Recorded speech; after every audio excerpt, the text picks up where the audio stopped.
amúgbó aláyé bàjẹ́ oníbàlóòn kò ní dá fún ẹ, kò ní dá fún bàbá tó bí ẹ, bàbá òfò Jùmọ̀kẹ́ òṣì tó bí ẹ kò ní dá fún ìyá ẹ. Lórí burúkú ìṣẹ̀dá ẹ máa gbàbọ̀dé wọ́mọ ìṣẹ́. Ní tìjú rárá tó kún ọ̀pọ̀ àwọn ọmọ máa ń wí. Àbórí ibùdó tó yí mọ̀ wọ́n lọ pé mo ní ìwà òkè upstairs. Mo rò pé òwà òkè, you don't need to tell us. Àwọn ò rò pé òwà òkè. Kò sẹ́ni tó rò ipò òwà òkè. A mọ̀ pé upstairs, both upstairs and downstairs, pé ó ń stink. We know. A mọ̀ pé ó ń stink. A mọ̀ pé òwà òkè. All over you. You are not okay. A mọ̀ pé orí ẹ̀ burú. A mọ̀ pé inú oyún ni orí ẹ̀ ti burú wá. A mọ̀ bẹ́ẹ̀. Olóṣì aláyé bàjẹ́ kò ní dá fún ẹ. Olóṣì wọ́dẹ́pọ̀ ò ní pẹ́ kú. Igbó ti yí ẹ lórí. Olórí burúkú aláyé bàjẹ́. Àwa wá jẹ́ tani tó fẹ́ máa jèrè ọ̀rọ̀ lára ẹ̀ kò ní dá fún ẹ. Ṣé o rò pé lè sọ̀rọ̀ bó ṣe sọ̀rọ̀ sí bàbá Mohbad? O rò pé lè jèrè ọ̀rọ̀ lára anybody? Ikú ló máa pa ẹ́ tó máa pa jọwọ́jọwọ́ etí ẹ̀. Kò ní dá fún ẹ, kò ní dá fún Jùmọ̀kẹ́ tó bí ẹ. Ta ló fẹ́ máa jèrè ọ̀rọ̀ lára ẹ̀? Kò ní yẹ. Ìwọ ló ṣì ìwọ ló pa Mohbad. Ìwọ ló pa Mohbad kò ní dá fún bàbá tó bí ẹ sẹ́ẹ̀. Bàbá tó sun oorun ẹ kò ní yẹ. Bàbá ẹ̀ ó máa kúkú gífà ni. Ìwọ náà máa kúkú gífà. I'm telling you, wàá kú ikú gífà. Ọmọ túmọ̀ ikú gífà. Wọ lórí burúkú. Ọlọ́run máa ṣe ikú ẹ ní ikú àkúfà nínú ilé bàbá ẹ nínú ilé Adébánjọ. Wọ́n á gbé òkú wọlé gbòkú jáde nínú ilé Adébánjọ. Wọ lórí burúkú yìí. Okay, I cannot keep me for all this nuisance. Most of you can't even comfort when you all see me. I love follow you. Wá. Most of us cannot confront you when we see you. Pé kí ló jẹ́ o? Mo bí ẹ́ kí ló jẹ́ mọ́? Kí ló jẹ́? Who you be? Ta ni ẹ́? Olórí burúkú, àwa wá jẹ́ spending. Ṣé àwa wá jẹ́ spending? Àbá jẹ́ DJ Bami. Àbá jẹ́ ìyá Mohbad. Àbọ̀ lórí burúkú ni ilé mà ti equate everybody pẹ̀lú ìyá Mohbad. Ilé ti believe pé àti ìyá Mohbad o àti gbogbo everybody o pé ìjà the same thing o. Kò ní dá fún ẹ. Ajẹ́dúrà ikú ló máa pa ẹ́ láìtọ́jọ́. Àbọ̀ lórí burúkú lélẹ̀ wọ́n mo òṣì wọ́n máa alákìsà ní ẹ̀nà àríbó ṣe rí ni. Olórí burúkú olòṣì tó lọ parọ́ ní channels tó lọ ti ṣe business láti pé kí Mohbad tó kú ìwọ ti ṣe business. Kò ní dá fún ẹ, kò ní dá fún ìyá tó bí ẹ, kò ní dá fún wùwù tó ti jáde. Kò ní jẹ́ àwọn ló bá wí. Bàbá rí ẹ̀wọ̀n nílé bẹ́ẹ̀ sọ̀rọ̀. Tata ni who you be ta ni ẹ́? Ẹ máa gbà mí kẹ́. Yes! Gbẹ́kẹ̀ feeling funky. Ọmọ kò ní dá fún ẹ. Kò ní yẹ. Ìwọ lórí burúkú yìí. Yes! Ìyá Ìjùmọ̀kẹ́ àti bàbá òṣì tó bí ẹ. Wọn ò ní ọpọlọ bẹ́ẹ̀ ni. Lóṣì. Ẹ̀yin alákìsà. Ẹ̀yin ìdílé alákìsà. Ìyá ẹ̀ alákìsà. Pẹ̀lú bí ìyá ẹ̀ ṣe gbé lóyìnbó ààrẹ aṣọ tó wọ̀ ni. Ààrẹ aṣọ ọ̀fọ̀ tó wọ̀ ni. Ààrẹ aṣọ ọ̀fọ̀ tó wọ̀ ni.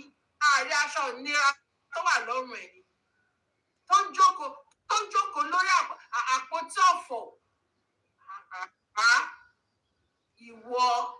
Ìwọ Wùmí. Ẹ máa gbà mí o. Ṣèyí Tinubu gan ṣáàrí báwọn èèyàn ṣe ń fà káàkiri tó ṣe ń tẹ̀ sí Ṣèyí Tinubu lójú. Olórí burúkú ọmọ bàbá òṣì yìí, ọmọ bàbá ọ̀lẹ. Ọmọ bàbá láǹkàrà mo gbọ́ tán. Ẹ bá rí mi, ẹni lè bá mi sọ̀rọ̀, ẹni lè rò mí lójú, ẹni lè. Tinubu, Ṣèyí Tinubu, come and pack your shoes.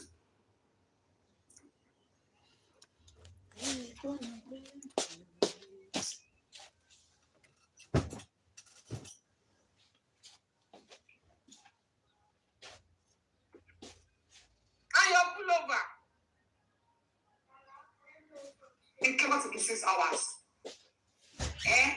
That's how ohun tó sọra tí kò ní tí kò ní àpọ̀lọ́tẹ́ pé gbogbo òkú ẹnu ẹ̀yẹ olóò ti fi sí sọra yẹn. No, don't stop it for their life. Don't think you are in any business because that one has never said anything sensible. So you expect it that they told me happy you. See I check I hear it in so I don't have any business with her. They have so much I've never spoken like this before, but this man you have come as fuck. Don't think it's alright. Don't stop it for their life. Don't think you are in any business for this order that is most of you can't even comfort when you see me. I love Poloni. And then came to be 6 hours. Okay. That's how ohun tó sọra tí kò ní àpọ̀lọ́tẹ́ pé gbogbo òkú ẹnu ẹ̀yẹ olóò ti fi sí sọra yẹn. No, don't stop it for their life. Don't think you are in any business because that one has never said anything sensible. So you expect it that they told me happy you. See I check I hear it in so I don't have any business with her. They have so okay, èmi ni àbí èmi ni mo ní ṣọ́ọ̀bù yẹn. Èmi mo ní ṣọ́ọ̀bù yẹn. Olórí burúkú ni ẹ. I cannot say something that is sensible. Torí mo rí wípé gbogbo nǹkan táwa sọ opposite nǹkan tí wọ́n fẹ́ ni. Nǹkan tá a dé máa sọ nìyẹn. Your daddy. Èmi kọ́ your daddy.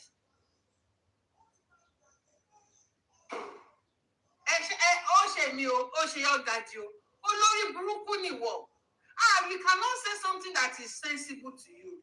We cannot say it. Gbogbo nǹkan tá à ń sọ òun ló wù ẹ́ lára. Wàá sun ẹkún tó jẹ́ wípé wàá sun ẹ̀jẹ̀. Wàá sun ẹ̀jẹ̀ ìwò náà kó tó ẹ̀jẹ̀ ìwò comment. Bóyá comment kan lórí tó fi sọ bẹ́ẹ̀ mú bọ̀ nù. Ẹ̀jẹ̀ ìwò bẹ́ẹ̀ máa rí comment nígbà. Ẹ̀jẹ̀ ìwò náà. I cannot keep me for this all these nuisance. Most of you can't even comfort when you see me. I love Poloni. And then came to be 6 hours. That's how ohun tó sọra tí kò ní àpọ̀lọ́tẹ́ pé gbogbo òkú ẹnu ẹ̀yẹ olóò ti fi sí sọra yẹn. No, don't stop it for their life. Don't think you are in any business because that one has never said anything sensible. So you expect it that they told me happy you. See I check I hear it in so I don't have any business with her. They have so much okay. I don't have any business with her. Ló bá wí yẹn, not your daddy. I don't have any business with her. Ṣó ti Wumi? Má worry o, ṣórí bẹ́ẹ̀ mi ṣe sanra ẹ̀. I don't have happy hope. Yes. I do not have happy hope because I want to deal with you. Kémi lè ní time fún ẹ. Lèmi ò ṣe ní happy hope. Ó ti yẹ because kémi bá lè rí time kí n lè ní time fún ẹ. Ọlọ́run náà ló jẹ́ kó rí bẹ́ẹ̀. Ó ti yẹ because tí mo bá ní happy hope mo lè má ráyè fún ẹ but now tó sọ pé mi ò ní happy hope yes mi ò ní happy hope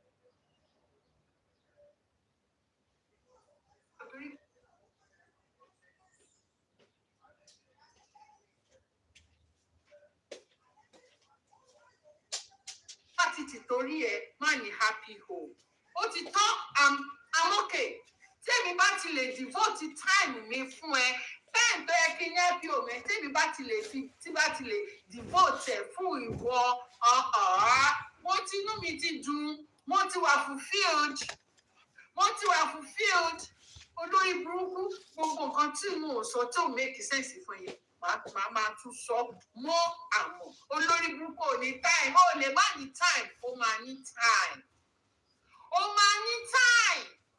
Ó ti yẹ lórí burúkú ni ẹ olóṣì ni ẹ wọ́n mọ tó bí wọ́n mọ òṣì tó bí ṣọmọ ló bí àbọmọlá gidi ṣọmọ ló bí àbọmọlá ké olórí burúkú ni ẹ ẹ̀jẹ̀ rẹ̀ bí zobo ọmọ rẹ̀ bí omo wọ́n mọ tó bí kò rí ọmọ tó bí orí ọmọ tó bí ó ti burú ti pẹ́. Ọmọ yẹn kò lè lọ àlùyọ nílé ayé gbà ó lè lọ àlùyọ. Lọ́kọ́ sílẹ̀ ó lè lọ àlùyọ nílé ayé èpè ti pa. Èpè ó ṣe kí ni o? Ó ti pa ọmọ tó bí. O lè ní ìwọ ò ní ní time wà á lọ create time ni. Sori bẹ́ẹ̀ ni ò ṣe ní happy òun yẹn. Sọ fún mi ṣé wọ́n ní happy life. Ṣé o mo sọ mo lè máa tẹ̀lẹ́gbẹ́? Ṣé wọ́n ní happy life? Ṣé o ní happy life? O lè ní happy life. Màá make life a miserable èmi. I will make your life miserable on this social media. Wàá mọ̀ wípé ẹ̀kọ́ ò kọlà.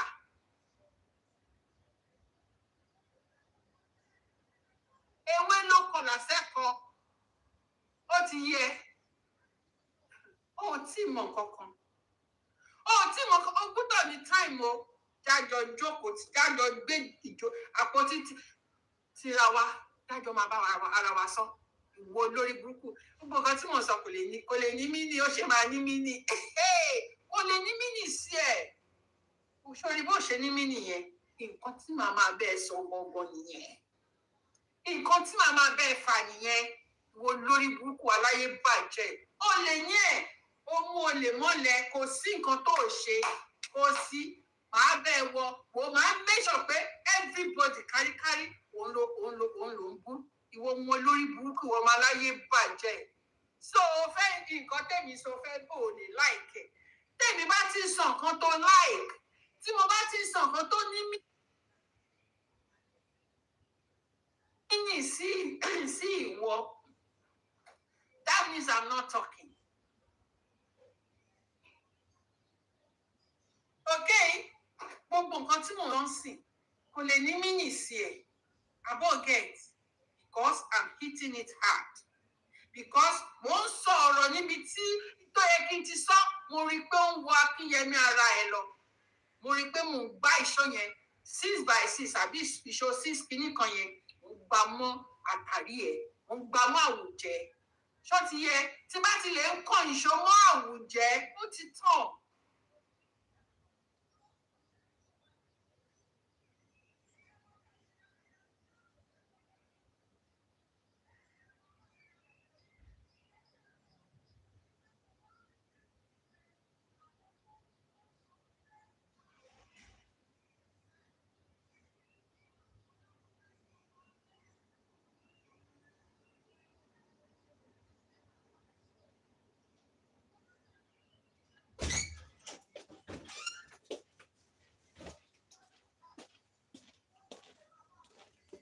Omowummi olè ń pa pẹpẹ irọ́ olè. Ó ti bímọ mo ti bímọ. Ó lọ́yàn mo lọ́yàn. Ó ní abẹ́ mo lábẹ́. So kí ló kù? Wùmí kí ló kù? Olófo. Wọ́n sọ pé 26 years. Don't bully the window. Don't bully the window. Kò sí yẹn mọ́. Kò sí yẹn mọ́.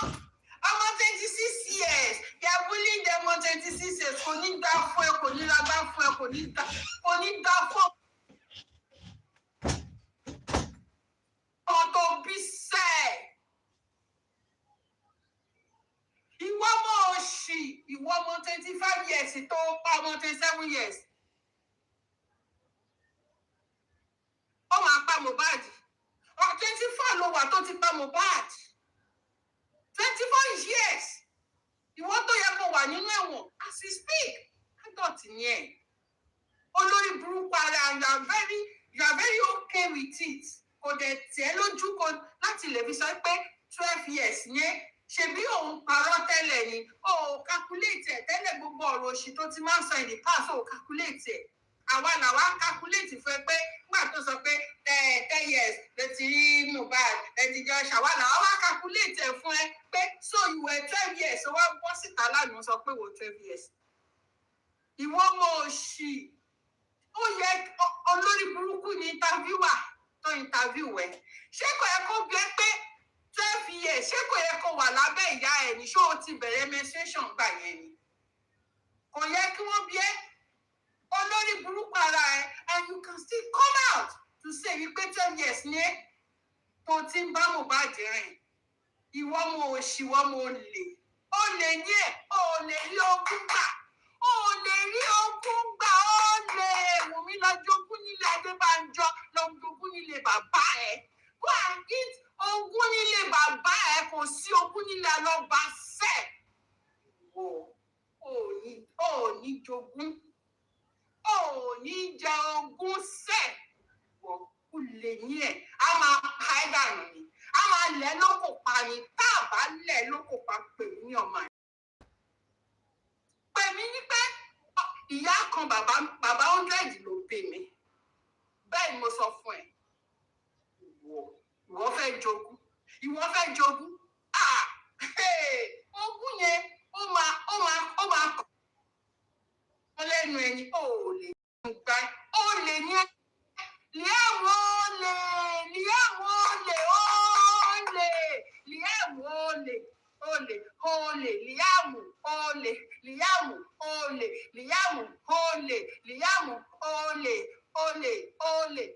olè ẹ̀jẹ̀ nǹkan kò ní dá fún ìṣẹ̀dá ẹ̀ àwọn ló ń jẹ dáadáa jùrù ìwọ lórí burúkú yìí àbólóṣì ni èmi ni wọ́n fẹ́ máa bá wọ́n tó o bá gbé àga tì mí wọ́n ní wọ́n ikú ló máa pa ẹ́ tó o bá gbàgà tì mí ìwọ ọmọ òṣì ìwọ ọmọ játijàti Liam olè ní Liam olè kò ní dá fún ẹ àwọn ló ń bá wí àwọn lẹ́gbẹ́ ẹ òun bá dadi ṣáàkì òun bá wọn wí young daddy ó fi ń lata kọfí náà ìwọ náà ó tún fi ń lata olúwa ṣe wa èmi àtọmọ 26 years wọ́n máa fà á ó máa tóra wọn bí mo sọ fún ẹ àá fà á tóra wọn ayé ẹ máa bàjẹ́ ayé ẹ ó máa ṣe kí ni ó máa bàjẹ́ ìwọ lórí burúkú yìí wà láyé bàjẹ́ yìí ọmọ yóò ṣe ọmọ ìyá wọn ti kọ́ lọ wo bí ìyá ẹ ṣe rí mi ò lè bí ẹ tí mo bá ní oyún ẹ tó bá ṣe pé mi ni mo bí ẹ tí mo ti lọ wo sàkún ẹ tí mo ti gbọ́ ọmọ yìí ọmọ ẹ ló máa kọ́ mi síta màá ti pa ẹ́ èmi màá ti pa ẹ́ màá ti tọ́ ẹ lọ sí orí bíríìjì tọ́gbẹ́lájú màá rí ẹ dànù síbẹ̀ màá ju ẹ sínú àpò èmi màá di ẹ mọ́ inú àpò màá ju ẹ sínú tọ́gbẹ́lájú bíríìjì màá ju ẹ síbẹ̀ tán màá lọ tọrọ àforíjì màá lọ sunkún sọ́dọ̀ Ọlọ́run Olúwa jọ̀ọ́ dáríjì mi mo ti pa Wùmí Olúwa jọ̀ọ́ dáríjì mi o dáríjì mo ti pa Wùmí o Olúwa dáríjì mi o mo ti tọrọ àforíjì ẹ̀ṣẹ̀ Olúwa jọ̀ọ́ dáríjì mi tọrọ fẹ́ kó mi síta jọ ọjọ́ mẹ́jọ mo dẹ̀ sáré mo sáré yá wọ̀rọ̀ kọ̀ mo fi ṣàdánì mo sáré pádànù ni máa tọrọ àforíjì ẹ̀ṣẹ̀ Ọlọ́run máa dáríjì mi ìwọ ò lè ní àforíjì Ọlọ́run ò ní dáríjì ẹ àti kékeré lèmi ti máa pa ẹ́ ti máa bírú ẹ. Torí mo rí pé o ò lè ní àǹfààní kankan so oníṣẹ́ tí wàá fi wá sílé ayé wá bojú mi jẹ́ yẹn tí wàá wá fi bojú mi jẹ́ màá ti pa ẹ́ ó ti yẹ tí má ti bí ẹ báyìí tí má ti bí irú ẹ tí mo ti bí ẹ báyìí máa gbé lọ máa fast máa ṣe fasting and prayer I will pray I will ask God pé jọ̀ọ́ irú ọmọ wo rèé tí mo bá ti rí ẹ ní ojú àlá báyìí tí mo bá ti rí ẹ ní ojú àlá wípé ọmọ yìí ó fẹ́ bọjọ́ la ọ̀tá mi jẹ́ ni o mi ní sọ fún anybody mi ní sọ fún ẹ̀dá alààyè kan ìdájí 4 o'clock ní ìdájí ni màá ti ráàpù ẹ màá fi fìlà bo ojú ẹ torí mo rí pé olórí burúkú ni ẹ màá ti fi fìlà bo ojú ẹ màá ráàpù ẹ màá gbé ẹ sínú àpò màá ti gbé ẹ sínú àpò màá dàbí ìgbà tí mo fẹ́ lọ dalẹ̀ nù ni màá gbé ẹ sínú Third Bridge màá lọ tọrọ àforíjì ẹ̀ṣẹ̀ instead tí wàá fi bojú mi jẹ́ màá kọ́kọ́ pa ẹ́ dànù ìwọ ò ní àǹfààní lára ìwọ ọ̀dájú ọmọ ìwọ tó kọ̀ kí lẹ̀ ṣú kí ni màá pa ẹ́ dànù apá ẹ̀ tán bá ń tú ẹ̀ síbẹ̀ tán báyìí màá ṣojú mi kí ni màá dẹ̀ ti rẹ́dà tí kó kúrò ládùúgbò yẹn mo pa ẹ́ tán báyìí mo jẹ́ dànù tán báyìí màá rí lókèétì màá kó kúrò ládùúgbò yẹn mo lọ sí àdúgbò bòmí mo lọ ṣe láìfù mi ní ìwọ tó yẹ kán ti padà nù olúwa má má jẹ́ bí ọmọ òṣì yìí o olúwa má má jẹ́ bí o màá ti ṣe menstruation màá ti fẹ́ ṣe màá ti menstruate ẹ̀ dànù màá ti flush yẹ kò gbà mí ní fanta ẹyọ kan péré fanta kan torí mi ò ní risk ẹ̀mí tèmi torí títí ẹ mi ò ní risk life mi torí tiẹ fanta tútù ni màá ti fi ṣe oyún ẹ̀ dànù bá ti mú ẹ bá ti rí pé o ti dúró báyìí màá lọ gbé fanta mi màá ṣe kí ni màá dàsẹ lórí burúkú ẹ màá lọ tọ̀ ẹ́ dànù títà mi ìtọ̀ yóò máa wá ní straight yí ẹ bá bàjẹ́ olórí burúkú Jùmọ̀kẹ́ ó gbé ẹ sára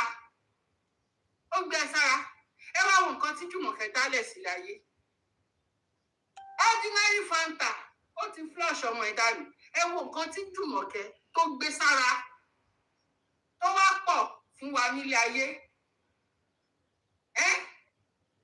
pẹ̀lú bá ṣe ń fèsì economic problems bá ṣe ń fèsì problem Wùmí o ẹ gbà wá o ṣó yẹ kí Wùmí gbé irú ọmọ ìsára ẹjọ ṣé Jùmọ̀kẹ́ gan ṣó ní àlàáfíà níbi tó wà kò lálàáfíà ẹ wo bó ṣe rí Jùmọ̀kẹ́ dẹ̀ pẹ̀lú pé ọmọ yìí pẹ̀lú pé Jùmọ̀kẹ́ ò ní àlàáfíà Jùmọ̀kẹ́ dẹ̀ wo rẹ̀ títí kọ́lọ̀ ẹ̀ dẹ̀ change ó dẹ̀ di multicolor Jùmọ̀kẹ́ dẹ̀ di multicolor skin mi ò rí irú kọ́lọ̀ yẹn rí láyé mi tó bá fẹ́ dúdú tó bá fẹ́ brown tó bá fẹ́ pupa tó bá fẹ́ yààfin bọ̀ Jùmọ̀kẹ́ ó kó gbogbo ẹ̀ papọ̀ ni kò tẹ̀ tún wá ga gbogbo bí orí bálabàla ọmọ yóò ṣì tó bímọ ìyá kò ní dáa fún ìwọ ọmọ ìsẹ̀nsì ìwọ ni wọ́n lẹ́nu tó lẹ́nu sí wa tó ń bú wa kò ní dáa fún ẹsẹ̀ àwa wà nù fámílì alọ́ba tó ń tẹ̀ bàṣubàṣu orí ẹ̀ máa bàjẹ́ orí ẹ̀ burú ṣá ọmọ wọn tó ń bá wí ṣá àbó lórí burúkú ló bí ẹni kò ní dáa fún ẹ àwọn wà nù sàwáwù ẹ ṣáà wà nínú sàwáwù ẹ mú bí ẹni ṣáà wà nínú sàwáwù ẹ kò ní jẹ́ ìwọ lórí burúkú ìwọ ọmọ tó yẹ kọ́ńtàn lọ sí express close that door close it ìwọ tó yẹ kọ́ńtàn lọ sí express Ọlọ́run tí mo bá wà nù fámílì ẹ tèmi bá jẹ́ ìkan náà àwọn fámílì ẹ mi máa gbé nǹkan fún ẹ jẹ ni màá gbé nǹkan fún ẹ jẹ ni tágọ̀ pé Nàìjíríà la wà kò sí pé bóyá wọ́n ń ṣe tẹ́sì kan ó síkì ni inú kan rú ẹ lásán ni inú rẹ ni ó dẹ̀ sùn ó dẹ̀ kú síbẹ̀ ìwọ ọmọ olórí burúkú ìwọ ọmọ òṣì ìwọ ọmọ aláyé bàjẹ́ ìwọ ni wọ́n ń lẹ́nu sáwà olóòní táìmù ti tèmi o ìwọ ò ní táìmù o kò ní dùnú o kò láyọ̀ o kò ní fámílì o kò ní yẹ kò ní dáa fún ẹ ìyá ẹ ọmọ ìwọ ṣọlá ọmọ òṣì tó gbé wá ká wa mọ́lé yẹn àrà la máa fi pa lọkọ sílẹ̀ tí nǹkan bá ti ṣe ọmọ yẹn kò mọ̀ pé ọ̀rọ̀ ẹnu ẹ ló pa ọmọ tó bí dání yẹn tí nǹkan bá ti ṣe kò mọ̀ pé ẹnu ẹ ló fi pa Liam olè ní Liam olè ló máa jà amúrọ̀bà ó ní Liam is a thief olè ní Liam is a thief olè ní Liam mo máa kọ́ mo dẹ̀ máa ṣe pé olè ní Liam wá rí nǹkan tí mo máa gbé fún ẹ ní ẹnujọ́ mẹ́ta yìí wọn bí bàbá ẹ Adébánjọ Aláǹkàrá wọn bí dá kó gba péjì yìí kó lọ háyà anybody tó bá mọ̀ kó háyà ò lè gba péjì mi lọ́wọ́ mi. Bẹ́ẹ̀ ni ó lè ní Liam, ó lè ní Liam, ó fẹ́ lọ gbógun tí òṣogún bàbá ẹ̀. Liam olórí burúkú ọmọ òṣì tó fẹ́ fi gba ogún ológun, tó fẹ́ fi gba ogún ológun. Ikú ló máa pa ẹ́, tó máa pa Liam. Àrá ló máa sán pa Liam. Bẹ́ẹ̀ ni lọ kọ sílẹ̀. Àwọn wo ló ń tú ọ̀rọ̀ sí? Kò ní dáa fún ẹ, kò ní dáa fún Liam. Kí mo sọ? Kò ní dáa fún ẹ, kò ní dáa fún Liam. Olórí burúkú, aláyé bàjẹ́. Liam, kí ló ń jẹ́ Liam? Kí ló ń jẹ́ Liam? Ní Germany bíbá yìí, wọ́n máa sọ pé kàn ń jẹ́ Lam, kí Lam Liam. So, ewúrẹ́ ló ń jẹ́ bẹ́ẹ̀. Ewúrẹ́ àgùntàn ló ń jẹ́ bẹ́ẹ̀. Olóṣù lórí burúkú. Lam, ẹran Lam. Ewúrẹ́ àgùntàn ló ń jẹ́ Lam, okay? Lórí burúkú aláyé bàjẹ́, kò ní yẹ close that door. Olóṣì, ọmọ òṣì, ọmọ ìrankíran, atoko wa balẹ̀ jẹ́. Ìwọ tó ní dùnú ò ní ayọ̀ láyé. Ò ní láyọ̀, ò ní rí nǹkan dùnú. Ò ní láyọ̀, ò ní rí nǹkan dùnú. Ṣóyí gbogbo àwọn tó wà ń bẹ̀ yẹn, tó wà lọ́dọ̀ yẹn. Wàá fi wo iná tó bá sọ pé kinní kan iná ràn. Ṣé orí ògo burúkú tó gbé wá sáyé yẹn ló máa ràn sínú ayé wọn? Bẹ́ẹ̀ ni mo sọ fún ẹ. Ìwọ olóṣì ọmọ òṣì ọmọ játijàti. Kò ní dáa fún ẹ, kò ní dáa fún Liam. Liam máa kú pọ̀ òjijì. Liam sẹ́, ó máa kú ikú òjijì. Ó yẹ kẹ́ tún bẹ̀rẹ̀. Let us start it. Ẹ jẹ́ ká bẹ̀rẹ̀. Oh God. Àdàbí tí ò bá ti kí ń ṣe tìtorí Liam ló ṣe pa Mohbad. Tí ò bá ti kí ń ṣe tìtorí Liam ló fi pa Mohbad, Liam ò ní kú ikú òjijì. Ṣùgbọ́n tó ti jẹ́ pé tìtorí Liam yẹn ló ṣe pa Mohbad, Liam máa fòṣán ló máa kú lọ́wọ́ ẹ̀. Liam máa kú ikú òjijì. Go and put it in the bag. Ó máa kú ikú òjijì. Wọ́n ọmọ játijàti. Ẹni tó bá sọ pé mo ṣépè fọmọdé, ọmọ ẹ máa kú mọ́ lọ́wọ́. Bẹ́ẹ̀ ni mo sọ. Ọmọ ẹ máa kú ikú òjijì. Ó rò pé mi jẹ́ àwọn Mr. Ishaq, young daddy, tí wọ́n jẹ́ ọkùnrin. Depression ló máa pa tó máa pa ọmọ ẹ. Grace, depression ló máa pa tó máa pa ọmọ ẹ. Bó ṣe rí mi báyìí, ṣé mo jẹ́ tó wà depressed? Ṣé èmi ni mo pa Mohbad tí mo fi wà depressed? Olórí burúkú ni ẹ̀. Grace, bí Mohbad ṣe kú lọ́wọ́ bàbá Mohbad ní ọmọ ẹ máa ṣe kú lọ́wọ́ ẹ. Ìwọ Grace official yẹn tó bọ́ sí bíbà tó wá kọ̀kọ̀kọ̀kọ̀. Bí Mohbad ṣe kú lọ́wọ́ bàbá ẹ̀, ó ní ọmọ ẹ, ó ní Liam ṣe máa ṣe kú lọ́wọ́ Wùmí. Bẹ́ẹ̀ ni, ọkùnrin ní Mohbad, ọkùnrin ní Liam. Bí Mohbad ṣe kú lọ́wọ́ bàbá Mohbad, ó ní Liam ṣe máa ṣe kú lọ́wọ́ Wùmí. Bẹ́ẹ̀ ni, wàá gbé Liam sìn. Liam máa dòkú. Liam máa dòkú. Liam máa dòkú. Liam máa dòkú ní sẹ́ẹ̀. Abolórí burúkú lélẹ̀. Mo kọ́ you don't know me. You don't know me. You don't know me. Olórí burúkú bàrẹ̀ o. Ó máa bẹ́ mi sáyé mà ní. Ó máa bá èmi sáyé mà ní. Bá a ṣe gbé màtí ẹ ṣe jọ jẹ́ ẹgbẹ́ yẹn, mo sì mu omi ayé ṣáájú ẹ̀. Wùmí, bẹ́ẹ̀ ni àti ẹ bá a ṣe jọ jẹ́ ẹgbẹ́ yẹn, mo sì mu omi ayé ṣáájú ẹ̀. Abolórí burúkú ni ẹ́.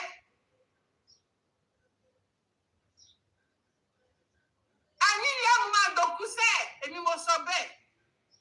Bí a bring it on, ẹ jẹ́ tún bẹ̀rẹ̀. Ẹ jẹ́ ká tún bẹ̀rẹ̀. Mo máa gbé picture ọmọ mi. Tell me, ó yá, iṣẹ́ bẹ̀rẹ̀. Iṣẹ́ jẹ́ ọmọ aláṣejẹ. Òwò jẹ́ ọmọ aláṣelà. Bí ẹ lọ máa gbé picture ibi tẹ̀ fílẹ̀ sí. Àdàbí tó bá jẹ́ ọmọ mi ló pa àti torí ọmọ mi lẹ ṣe pa Mohbad. Ó yá, challenge, ẹja bẹ̀rẹ̀. Ó yá, ẹ bẹ̀rẹ̀. Tí ẹ bá lọ gbé picture ọmọ mi, kò ní dáa fún yín, kò ní dáa fún ẹtí mi. Ó yá, àtiwọ́ o. Àti ọmọ ẹ ọmọ àlè. Àti Liam, tí mi ò bá ti ní sí wọn, tí mi ò bá ti ní síwọ́ ẹ̀rọ pé mi jẹ́ Aries tẹ́ sọ pé ìṣe obituary fún kí lẹ ṣe kí nìkan tẹ́ ṣe ó máa gbá tó máa lárinrin gan wàá ṣe obituary Liam àti àwọn ọmọ tẹ́nì tó bí fún bàbá fún àlè níta ó máa lárinrin gan máa ṣe òkú yẹn tó máa lárinrin gan àbọ̀ lórí burúkú lẹ́yìn èmi ò máa wà ókè bẹ́ẹ̀ ni mo ti fẹnu mi sọ record it mi ò wà ókè o mi ò wà ókè ẹ ti gbọ́ mi ò I'm not dey okay I'm not dey okay o ṣé ó ti yé yín I'm not dey okay o. I've never spoken like this before, but this man, you are out of your senses. You are dumb as fuck. Because why would somebody fight at the show and expect her to go to and expect the same person to go to his mommy's house? Lord, ni ṣe báwọn ọmọ títí ṣe máa ń ṣe nìyẹn. Táwọn ọmọ títí bá ti mú. Ẹ máa gbà ó parọ́ láàrin yẹn ni o àbí kí nìkan tó ń sọ náà kí nìkan tó ń sọ ìjọ kí nìkan tẹmọ tó ń sọ bẹ́ẹ̀ yẹn náà. It is sensible. So me o expect iye tàbí ètò ní appeal tí à ń jẹ pé ayé ẹ̀ ti bàjẹ́ so I don't have any business with her. Bẹ́ẹ̀ bá sọ ọ̀hún ṣe máa ní kọ́ ọmọ yín bùnú. I've never spoken like this before. Hey, Bumi o, please. Bumi o, okay. Bumi o, please, mo ti fún ẹ láyé o, please. Please, Bumi o. Ṣátọ̀lé náà tún sọ̀rọ̀ ni. Ṣátọ̀lé ń dráàgì mi ni. Ṣátọ̀lé ń dráàgì mi ni. Ẹ̀yin ẹ̀fà wọn yẹn lẹ̀. Àbí o ẹ bá mi bí o irọ́ ni manipulation ni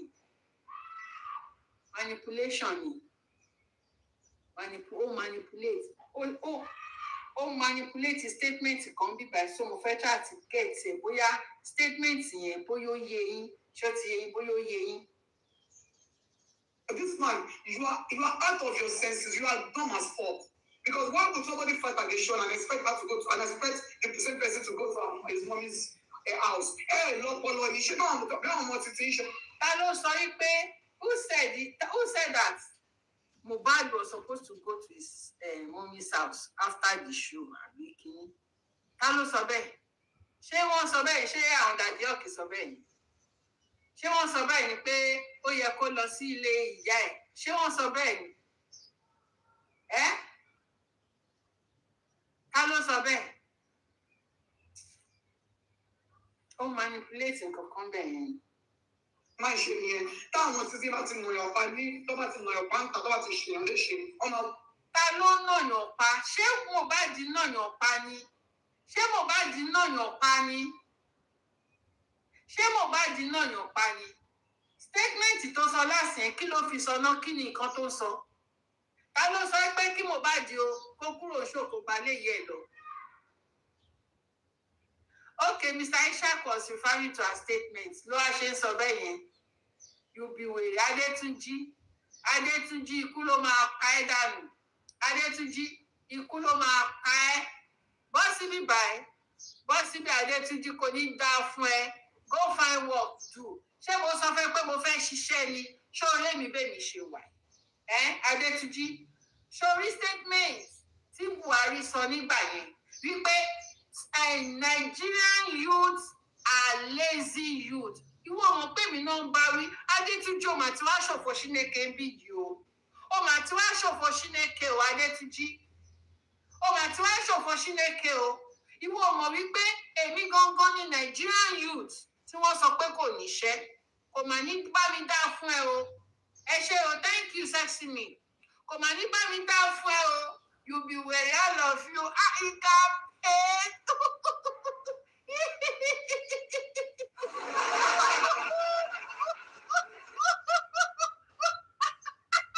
Let me spit. Is it your spit?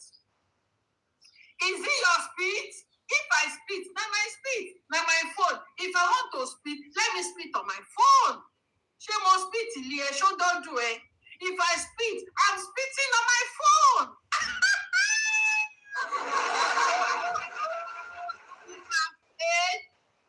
Liam, ó máa kú ikú òjijì. Liam, ó máa kú ikú òjijì. Wèrè.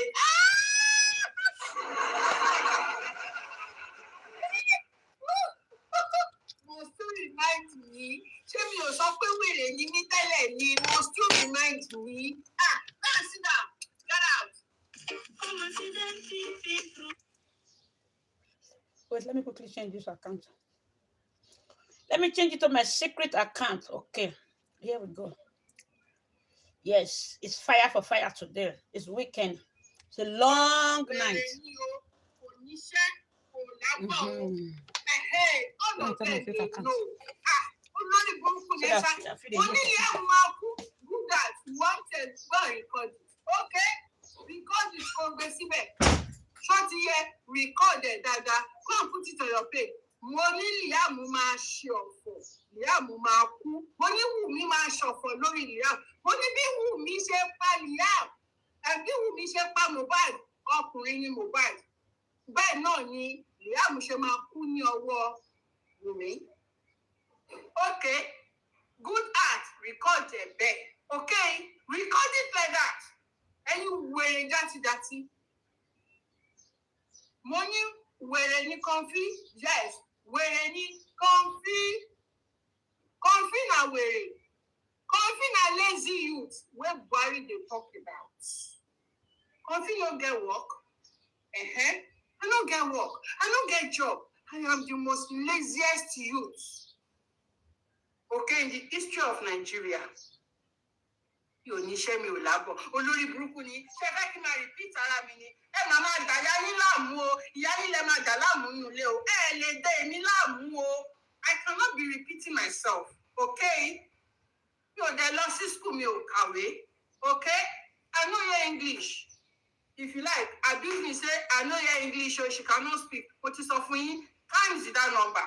Ẹ̀yin kọ́ lẹ máa sọ fẹ́ mi. Don't remind me. I know ọpọlọ mi ò kàwé bọ̀ mo ní ọpọlọ. I can remember it myself. As in, mo ní memory láti mọ̀ wípé Comfy olódo ni kò kàwé kò lọ school. Kò níṣẹ́, kò ní kankan, kò ní yẹ yín. Nǹkan tèmi bá ṣàti sọ pé Liam máa kú, ó ti tán. Ó lè ní Liam. Ó fẹ́ lọ gba owó ológun. 5 months after Mohbad pa kò ní dá fún Liam, kò ní dá fún Wùmí, kò ní dá fún gba àwọn alátìlẹyìn Wùmí. Ìwèrè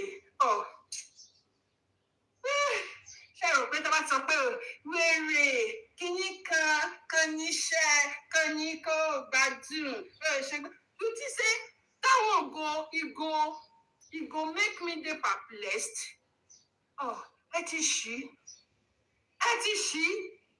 Ẹ̀yin gbogbo àwọn tó wà bí náà mọ̀ pé mi ò níṣẹ́, wọ́n mọ̀ pé wèrè ní Comfy, wọ́n mọ̀ pé kò gbádùn ní ta fún yín. Wọ́n lè fún àwọn wálé pẹ̀lú yìí ẹ máa fún ní bandage because you are so dumb. You are so dumb. You are just old but you don't have common sense. You are so dumb because of Bàbá ẹ Adébánjọ òun ni wọ́n ń bá wí. Ó ń ṣe Mr. Ishaq ló ń bá wí. Ìwọ mo òṣì Ọlọ́run káná ti pa ẹ́ dànù tipẹ́ ni. Ó gbé tó ń ṣe. Ó ní máa kó ìfun bàbá ẹ̀ sókè. Káná ti pa ẹ́ tán ti mú fáńtà lẹ lórí ni. Ó ní máa kó ẹ̀mí bàbá ẹ̀ sókè. Oh, get. Just because of DNA, wo bó ṣe ń ké. Wo bó ṣe wọ́. Wàá lá, ó máa lá. Lórí ìkànnì.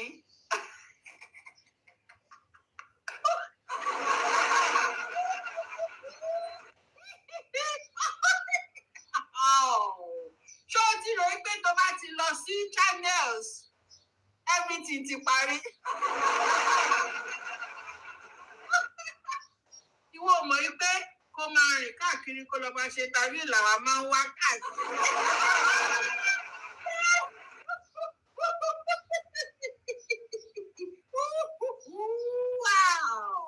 Wọ́n ló ṣì yẹn. Àwa ó máa ń dùn máa wá kó máa rìn kiri máa ṣe interview. Àwa máa ń pick ni. We are good listeners. A máa pick. A ṣe kí ni? A máa pick. Wọ́n lè fún wọn rìn lọ síta. Kó wá máa fún bàbá Mohbad jẹ. Wèrè ní olórí burúkú ni ẹ̀. Gbogbo àwọn tó ń fọ́lẹ̀ tó orientate ẹ̀. Wèrè ní wọ́n. Gbogbo àwọn tó ń fún ẹ ní advice wèrè ṣé dáwà. Ṣé dáwà? Ṣé nǹkan gidi lè jáde lára dáwà ṣá? Tó o bá bọ́ síta again kó ló máa ṣe interview kò ní dá fún ẹ. You want that bó ṣe ń ṣe yẹn today tomorrow bó ṣe ṣe the last time at a stretch we want it wo àbí ẹ̀fẹ́ afẹ́ ṣọ́ni ìdájú tó ń ṣe yẹn ìjọba wa continue ìjọba jẹ́ kó jẹ́ at a stretch kó lọ síbi 6-7 interview kó ṣe kó grant oríṣiríṣi podcast káwa máa nǹkan táwa fẹ́ ni ká máa bẹ́ẹ̀ múlẹ̀ ká máa bẹ́ẹ̀ save fídíò rẹ̀ ẹ̀yin wèrè. àti justice ẹ wá sí ọ̀dọ̀ kọfí tí ò gbádùn kọfí ò gbádùn ọ̀gbọ̀n sọ́dẹ̀ tẹ̀lé wọn láti ní 236 tó yẹ kí n lò ó torí 4 times a day àbí 5 times a day mo máa ń lò ó ló ti yẹ yín 5 times a day lèmi máa ń lo oògùn ó ti yẹ yín ẹ wá you not be reminding you are not well you are not well I dey take medicine okay mo ń lo oògùn I dey take medicine alright ẹ̀yin wèrè jáde I'm 26 years how old am I? How old is Kofi? Everybody said, Shegani, how old am I? No, how? Ọmọ ọdún mélòó ni mí? Ẹ wò mí náà. Ọmọ ọdún mélòó ni mí? Ẹ gbàgbé pé mo wé gèlè o. Mo lè lọ lo wíìgì o. Àbí mo èlélẹ̀ nítorí pé mi ò ṣe kánná. Mo lè fi èkánná tè èlò náà ń ta, èlò náà ń ṣòkú lọ́rùn. Kí ni wọ́n ti ń ṣe òkú lọ́rùn? Mo lè fi ìṣèkánná sí sísìn. Èmi náà máa ṣe báyìí. Àwọn tó sexy, àwọn tó dùn, àwọn tó ṣe gbá máa fún makeup. Àbí kí ló ń ṣe lẹ́yìn? Tí mo ọmọ èmi ọmọdé àdúgbò èrè nìyẹn. Nítorí pé mi ò ṣe long something ló ṣe ń believe pé bóyá ìyá àgbàlagbà tó ń gbọ́ ọmọ 26. Olórí burúkú yẹn. Ọmọ ọdún mélòó ni mí? Mo ti bímọ. Mo lọ́yàn. O ní abẹ́, mo lábẹ́. No, ṣé ọ̀gá èjì ni ẹni? Àbọ̀ ọmọ pé ó ti wọnú adulthood ní àbọ̀ lórí burúkú ní. Àbọ̀ tẹ́lẹ̀. Ṣé lè yóò mọ̀ adult versus adult?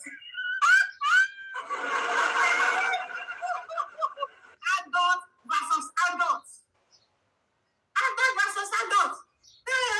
Because I'm 26 years, kò lè jẹ́ wá mọ́ gbàgbé. Kò lè jẹ́ wá. Say no to bullying. Say no to bully window. Àti àgbà. And we are not a window. We continue to. No. Kò sí emotion bí. You are not using emotion for anything. You are not a widow. Oh, kì í ṣe widow. Oh, kì í ṣe alọ́ba. Olórí burúkú yẹn, ọmọ àlè ní. Gbé ọmọ lọ fún ọlọ́mọ, bàbá ọmọ ẹ̀ ń talẹ̀ kiri ni. Ó ń jílẹ̀, ó máa ń jalè, ó ń jí ilẹ̀ tà ní. Bàbá ọmọ abúlé ṣòwò ni. So kí ló ń wá kiri? Kí ló wá lọ́dọ̀ kápẹ́ńtà? Abúlé ṣòwò ni bàbá ọmọ ẹ tó lówó lọ́wọ́ náà. Àwọn ò lówó lọ́wọ́. Bàbá ọmọ ẹ lówó lọ́wọ́. Àbí mélòó ni Dangote tó fi yàtọ̀ sí bàbá ọmọ tó bí ẹ tó bímọ fún? Àti bàbá ọmọ tó bímọ fún àti bàbá ọmọ ẹ àti Dangote the same thing ni wọ́n náà. Kí ló tún wá olójú kòkòrò ní ẹ̀? Ẹni tó ìyàwó wọn ò ní pẹ̀ láyé àkúkú mọ àwọn tó bímọ fún. Bóyá méjì ni wọ́n bóyá méjì. Ọmọ kan bàbá mẹ́jọ. Olóṣì. They are calling my son. They say my son has 10 fathers. My son with 10 fathers. Olórí burúkú. 100 ni ọmọ ẹni. 100 fathers ó ní ọmọ ẹni. Are you not ashamed? Oh, mama you bye. Instead of come me ko dancing up where oh no she wa ma wo koka. Oh dele ton sin. Oh di wàhálà àdúgbò. Oh dele ton di wàhálà àdúgbò. Eh? Eh?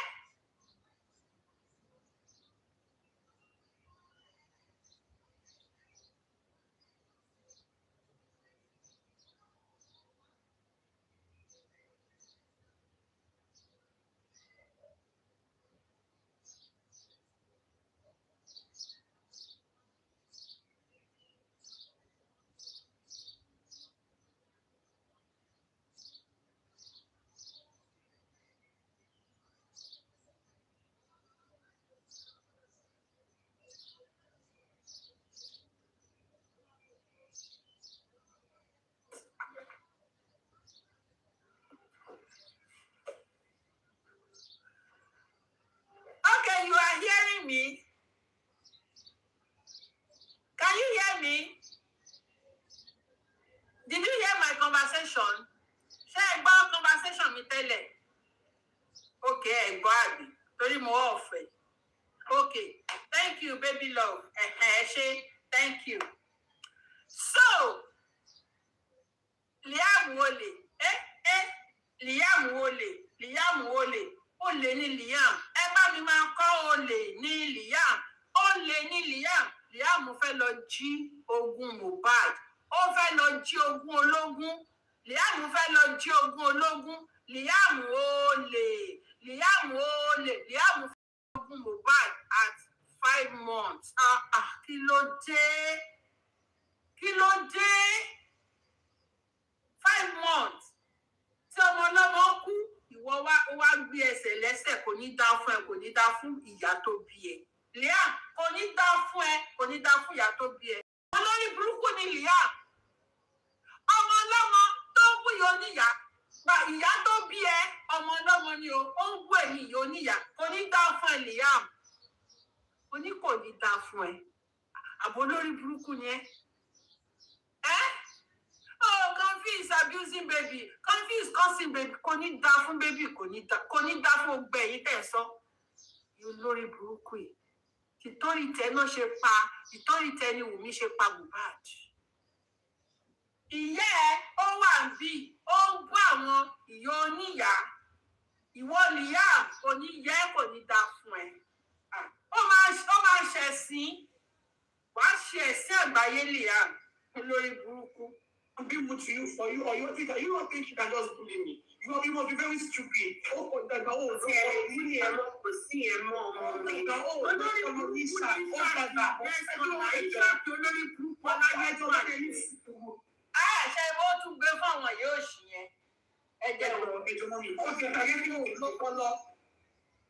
are so dumb. You are so dumb. You are just old, but you don't have common sense. You are so dumb because I'm being good to you for you, or you don't think you can just bully me. You must be very stupid.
wọ́n máa kú ó máa kú ikú ó máa kú ní kékeré ni mo ò lè dàgbà àbíwọ́ rí atọ́kùn máa kú àmọ̀nà ló má lọ báyìí sì wí pé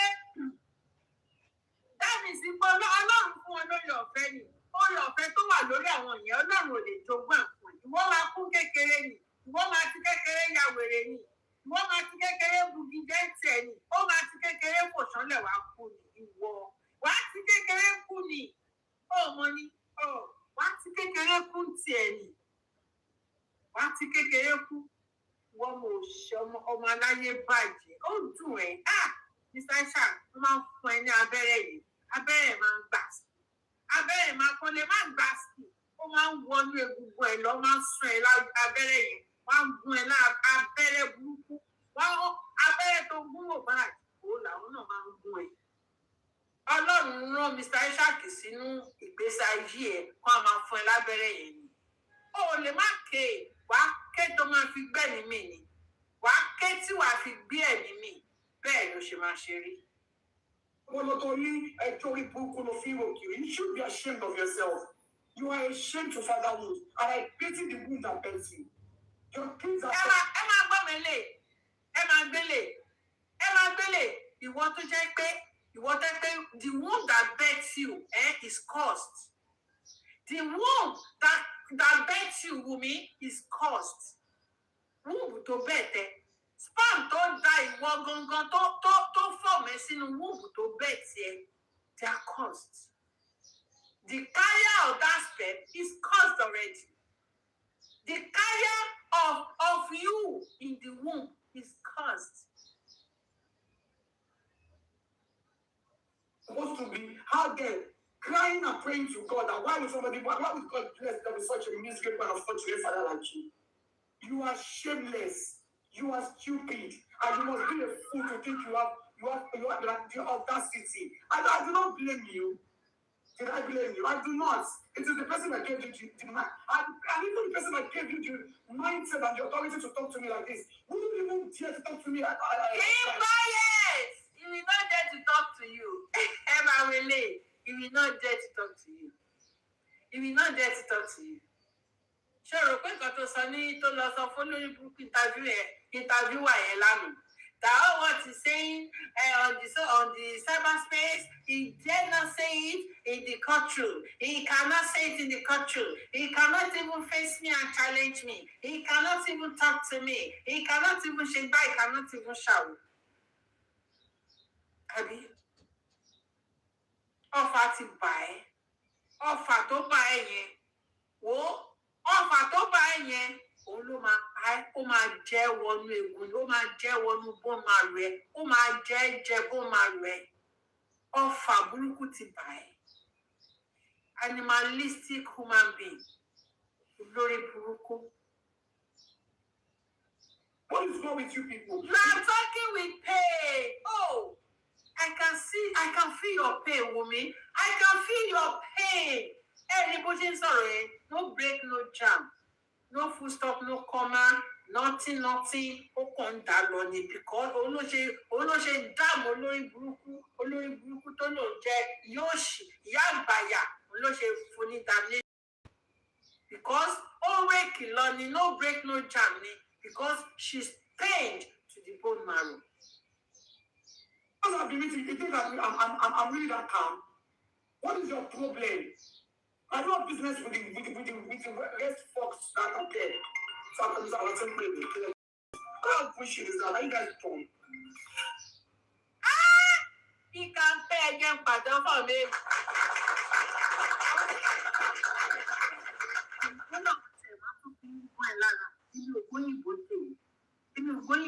Òyìnbó ló tún fi ń gbọ́n ẹ lára. Báwo ni wọ́n ṣe máa ṣe búyàn pẹ̀lú ìgbà o? Òyìnbó wọ́n tún máa fi búyàn. Àwọn ilé ìbúyàn náà o. Wọ́n fún ẹ jẹ. They dey give you. Wọ́n fún ẹ wòtòwòtò. Ó ká ẹ lára ló choke ẹ. Tí a wòtòwòtò is choking you. You must vomit. You must vomit.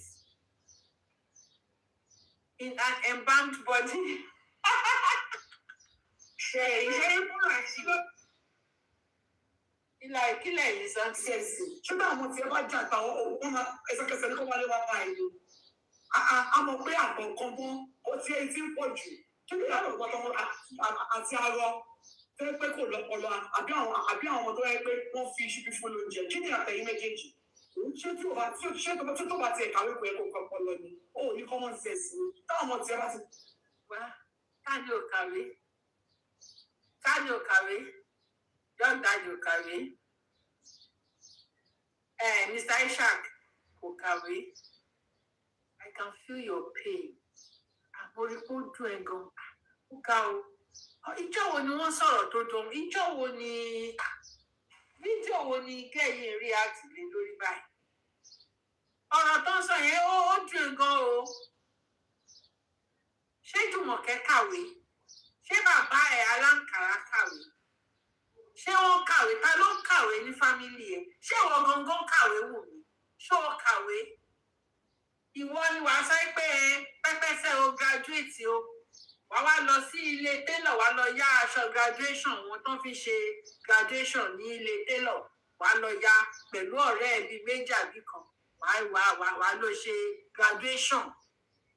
Ìwọ yìí ni wàá sọ pé ìwọ o télọ̀ ní ẹ́, òun rán bọ́ksà fún ìwọ ló rán bọ́ksà àwọn Malian house. Aláyé bàjẹ́ yẹn. O ò níṣẹ́ ò lábọ̀. O ò níṣẹ́ ò lábọ̀. Yes, na Iraq war.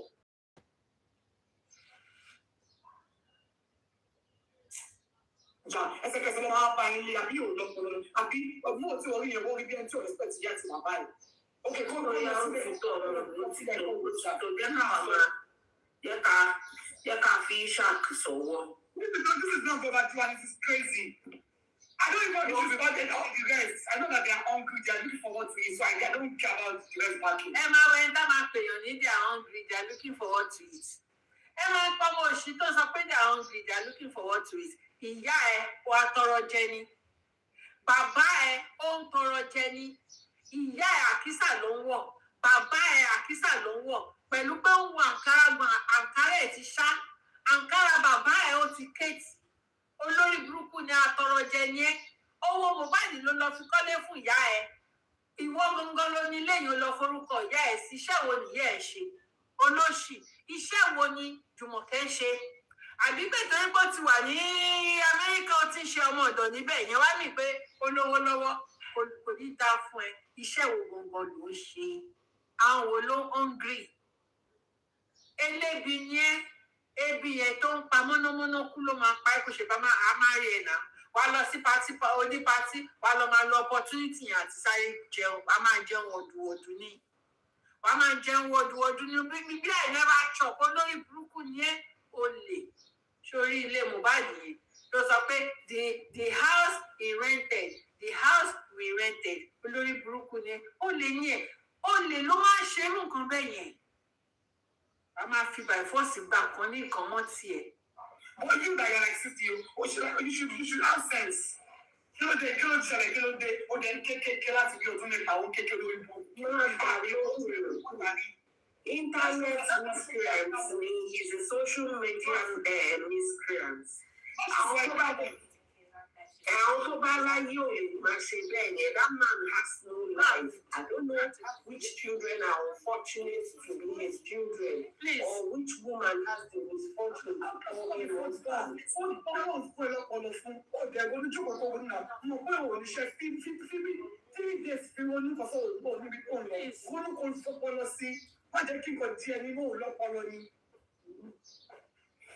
Omowummi wọ́n fi bàbá wèrè yẹn sílẹ̀ faceless tún ni fílẹ̀. That's exactly. It's faceless. Fílẹ̀. What do you mean by my people? What do you mean by love? My queen. I've gone to How are you, Daddy? my queen, my queens. Like I was on my life before. I just came on here to olójú dúdú yìí olórí burúkú ni olójú dúdú olórí burúkú ni ẹ́.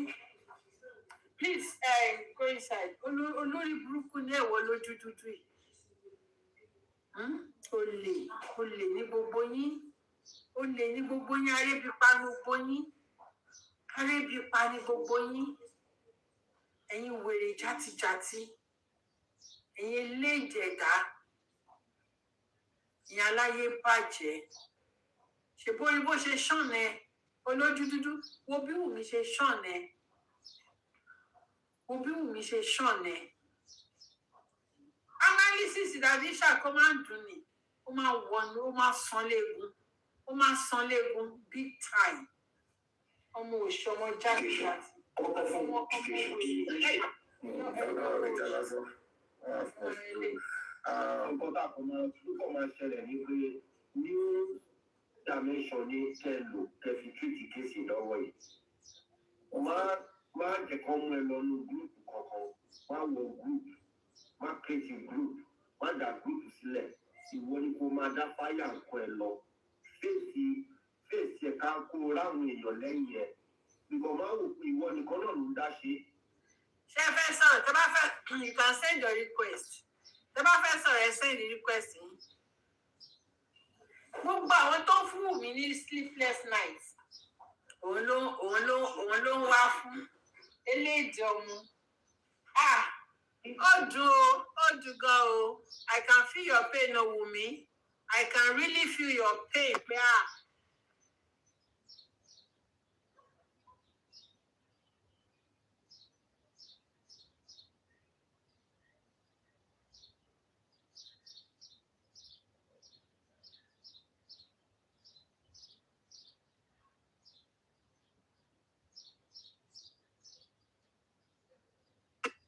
ìránṣẹ́ èṣù ojú ẹ̀ máa bó tí mo sọ,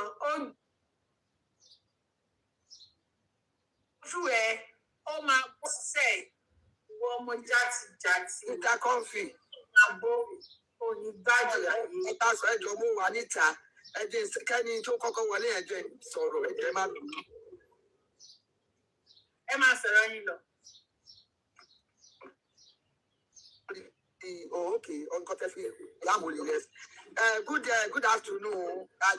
The host, our honorable host, General Ventures in Purare. Can you hear us? Mo fẹ́ ẹ káàárọ̀ ìgbàlódé o. Okay. Ẹ káàárọ̀. So, ẹ mọ̀ tó ṣẹlẹ̀. Ọjọ́ bá wa mí ìtumọ̀ mọ́ mi. Ṣẹ́rí tó ṣẹlẹ̀. Kò yẹ kí wọ́n tẹ̀ para. Òun ló ara ń ta ara ní. Ṣẹ́rí ṣó bàbá gbogbo ṣó yẹn lọ́wọ́ àti ìyá Ọ̀yọ́ takú máa alẹ́ àtakù máa ó yẹ ká tún ṣe irú ṣó yẹn.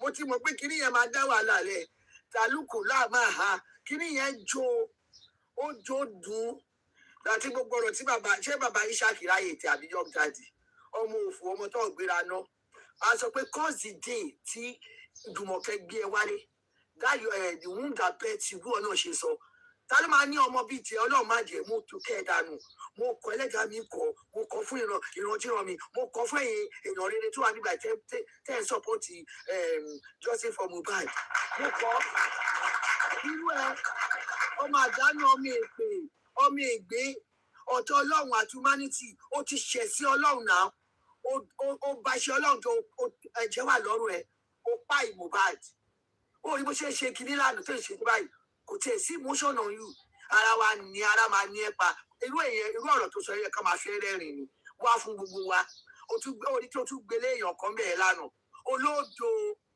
olòṣì olódo onítẹ̀gbà ọmọ bàbá yìí ṣàkóso pápá olódo ní ẹ̀ tabọ́tabọ́ mo dẹ̀ ń gbọ́ the other time the last one náà tó ṣe trying to kìnnì kan delay the tactics olórí burúkú ni ẹnì àbúrú burúkú ìyá Àjùmọ̀kẹ́ ni ó tún di lánàá náà the doctor on seat ṣé on seat ló máa sọ ọ̀nà on duty kò ní dáa fún Jùmọ̀kẹ́ tó wọ́n lọ́rùn àníkọ́ wà ẹ̀kọ́ bá máa fi pa fọmọ ìyẹn máa fi wọ́n ṣe ẹ̀yẹ ẹlẹ́yìn Gen Z ìlànà wa gan Gen Z ni mo wà bí ṣe wà yìí wọ́n tẹ̀lé yàtọ̀ sí ti yín Gen Z olófò àwọn Gen Z táwa mọ̀ wọ́n wà classic wọ́n ṣe onídọ̀tí olóòórùn ìwọ tó ń bú àwọn àgbàlagbà kiri ó ti ẹ̀ṣọ́ bó ṣe rí ó wọ àǹkárá tó ti ṣá ṣé mo tí èèyàn bá ń jẹun ọmọ kékeré tó ń jẹun tó já itọ́ sáyà tó já ẹ má bínú mo wà ní títì ni mo wà lọ́nà tó já itọ́ sáyà ẹ wo bí bàbá ẹ̀ ṣe rí àǹkáyà ẹ̀ láti fi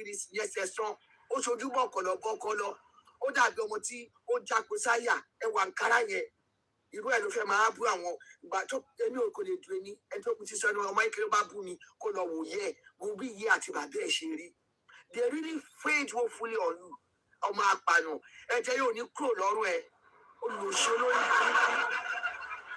olóòkú ara wa ń bẹ inú ara ní ẹ̀jẹ̀ ìyá ọ̀yọ́ ọjà ẹ máa ṣe ṣó yẹn padà lẹ́nu o takulu mẹ́ẹ̀ẹ́ wá náà tà á bàtúgbọ́ bàbá sí ìṣàkíyà ní arówó àṣà ìyá ọ̀yọ́ mo tún rí kiri yà lórí ọ̀dọ̀ síta kọ́fì mo rẹ́rìn lánàá ni mo fẹ́ ẹyin pé ọlọ́run gbà nítorí ọlọ́run ẹ̀rín kan tí wàá gbà lára ẹ̀rín tí ẹ̀rín yẹn ń dùn mí àtàwọn sọ yẹ ẹ̀rín bá ṣe ni wọ́n ṣe ń tu ni wọ́n lè tún jẹ́ mama síta àbí kí lórúkọ àti Wùnmí ẹ máa jà kó ṣẹ́rí àṣírí yóò ní bò gbogbo kíní WhatsApp messages ten síra yín jókòó gan jókòó toilet paper àbí kí náà máa ń pè tó gba ajá Mohbad ó ní street girl ní ẹ ó ní ṣẹ́rí ó sọ fún wọnú ẹ̀ pé ṣẹ́rí pé ọmọ yẹn ọmọ Mohbad ṣẹ́rí àwọn ọmọ because nǹkan tó fẹ́ jẹ ìwọ́gùn yóò nà ó bó ṣe rí wá ó máa gbó ọlọ́run tẹ̀ mí nítorí pé mi fẹ́ fi kiri fọ́tò mi fẹ́ báyà yín ẹni tẹ́lẹ̀ tí wọ́n rí fọ́tò ẹ̀ ọ̀ lè rí tí wọ́n ti bá tó píkṣọ̀ mi Wùnmí ọmọ rẹ̀ pé bí wọ́n ló bí mi ni ọlọ́run ó ti wá gbó ó ti age frustration depression set in your life you look so arrogant honestly lánàá yẹn ògùnbá you believe you didn't see our wedding olódò tí ẹ mú nǹkan kan àwọn tó kọ ẹ gan bàtà òṣì tó dàbí Clifford ọjì tó wà lábẹ́ bíríìjì sọ́nà Òṣòdì ń bá ẹni tó ń gbéyàn bó ṣe jọ́ nìyẹn yẹn wá pè é náà tó respect pàtà náà ni pàtà ní kì í bá sọ̀rọ̀ mọ́ o dẹ̀ tún bú èbú o kò sí bó tilẹ̀ bá búyẹ àti Ìjùmọ̀kẹ́ àti gbàgbé ẹsẹ̀ sọ lórí burúkú tó fọ́ọ̀mù incense èmi ò mọ reason tí wọ́n fi di ọ̀dẹ̀ ìdákúdà àwọn ọmọ incense táwọn iṣẹ́ ẹ̀ máa ní wọ́n máa ń da tọ́lẹ̀ ní wọn kúkú yàtọ̀ sí wọn náà ọlọ́kọ̀ wo ni a mistake tí wọ́n ṣe nìyẹn ẹ má bínú máa sọ̀rọ̀ ilé ìsìn tó bá pẹ́ bíbá ẹni gbàtí túmọ̀ kó fò tó lóyún ẹ̀ wọ́n á ti rí bó ṣe jẹ́ pé ọmọ kàtìkàtì ọmọ datọ́ ni ẹ́ ọmọ arìndìn wọ́n á ní ṣe káwọn mú yàn wálẹ̀ but tó bá fẹ́ ni but àwọn èèyàn wá bíbá ìtorí pé owó tó fẹ́ gbà àti gba amenities tó máa fún wọn òun náà ṣe máa ń filẹ̀ ṣùgbọ́n irú àwọn ọmọ bẹ́ẹ̀ wọ́n máa ń yọ òbí wọn lẹ́nu ni Jùmọ̀kẹ́ ò ní sinmi lórí ẹ̀ kò ní jèrè ẹ̀ ọmọ òfò ọmọ àlè ó pa Mohbad ṣé wọ́n gbìjà Mohbad ni ọlọ́mọ 26 adúlé náà ní 26 ó sọ̀rọ̀ pé ó máa ké ó tún rẹ́rìn lórí kinní wọ́n wá ń sòótọ́ yọ̀gàdì sòótọ́ bàbá Ishaq sòótọ́ wá ń gun ẹ lábẹ́rẹ́ kọ́fì náà sòótọ́ ara wa ní ẹ wo a máa tún máa ṣe takú látàkù àyọ̀ ọ̀lẹ́ máa wáyọ̀ ọ̀lọ́ ẹ jẹ́ kí n lọ màá tún bá yín pẹ̀lú ọ̀rọ̀ fún wa ẹ ṣe ẹni gbogbo èèyàn mi ẹ continue God bless ẹ máa fi wọ́n pa yẹn lórí ọ̀dẹ̀ apárí òṣì àrìndì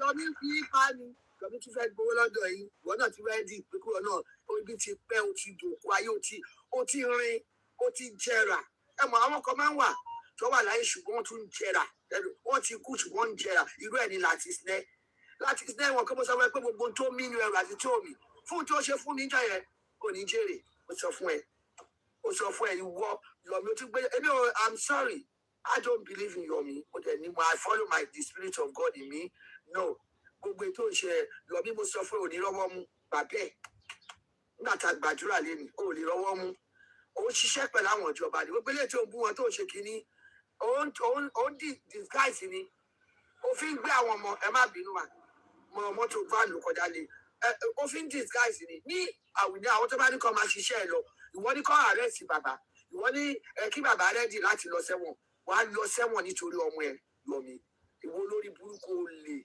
àwọn àníkàwọn tó fẹ́ fún ẹ ló máa fún ẹ lówó owó àgbàdo ó máa ná sí nọ́ọ̀sẹ̀ ó máa èyí tó nọ́ọ̀nà tó gbà kò lọ́lá rẹ̀ olórí burúkú ẹ̀ ní ọ̀tọ̀ ọlọ́run ọ̀tá humanity kí ni bàbá oníbàbá ṣe fún yín inú láti náà wá ń dùn ó gbà dúró náà kí ni blessing sọ pé ẹ̀ka mọ́ra láti ọ̀dẹ̀ ni ẹ ọpọlọ ẹ ti lọ ó máa ṣẹ̀sìn láyé ni láti ayé àfi àwọn ọmọ ẹ ọkùnrin tó ní wá fi dẹ̀ láàmú Ọlọ́run Olúwa ti ń bẹ bẹ́ẹ̀ ni ẹ̀ ti ń bẹ. Mi mọ tí bàbá Mohbad gbà lọ́wọ́ ẹ̀. Wọ́n á fi àwọn ọmọ ẹ̀ dẹ̀ láàmú lọ́kọ́ sílẹ̀. Jíbẹ̀ ló sọ̀rọ̀. Èmi ò ní kẹ́ máa sọ̀rọ̀ kẹ́ máa bù mí. Kẹ́ máa sọ̀rọ̀ èmi kọ́lẹ̀ tí ń sọ pé ẹ jíjọ bí kiri kan. I don't care. Wọ́n tó ní ọ̀túnrí fírífírí gbàgbàgbà ní Yọ̀mí. Ó tún wá ta mọ̀ torí pé wọ́n náà fẹ́ rí kò rí change. Ó lè yó kò sí mọ́, ó ti bọ́ lọ́wọ́ ẹ̀. Òkú ayé, ó kàn ń rùn síbẹ̀. Ó ń tàdí tó bá mọ̀, gbogbo orí ẹ̀ ti jẹrà. Gbogbo ara ẹnu ẹ náà ṣìhàn bí ìfúrọ̀ dí ọ̀bọ tó ẹ̀ṣẹ̀ bímọ. Lọ́ máa wo documentary. Àlọ́ kò ṣe bàbá wa kan ẹ̀ṣẹ̀ pọ́n 10 years ni David Attenborough. Ó ẹ̀ṣẹ̀ pọ́n òun ló máa ń jẹ́ ká rí àwọn ìfúrọ̀ ọ̀bọ yẹn. Gbogbo nǹkan ló máa ń ṣòfò wa. Kò ní dáa fún ẹ. Ẹ máa bẹ́ẹ̀ tó lọ jàre àtúpadà.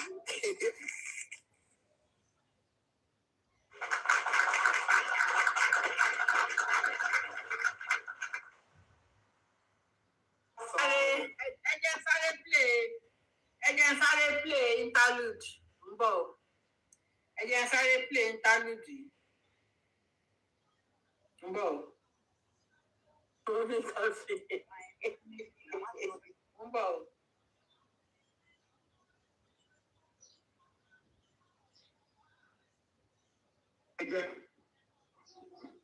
Bọ̀bọ́ yóò bá ti kọjá ibi tó wà báyìí kò bá ti kọjá ibi tẹ́ ẹ̀yin lẹ́rù tó iṣẹ́ ò bá ti kọjá báyìí ìgbà tẹ̀jẹ̀. Bọ̀bọ́ yóò bá ti kọjá ibi tó wà báyìí kò bá ti kọjá ibi tẹ́ ẹ̀yin lẹ́rù iṣẹ́ ẹ jẹ́ kí iṣẹ́ kó slow. Iṣẹ́ ò bá ti kọjá báyìí ìgbà tẹ̀mí àti ẹ̀ ní iṣu kàkà kí n bá ṣe ọwọ́ ẹ̀jẹ̀ mo ṣe kí ni mo kí pọ̀ mi ò bú mi ò bá jà nítorí tí bá ní kí bá bá jà màá máa bá ṣe ọwọ́ ẹ̀jẹ̀ mo fi lẹ̀. Àbí iṣẹ́ ẹ̀rí ẹ̀rọgbọ́n tí mo lò pẹ̀lú yọ̀ mi ni ṣé ẹ̀rí bírèkì tí mo lò pẹ̀lú yọ̀ mi ni ṣé wọn ò ṣe kéde àti yọ̀ mi ká tẹ̀ síra wa lójú ká tẹ̀ ká bá yí ara wa jẹ́ lórí ìkànnì yìí mi ò fọgbọ́n ṣe é. A few moments later. Ọ̀gbá bá fún ìgbàgbà ni alọ́kọ́lóhun kígbe ni Yọ̀mí. Alọ́kọ́lóhun kígbe ni kò gbé nǹkan kan dání ní gọ́rọ̀ kò gbé dání. Ìgbà tí Kàrímọ́ náà ṣẹ̀wọ̀n pé mo kọ́ máa mo wá sọ fún yín. Ìgbà tẹ́lẹ̀ náà mo kọ́ máa kí wọ́n ní ìyàwó ìgbẹ́ ní ó lè alọ́kọ́lóhun kígbe ni kò lè orí. Ó lè ọ̀gbá tó wá gbá yín ní ó ti gbá ìlú tó ní ìwọ̀n. Ó lè ní ọ̀rẹ́ pápá hypocrite ni ìtumọ̀. Ó lè ní ọ̀rẹ́ ṣé ẹ̀rí bírèkì tí mo lò pẹ̀lú Yọ̀mí ni ṣé wọn ò ṣe kéde àti Yọ̀mí ká tẹ̀ síra wa lójú ká tẹ̀ ká bá yí ara wa jẹ́ lórí ìkànnì yìí mi ò fọgbọ́n ṣe. A few moments later. Ọ̀gbá bá fún ìgbàgbà ni alọ́kọ́lóhun tún gbé Yọ̀mí. Alọ́kọ́lóhun kígbe ni kò gbé ìkọ̀kọ̀ dání ní gọ́ọ̀rọ̀ kò gbé dání. Ìgbà tí mo wá sọ fún yín. Ìgbà tẹ́lẹ̀ náà mo come out mo wá sọ fún public ìyàwó. Ó lè alọ́kọ́lóhun kígbe ni Yọ̀mí. Ó lè ọ̀gá tó wá gbá yín bíbá yìí. Ó ti gbá ìwé ìwọ̀n. Ó lè ní Yọ̀mí. Pápá hypocrite. A few moments later. Bọ̀bọ́ yóò bá ti kọjá ibi tó wà báyìí kò bá ti kọjá ibi tẹ́ ẹ̀yin lẹ mú iṣẹ́ lẹ jẹ́ kí iṣẹ́ kó slow. Iṣẹ́ ò bá ti kọjá báyìí ìgbà tẹ́mi àti ẹ̀ ní iṣu kàkà kí n bá ṣe ọwọ́ ẹ̀jẹ̀ mo ṣe kí ni mo kí pọ̀ mi ò bú mi ò bá jà nítorí tí bá ní kí n bá bá jà màá máa bá ṣe ọwọ́ ẹ̀jẹ̀ mo fi lẹ̀. Àbí iṣẹ́ ẹ̀rí ẹ̀rọgbọ́n tí mo lò pẹ̀lú Yọ̀mí ni.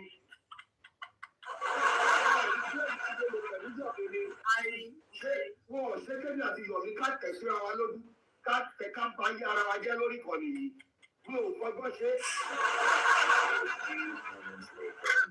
Ọ̀gbá bá fún ìgbàgbà ni alọ́kọ́lóhun kígbe ni Yọ̀mí. Alọ́kọ́lóhun kígbe ni kò gbé ọkọ̀ dání ní gọ́ọ̀rọ̀ kò gbé dání. Ìgbà tí Kàrímọ́ náà ṣẹ̀rù pé mo come out mo wá sọ fún yín. Ìgbà tẹ́lẹ̀ náà mo come out mo wá sọ fún public ìyàwó tó lè ní Yọ̀mí. Ó lè alọ́kọ́lóhun kígbe ni Yọ̀mí. Ó lè orí ó lè ọ̀gá ó wá gba ibi báyìí. Ó lè jẹ́ lórí ìkànnì yìí.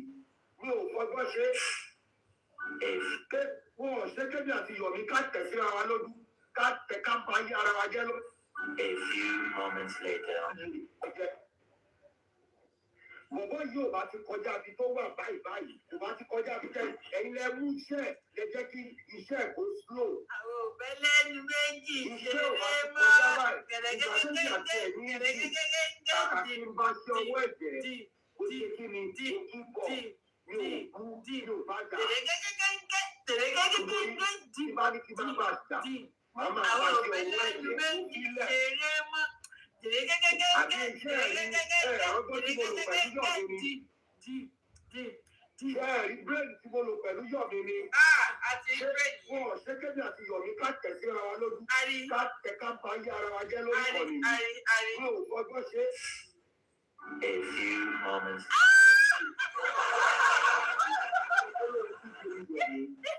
Yọ̀mí, a lọ kóló ìdíje kò gbé ọ̀gá ìgbà tí Kàrímọ́ náà ṣe ìṣòro kọ́mà. Ọ̀nà bọ́mà ní kọ́mẹ̀ntì ìnáwó mi o. Kọ́mà tí mo wá sọ fún pọ́blíkì ìyàwó tó ń lò ní ó ń lò. A lọ kóló ìdíje ní Yọ̀mí. Ó lè orí, ó lè ọ̀gá tó wá já nígbà yìí. Ó lè gbà yìí. Ó lè lọ. Hypocrite ni. Olùgbò hypocrite ni. Ẹjọ́ tó wọ̀ náà. Ìdúró ló ń jẹ́ tó máa sọ yìí tẹ̀sán. But the truth is, Yọ̀mí, you are sitting on a time bomb. Èmi lè ní máa sọ fún ẹ. Èmi lè ní máa sòótọ́ fún ìwọ Yọ̀mí. You are sitting on a time bomb. Torí owó, ṣé torí owó?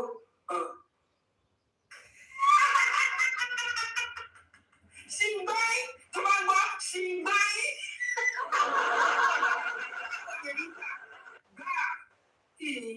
Go and be independent. No, we're independent. The earlier you know, people here go are independent.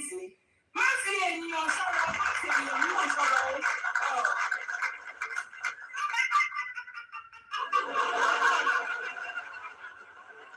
Ó lágbára. Láti. Aṣèjàre, you can talk. Let me quickly have a two before Gladiator Omowummi goes with a submission. Good morning, good afternoon, General Comfy, and I greet all the gladiators and generals on the panel session and those on the comment section. God bless you for all you do. Thank you so much for all you do for justice.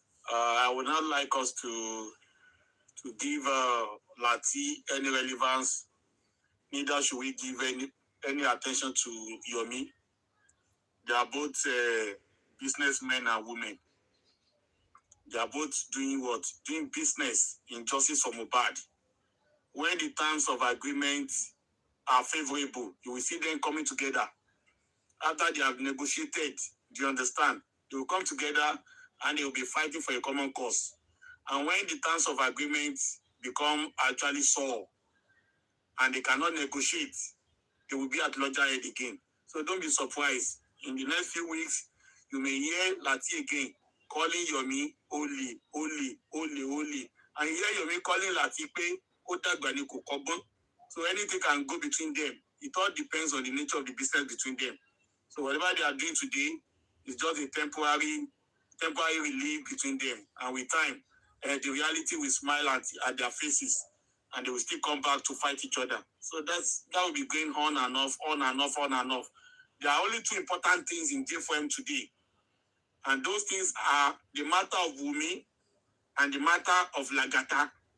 Those are the two things in J4M that I will be exhausting my energy on. Because those are the evil people, the masters. We have the justice from the back. And are fond of perpetrating evil with no sign of remorse.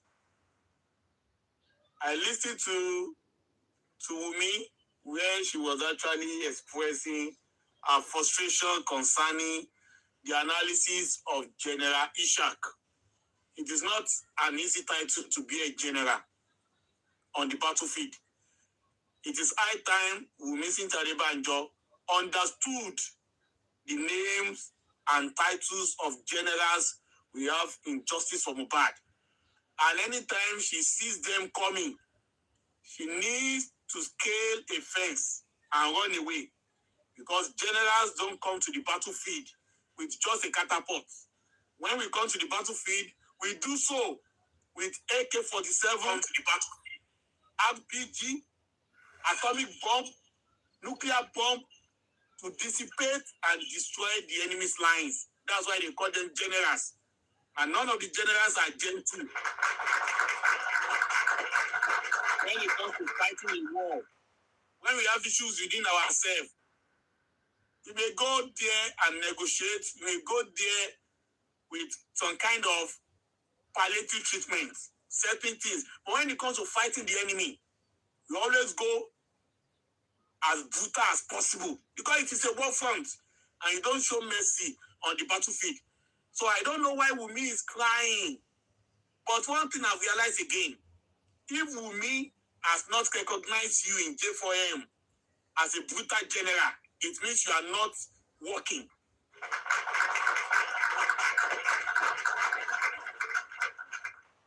If Wunmi Adebanjo is here to recognize you,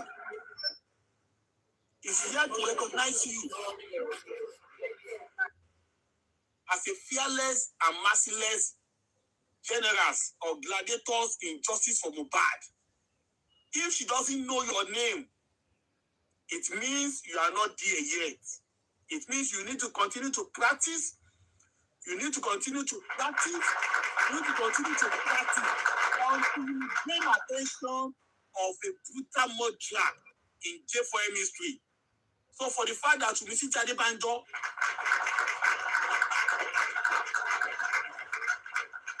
will come to Temi's platform to mention Ishak's name, that is another word. It's another title. It's another promotion for General Ishak. That is a great achievement. When you push enemy behind the line, they will come out for me, because it makes life so much uncomfortable for them. It is a sign that you are very instrumental to the positive movement of J4M. I've got some questions to ask Wunmi Adebanjo. You kept on talking about Agbalagbani. I would like to ask Wunmi Adebanjo, where is your father, Wunmi Adebanjo?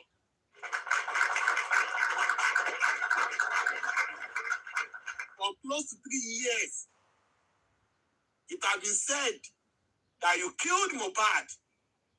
Your responsible father, so to call, has never come out to say a word in your defense. What does that mean?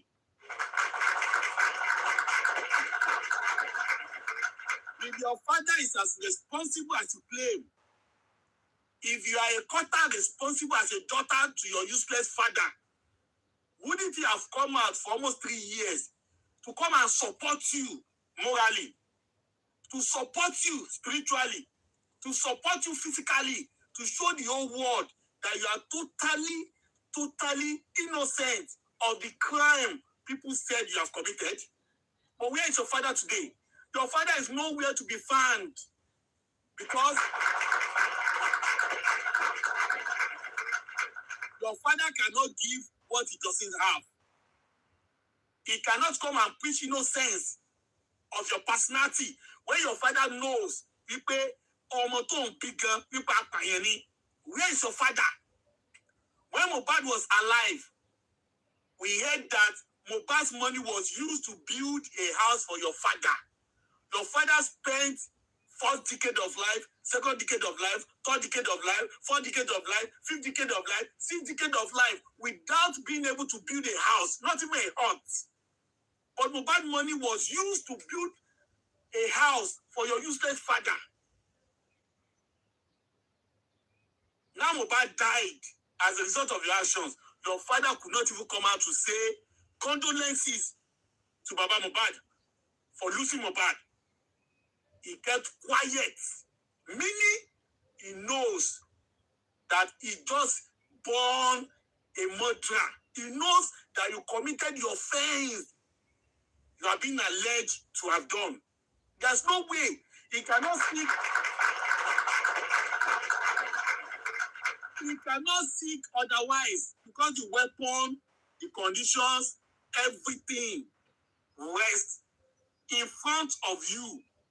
There's no better suspect in the untimely death of Mohbad than Wunmi Adebanjo, and that is why your father has kept quiet for almost 3 years. Are you not ashamed of your useless father? Is your father not ashamed of you being a useless daughter? Like father, like daughter. I am not surprised. They say your father is an uncle to your mother, and you are a product of an incest. What manners of offspring will come from copulation between two family members? In Nigeria, it is a great taboo for you to allow a product of an incest to survive. But because of non-honorable behavior of your father and your mother, you have allowed a bastard and an abomination like you to exist. So every time people are beginning to see the attitude of Wunmi, don't ever forget where Wunmi came from. Don't ever forget where Wunmi came from.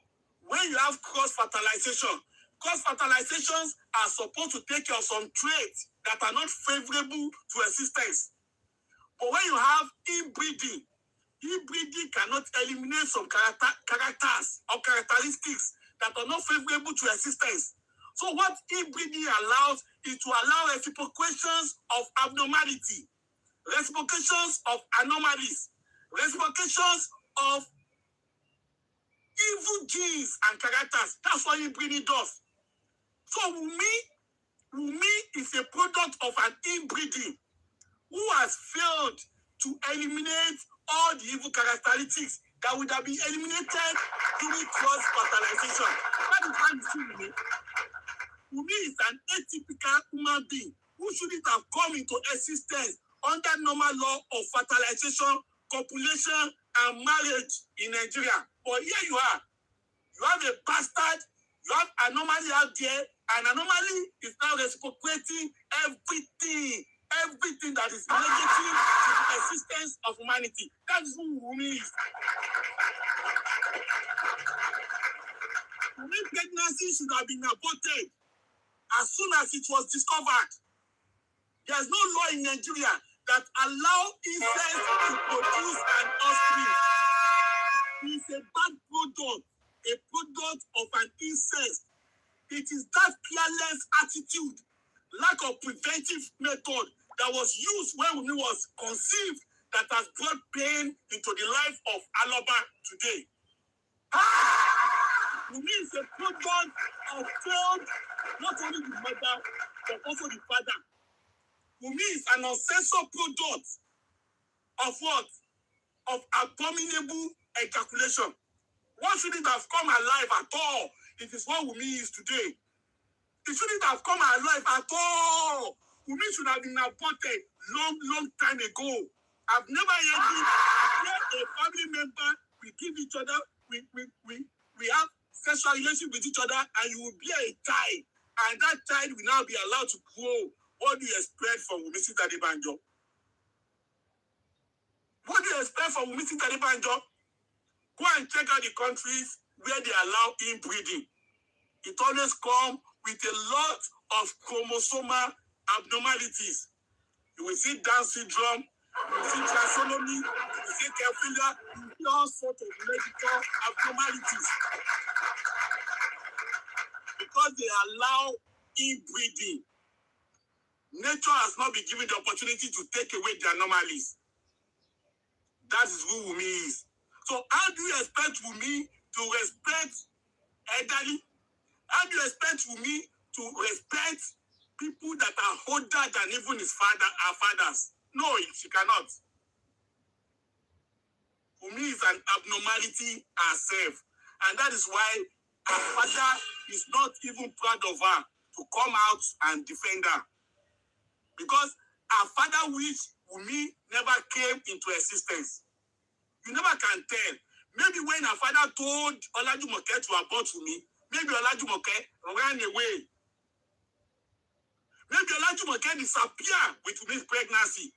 Because it is not seen in Yoruba land for somebody to allow a product of such an incest to mature to this level. It is an abominable act. Nílẹ̀ Yorùbá wá ní pé ẹ má jẹ́ káwọn èèyàn mọ̀ o. Báwo ni ìwọ ẹ̀gbọ́n ló ṣe máa bá àbúrò ẹ̀ sùn tó wá fi wá di pé àbúrò ẹ̀ máa lóyún? Ẹ wá máa ní pé kí wọ́n fi oyún ẹ̀ sílẹ̀. Oyún ọmọ àlè tí wọ́n ṣẹ́, oyún Wùmí tí wọ́n ṣẹ́ gbá yẹn, òun ló wá di wàhálà. Tó di wàhálà sí gbogbo Nàìjíríà báyìí o, àti gbogbo ayé. Ká ní wọ́n ti ṣẹ́ oyún Wùmí dànù ni. Wùmí ò ní ráyè pa Mohbad.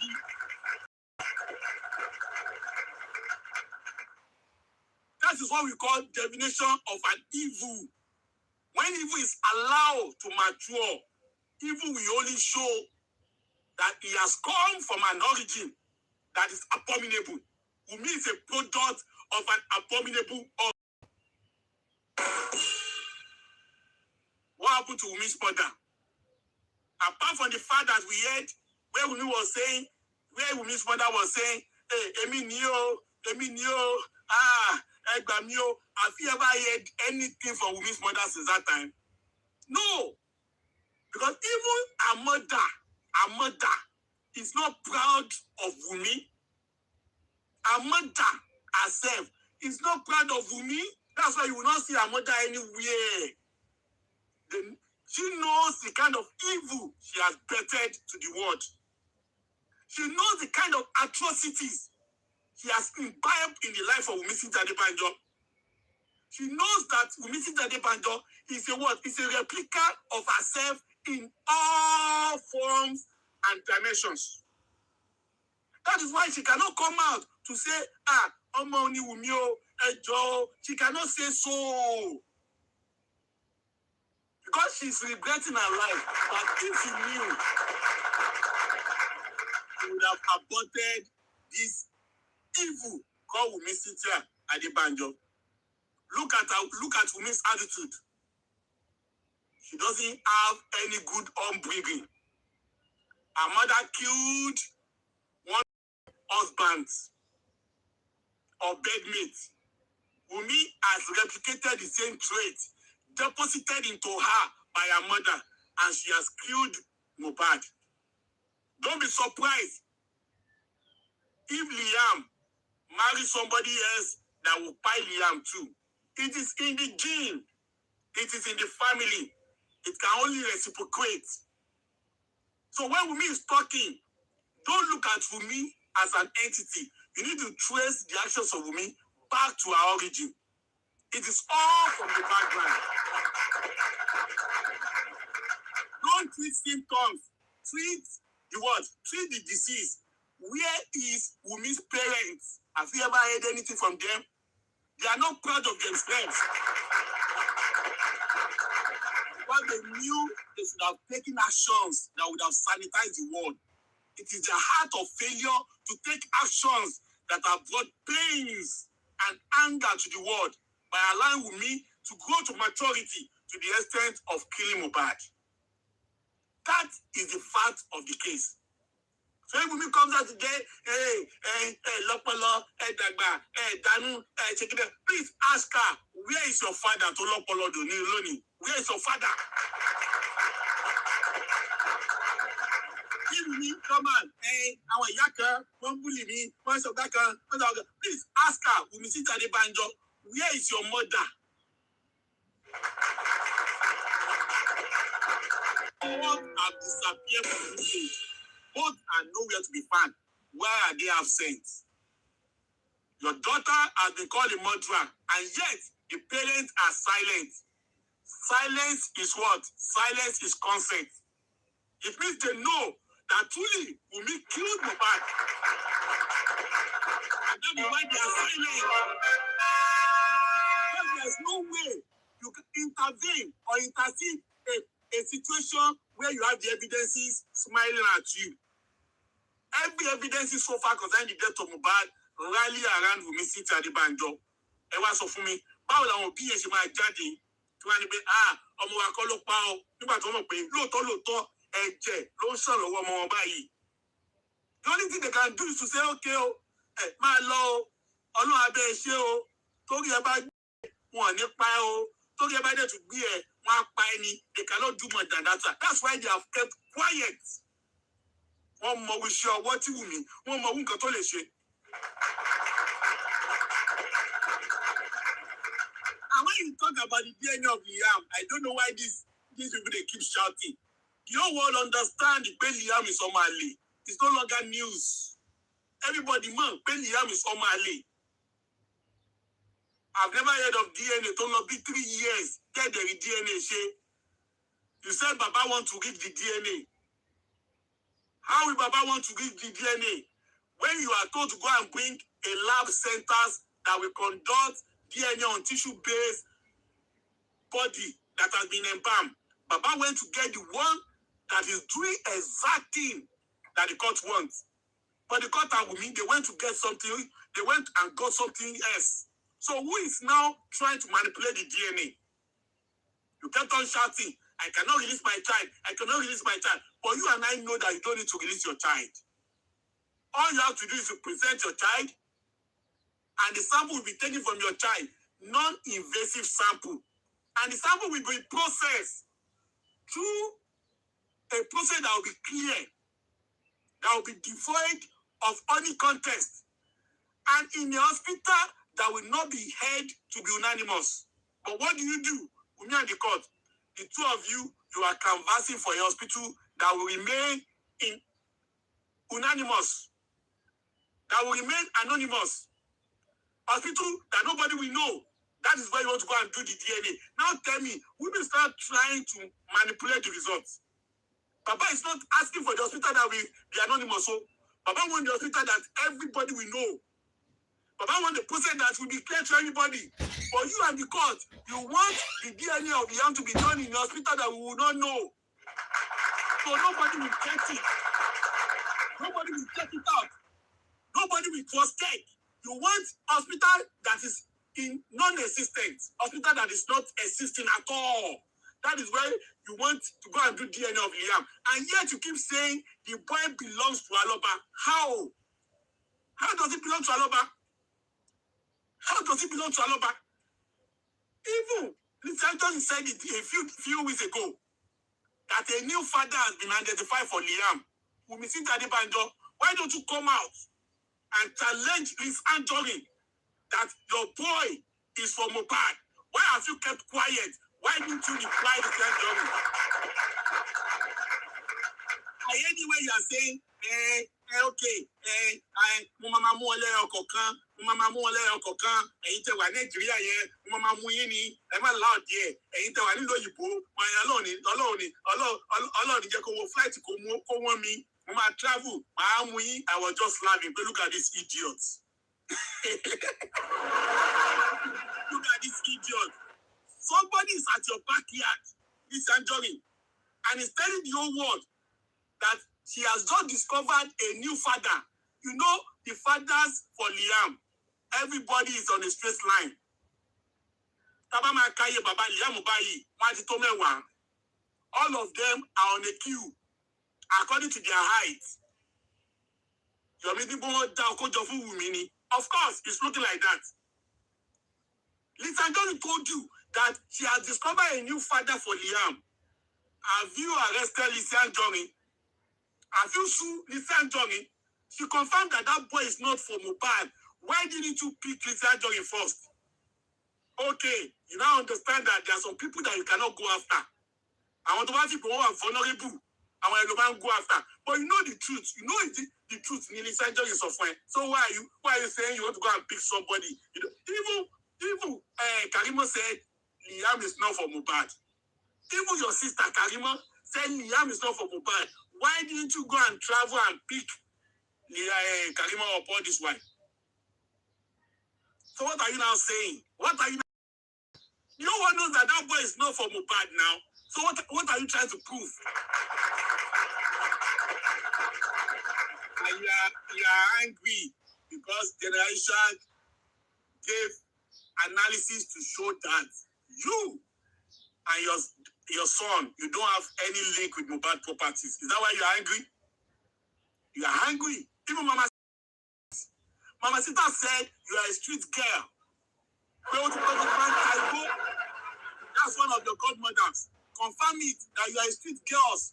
What the better in Taibo? What the better in Drop when Kakiri? What the better in travel to Agbe Patasile? What the better to Lonso, Teleki? What the better to marry Kakiri talking was scared?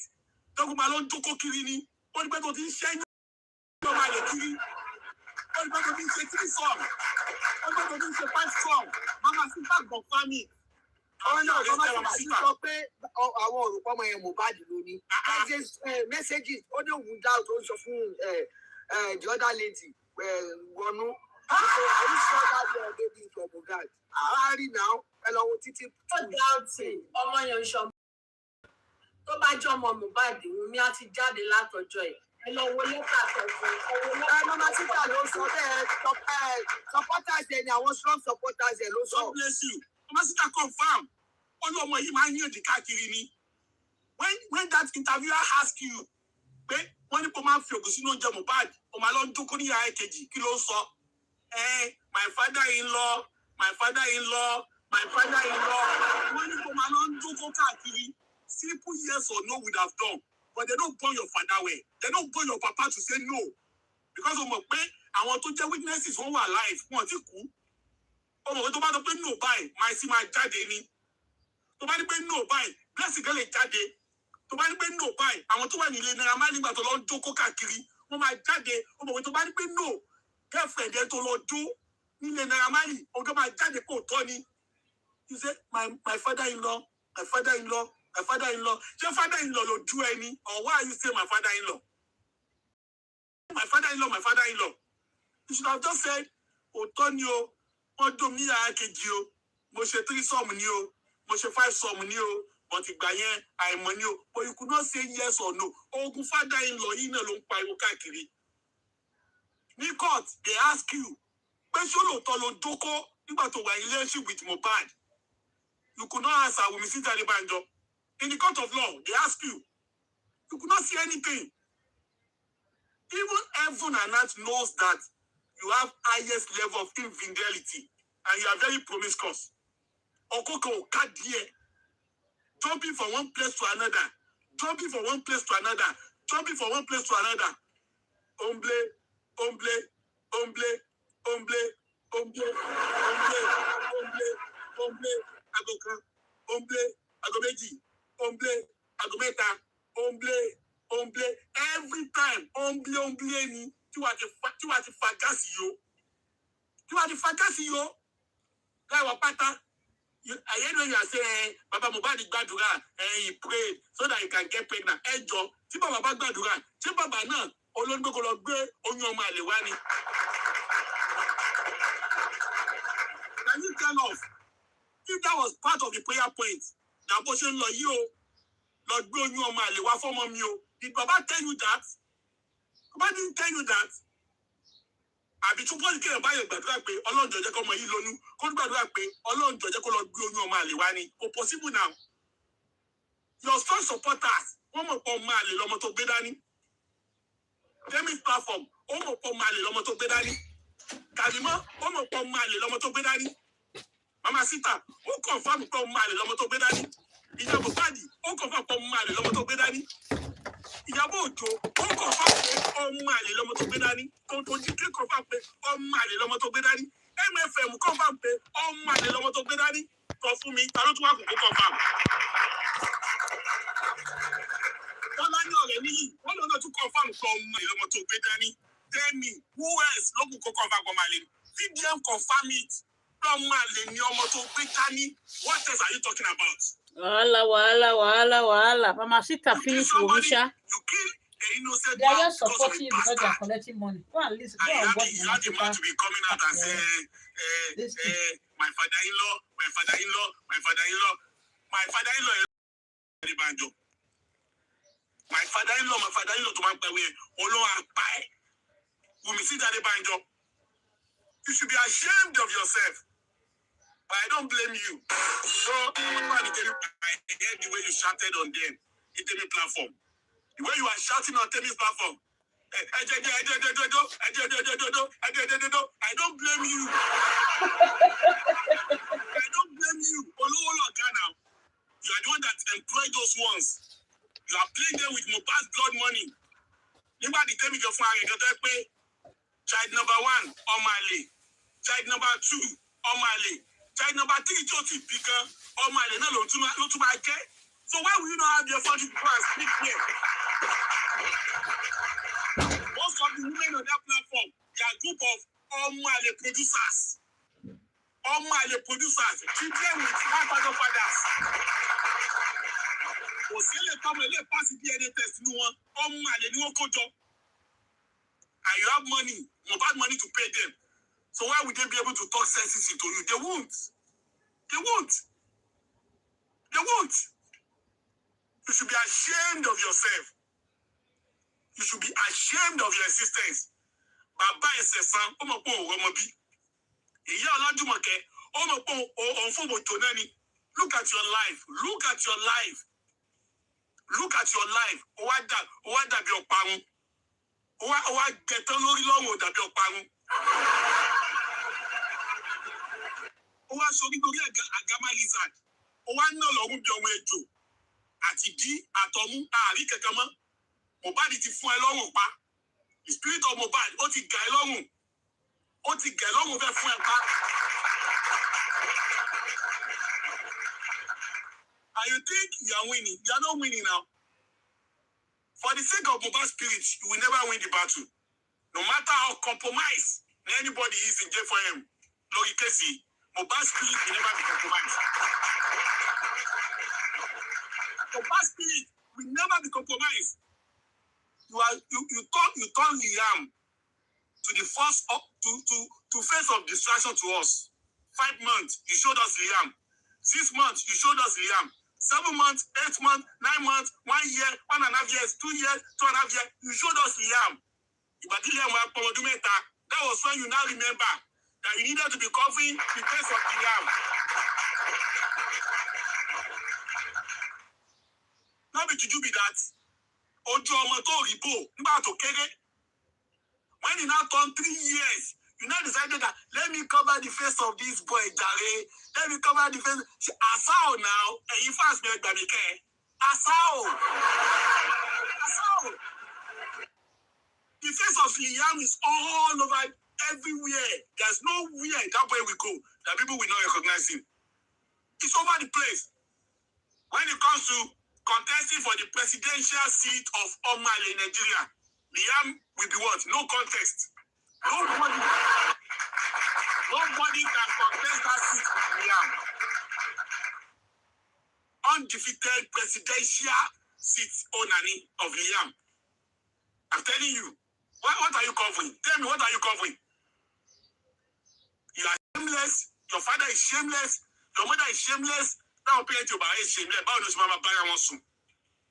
Our shamelessness and all pass see what one of the one should not duty. Roger Palmer, you're totally keep up a coffee so. And you think you are going nowhere? Even the people say they mind this case, the spirit of Mohbad mafia now. Otasi Evan, Otaimu, Otati. Somebody said, I shall not too long go by. Tobayawa atuta bata. Tobayawa ata earring. Tobayawa ata mama. Tobayawa ata. Tobayawa. You know that lie here. As long as you are using Mohbad's blood money to do whatever you are doing, you can never prosper. That's the fact of the case. Go and write it down. You can never prosper. Somebody gets in the central bank. Pass on the toilet to me. Somebody gets in the central bank. For the toilet to me. Because the spirit of that boy will haunt you. Either one go new. Either one go new. That spirit is fortified. That's if you are dead. You are in my journey. Oh my Jebby coming. Go and write it down. Forget whatever you are doing. 3 years are going. Do you think it's easy? Don't you think you people have spent enough money to destroy the justice of Mohbad?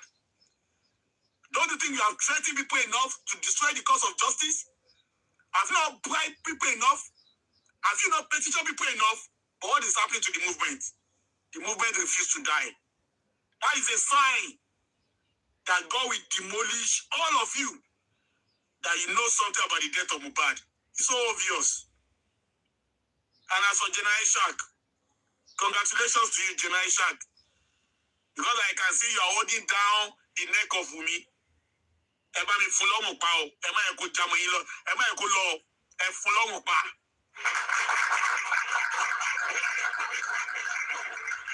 those of every other person that Wunmi has not recognized, please, I want you to work more. I want you to work harder so that Wunmi can recognize your existence in J4M. When she recognizes you, it means you are doing truly the work of God. Thank you so much, everybody. God bless you. God bless you, and God bless you.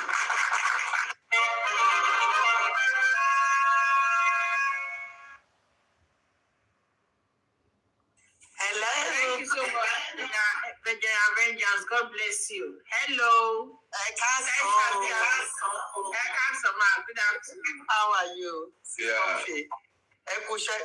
Breaking news, please hold on. Just 1 minute, please. Please. Okay. I need your indulgence. Thank you. Good afternoon, everybody.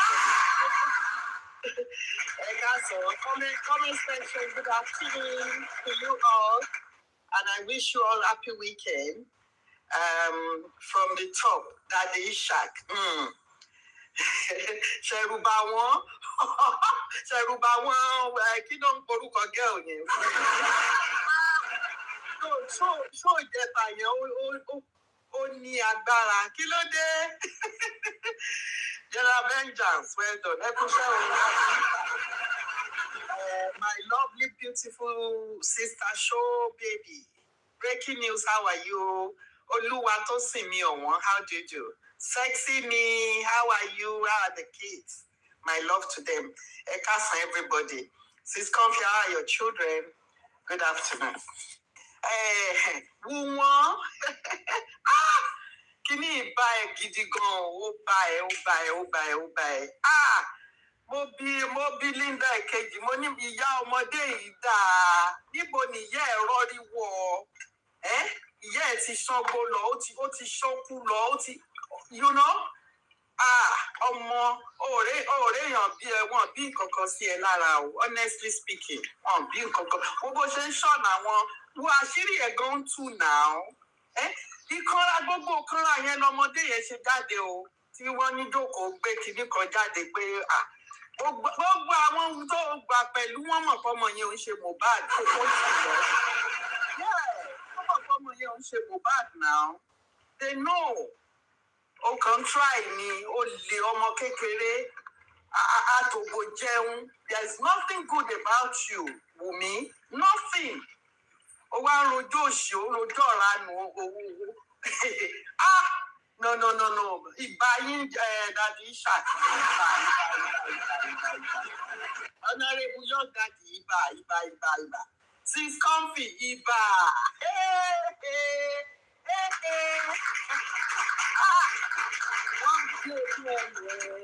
Ní nísìnyí. Mo máa ń sọ ní gbogbo ìgbà. Wunmi, ó máa jájà tó máa lọ confess. Lọ́kọ̀ kalẹ̀ díẹ̀díẹ̀ ni. Ọmọ díẹ̀díẹ̀ ni. Ṣùgbọ́n. You are such a nuisance. You are such a rascal. Wọn tó nǹkankan sí ẹ lára. Ó de ìwọ ìgbà 4 walls of people kọjá. I doubt it. Lọ́nà. You are too ras. Ras in your dressing, in your thinking, in your whatever. You are so ras. Mo dúpẹ́ Ọlọ́run o, mo dúpẹ́ bó ṣe dá mi tọmọtọmọ o. Gbogbo ẹ̀yin tẹ́ wà lórí tẹ́ seek for true justice. Mo bá yín yọ̀, mo bá yín dúpẹ́ torí mo mọ̀ pé ẹ̀tọ́ ọmọ yín ni o. I'm very sure of that. Daddy Ishak. Tí girl yẹn bá mọ̀ ní irú yẹn sọ pé I don't even know what to say because ọmọ yẹn other than pé ká máa fọ̀rọ̀ ẹ̀ ṣe cruise ni o. Cruise yìí ni. Kò sẹ́ni tó lè gba cruise yẹn lẹ́nu wa. Gbà bẹ́ẹ̀, a máa fọ̀rọ̀ ẹ̀ ṣe cruise ni. you know, títí tó máa fi jáwọ́ bí tó fẹ́ jáwọ́. Gbogbo àwọn tó nǹkan kiri wọ́n ti mọ̀ lórí burúkú ọmọ. Kò ń ṣépè séèyàn kan lẹ́nu lẹ́nu ìdálájà ẹ̀. Ta ló bí ẹ náà? Ẹ tó bá ń ṣe Mohbad, ta ló mọ̀ ẹ́? Ta ló mọ̀ ẹ́? Ṣé yẹ tó ń ṣe traffic warden ní Lẹ́kọ̀ọ́ ló? You think wọ́n máa ní police officer? Àléyàn ń ṣe traffic ní Lẹ́kọ̀ọ́.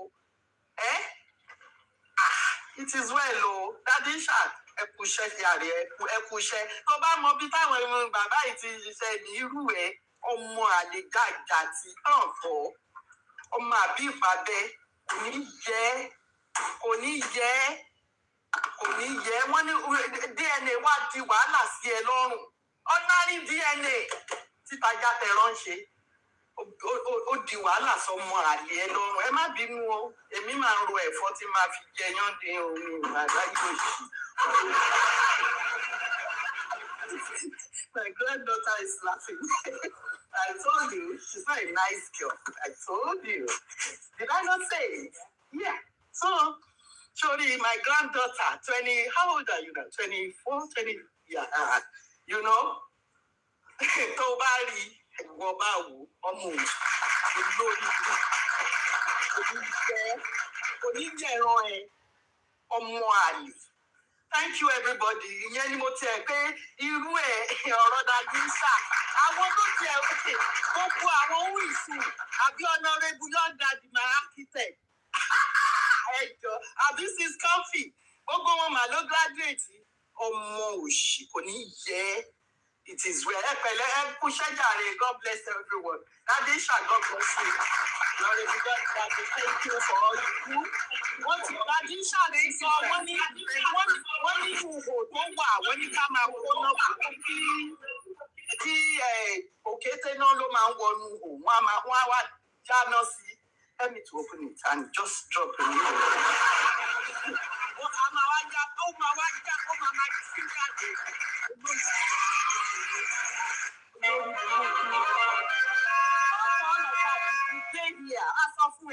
We told you we are not going. After your Baba said the needful, you know, you want no common here now. I was telling my granddaughter, God, Kinto Soros, this is what happened, we're happy, you know. And she was saying, if it is here, Grandma, she be in Nigeria, you know, but no matter what. No matter what. Come on, here, please. You know, it is well. I could share everybody. Thank you so much. Thank you for giving me the opportunity. Come up. God bless you. Thank you so much, Ma. God bless you. God bless your home too. Yeah.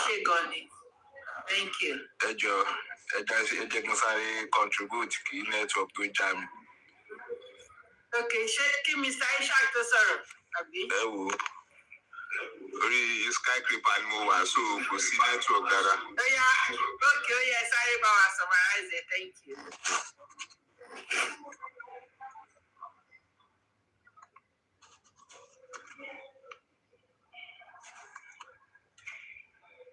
Millions. I wanted to look at it, Bosha. I can't so share.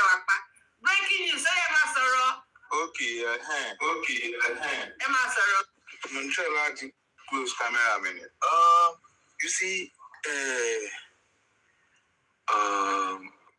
Sherry Atipati Wumi to show Daddy Shark.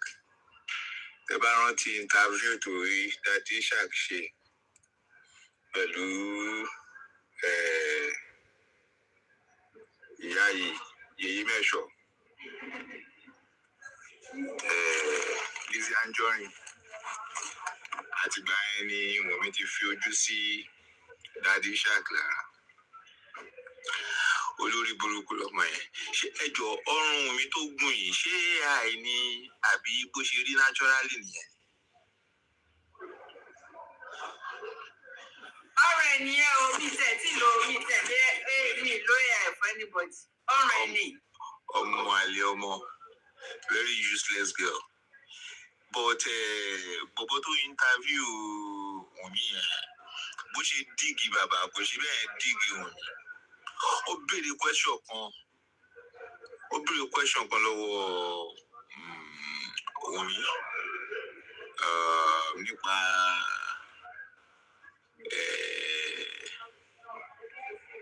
nípa DNA.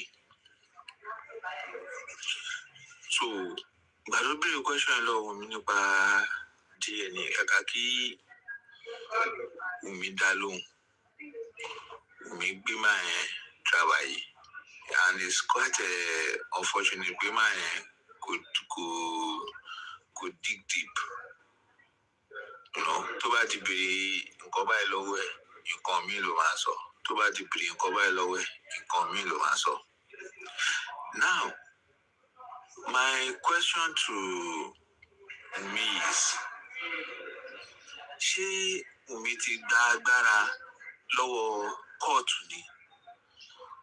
Tó wá ń sọ fún bàbá Mohbad kí bàbá Mohbad wá bẹ̀ òun kóun tó gbé Liam lẹ̀ fún DNA. You know, it's quite preposterous to hear her, and this is the third time tó ń sọ kínní yẹn, like tó ń try láti prove pé kò DNA court yẹn o òun lòun ní. Now wọ́n fún ní ó lọ ṣe kíní tó ti lọ ṣe center tó ti lọ ṣe DNA. You know, the Wunmi said they were asking my center malicious question. They were asking if they are doing DNA on a body that has been embalmed, and they are not supposed to ask such a question. Now, I was expecting the interviewer to ask Wunmi that, okay, in your own center, are they doing tissue-based DNA? The interviewer did not ask her.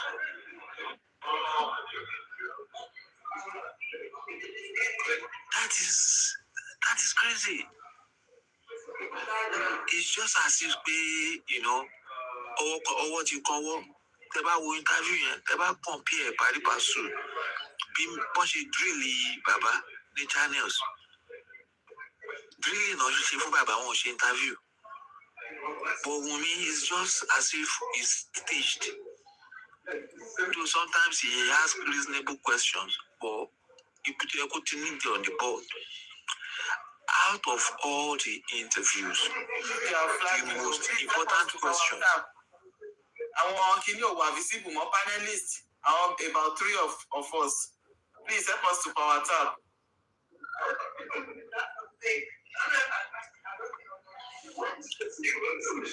Okay, am I audible? Yeah, ariwo yẹn background. Ẹ má bínú jàre, ẹ má dá àwọn òyìnbó yìí lóhùn. Pé màmá ń mú sọ̀rọ̀ nìyẹn. Ẹ jẹ́ n kúrò nídìí. Okay, bóyá kí Mr. Isha bóyá kan sáré sọ̀rọ̀ nù. All right. Mr. Isha, okay. Good afternoon. Good morning, good afternoon, everyone on the platform. The hosts, the panelists, the commenters, I recognize all of you. Ìfẹ́ tó wà láàrin wa, to bring us together is to help humanity. I don't think there is any of you that I've met physically. We met in this struggle. And to power to Pabuwapo, Nituaka. It is 10 years deed, according to She said she's prepared to fight this battle for 10 years. And I want to say that for us, it is also 10 years deal, 10 years of struggle, and 10 years of activism, sound analysis, demanding for justice, all for liberation of our children from the clutches of lazy, manipulative, and greedy wives. Not only about one, but all of them, whether Kaduna and Sokoto, Kudira and Fausa, who send their children or who send their men, who send their husband on a journey of no return. It is a luta continua. Ama follow him on that ground. Once again, I salute all of you and I appreciate all your support. Ibi tí wọ́n ti tán wa nílẹ̀ Yorùbá, mi ò tí ì rí ibi tí ọmọ 26 years tó ti fẹ́ jọrọ̀. Ọmọ 26 years nílẹ̀ Yorùbá máa ń ṣiṣẹ́ ni, ó ń wáṣẹ́ ni, ó wà lójúṣẹ́. Ó wà lójúṣẹ́ ọmọ 26 years nílẹ̀ Yorùbá. Ọmọ 26 years bá lóun fẹ́ jọrọ̀. Ẹ fura. And ẹ bá ti ń tí mọ̀jẹ̀sín tó yẹ kó wà lójú iṣẹ́ tó bá ti ń da ọ̀rọ̀ rú and is seeking sympathy. Ẹ fura. You will be hearing he prayed and fasted with us. You will also be hearing he brought many girlfriends to the house.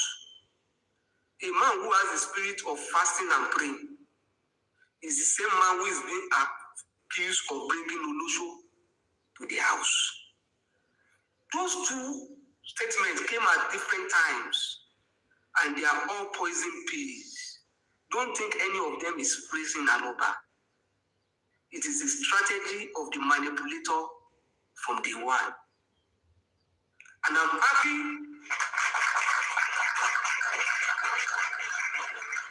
because all I do on this justice for Mohbad is analysis.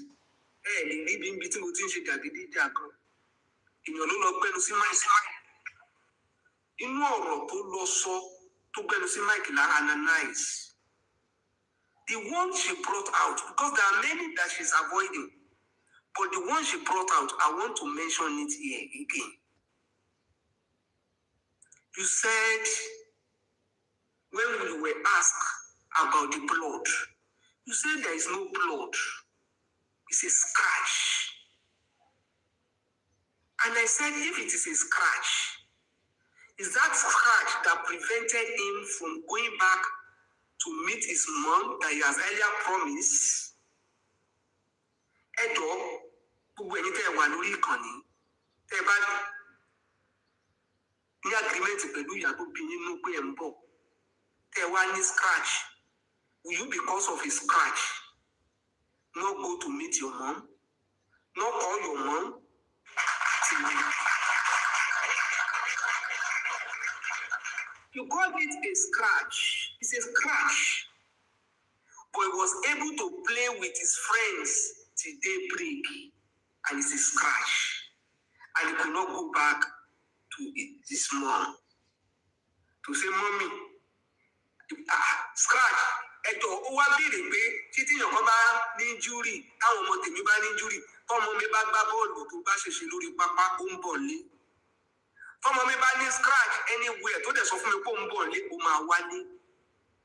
Ọmọ mi ò ní tìtorí scratch ó sá fún bàbá àti ìyá tó kú nílé. Ọmọ mi ò lè fi torí scratch. You call it a scratch.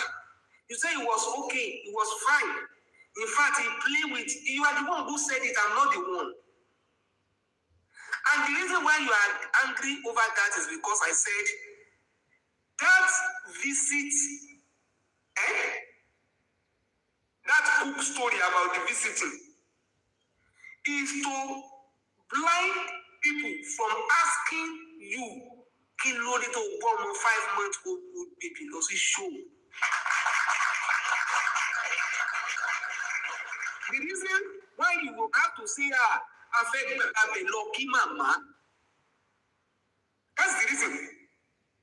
That is the reason why you cook that story. And I also ask, is that the reason why they are begging Mama Mo to cover you? Because I need the chief mourner. If not Mama Mo, who should they be begging for you? Mama Mo is the chief mourner. Who I don't care Mama Mo. That they have to be begging Mama Mo to stand with you. Mama Mo gan ló yẹ kó scatter ká máa wá gbogbo àgbáyé bó ṣe níbi tó túká sí ká máa wò bá ṣe fẹ́ tuntun. Ìyá Mo tún wá ń fẹnu ara ẹ̀ sọ wípé èmi dúró ti wù mí. I've never seen where somebody is mourning and standing. It's not possible. How can a chief mourner be standing with someone else? Who is mourning between you and Mohbad? Only one will be ọmọ tiẹ̀. Bàbá Mohbad àti ìyá Mohbad ló bí Mohbad. Mohbad ló kú. Ta ló mourn? Kí ló dé tó ń di lẹ́sẹ̀ mú tó ń bẹ̀ ẹ́? Àní ìyá Mohbad gbé wa débẹ̀. Nígbà tó fi bínú sọ̀rọ̀. Ìyá Mohbad ní kí n kúkú wá lọ bá Jòsí ó bẹ̀ta. That means that nǹkan fi dè mọ́lẹ̀ is for your own cause. Is for the stories that you have cooked. Is for the narrative that you are selling to the public. That is what the analysis point at. It's my analysis. I'm just analyzing statements and reconciling them. And I say, as a chief mourner, who is getting deep grief? Where is the little energy or capacity for thoughtful, consistent, and proactive care that Yamo said he was giving you? Èmi ò ń kò láìdí o, bó o bá gbóyìnbó mi dáadáa, mi ò ń ṣe kò láìdí generation o. Èmi ò ń ṣe kò láìdí generation. A chief mourner is talking about giving somebody a proactive care. A mourner who should be overwhelmed and unable to communicate is the ones where mo dúró ti wù mí. Kò lè fẹ́ lọ sí Kòròdú. Lucky mama, any issue only scratch is not pé on the baba ń pa kò sí blood. Ẹ ló ṣe eré mọ́jú pẹ̀lú àwọn colleagues ẹ̀ kò dẹ̀ rántí lọ sí Kòròdú now kẹ́ ò tún wá gbé wa débẹ̀. Scratch prevented him apart from going to Kòròdú from also using his own phone to make call to his own personal nurse. Scratch tó lò. No, I'm not adding to it. And in that show yesterday, apart from Eli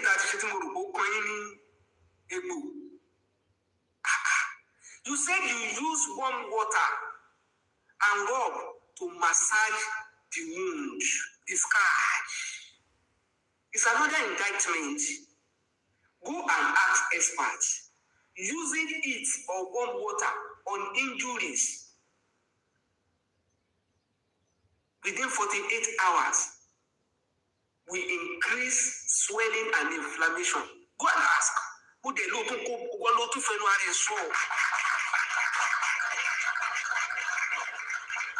You are putting it only warm water at the rub.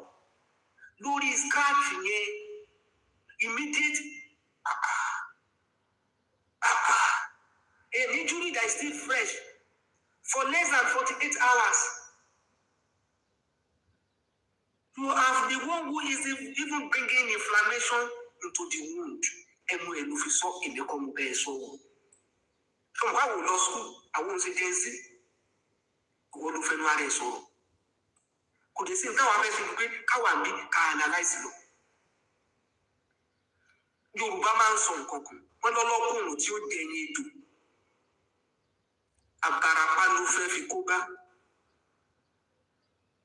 ẹ ráwọn àwọn abọ́ba kú nísìn bó ṣe line up ẹ ní gbogbo àwọn tó ti fà wọnú kéèsì tí ò mọ nǹkan kan pa ẹ̀ ẹ wo bó ṣe sọnù wọn dúpọ̀ mọ́ ti pàkọ́ that people cannot even some people are even they are confused ẹlòmíì tó jẹ́ wípé làákàyè ẹ̀ kékeré báyìí ní tẹ́lẹ̀ wọ́n dẹ̀ gba làákàyè lọ́wọ́ ẹ̀ because if you see those following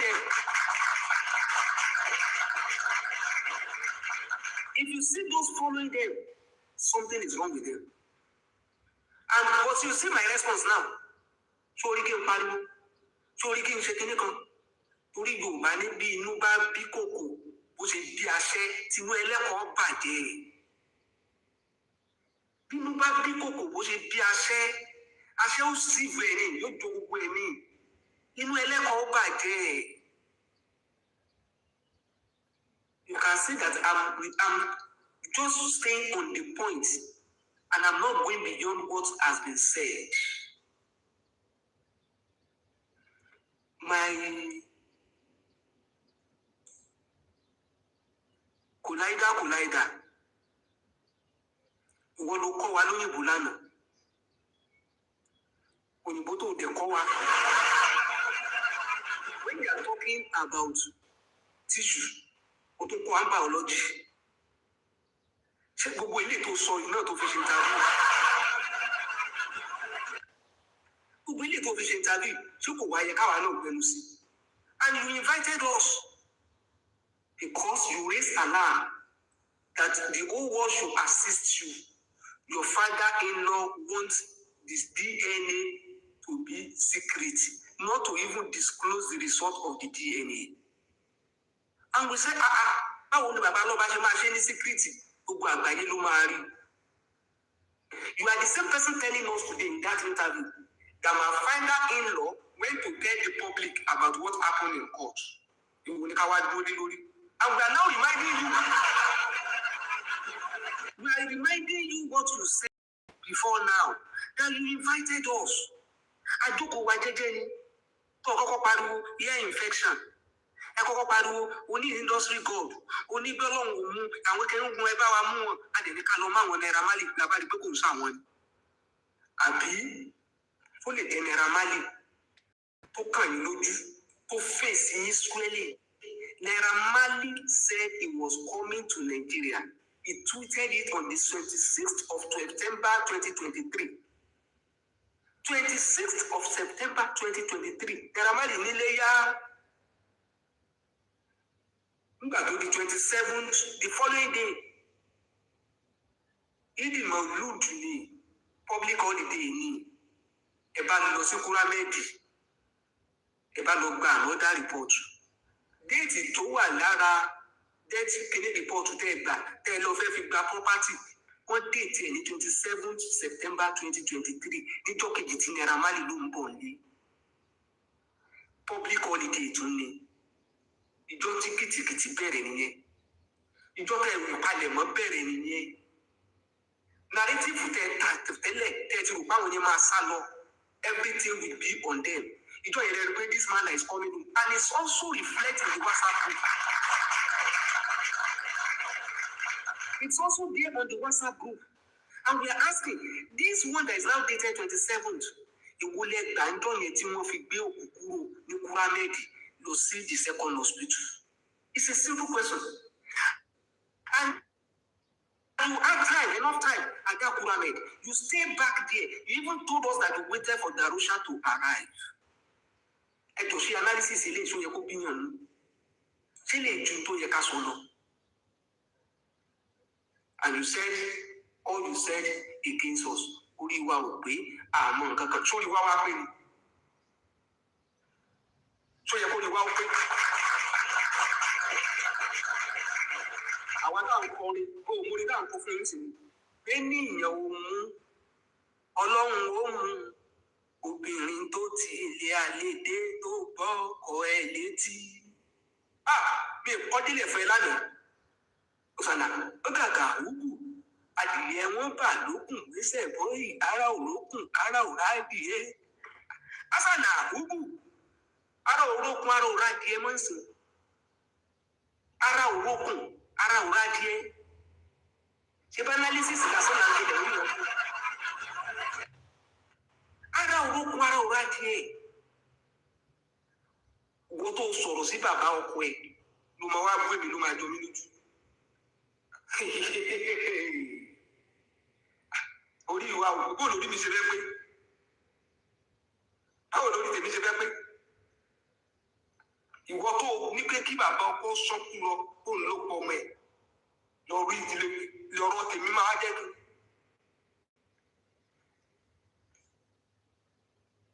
Ilé tí a ní òwò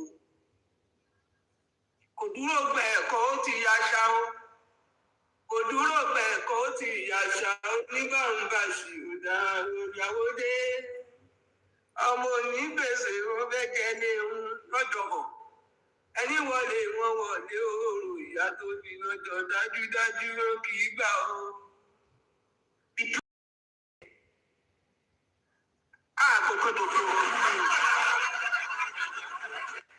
I've been telling you from day one, you won't see me defame or blander oníkankan sọ nínú analysis ọ̀rọ̀ ni. But a fẹ́ lọ level.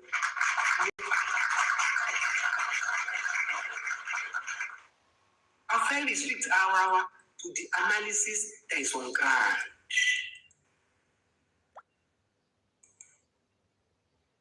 Report to tell fẹ́ lọ fi claim property. Report yẹn láwọn béèrè láti jọ ìtẹ́ ìlẹ́gbẹ́ jáde. And I'm happy yesterday in the video, in the interview that you granted. You said you did traditional kilopi. Okoko introduction. You go need traditional wedding. You go need our wedding. Ejo, in traditional wedding, it is the marriage between two families. If truly you had the traditional wedding, traditional introduction, traditional engagement, it is between two families. Tó bá jẹ́ pé òótọ́ ni níjọ́ tí Mohbad ti kú ṣé family ẹ̀ ti yọjú sálọ́ba.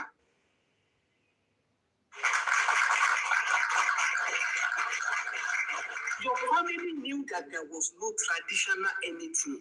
That is a litmus test in court. Are you sure there was a traditional anything? If there was anything like that, how come your family did not see family economy? Just a courtesy visit to the man who lost his son. Show me evidence of anything traditional. I look at some of the idiots talking, analyzing what they don't know about. Some of them are analyzing what they don't know. They don't even know anything. Saying embalming. There was nothing embalming. We went into embalming.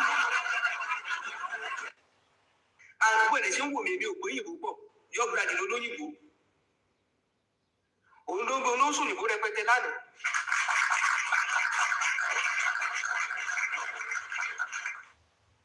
You want to show you tissue and body. They are asking questions about tissue. They are asking questions about body. And they don't open no biology. And just tissue want to cut it out of the body. Oh no,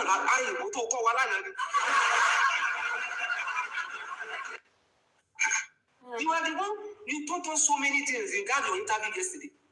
That those who are following you, if they really have it obsessed with all your manipulation, they should know that something is wrong somewhere.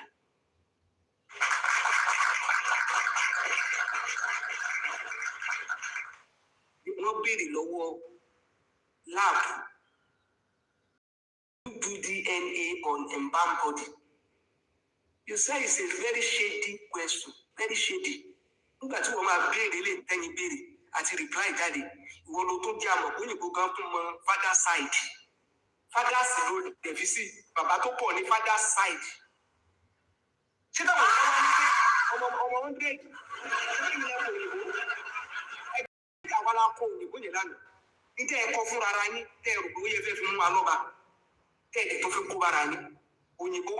Father's side. Father's side, there is a book that is done with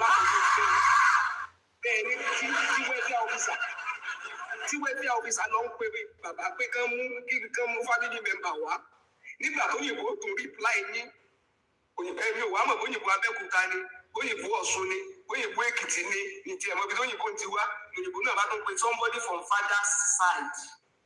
Bàbá mi ti lé ní ọ̀kan tó kó ní ọ̀kan wà ní àpò. Ìwọ ló ń kọ́ni fún rẹ̀ ìwọ lọ nínú ohun tó kà lánàá láti gbé jáde pé ẹ wo ohun tó wà ń bẹ̀ o. Kọ́ ọmọ bá wá ń kọrin pé bàbá mi di méjì ọ̀kan tó kó ní ọ̀kan wà ní àpò. Ó tó paripari ọmọ ṣé ṣáwa ni àbúrò.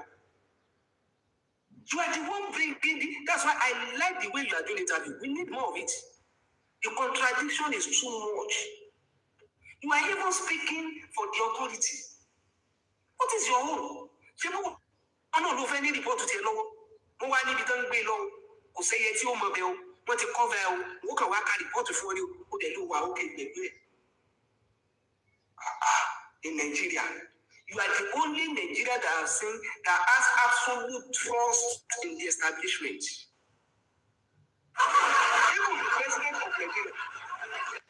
Even the president of Nigeria, to do TJ la pa òfin wí lọ ni. Bàbá gan ń wẹ̀yìn. Bàbá gan kò trust àwọn tí wọ́n sọ̀rọ̀ àyè gan. Ṣùgbọ́n wọ́n lè ka ni mo rí pé anywhere the government is going is where I'm going. You have so much confidence. Analysis là ń ṣe tó o bá sọ bẹ́ẹ̀ lánàá sí ṣé máa bá àwọn àpárọ̀ mẹ́rin. Bóyá tẹ bá dẹ̀ rò bóyá mo ṣe tí ò dá ẹ má bú mi yóò ga jù ní lórí platform. Ìbéèrè tó dẹ̀ ń béèrè lọ́wọ́ mi èmi reply sí.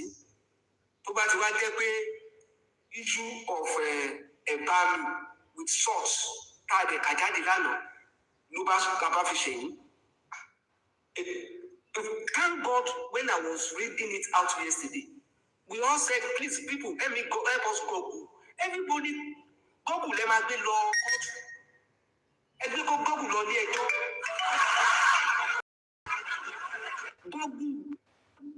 Google, be careful. Why did you say that salt embalming will prevent accurate autopsy? Google, why? Why?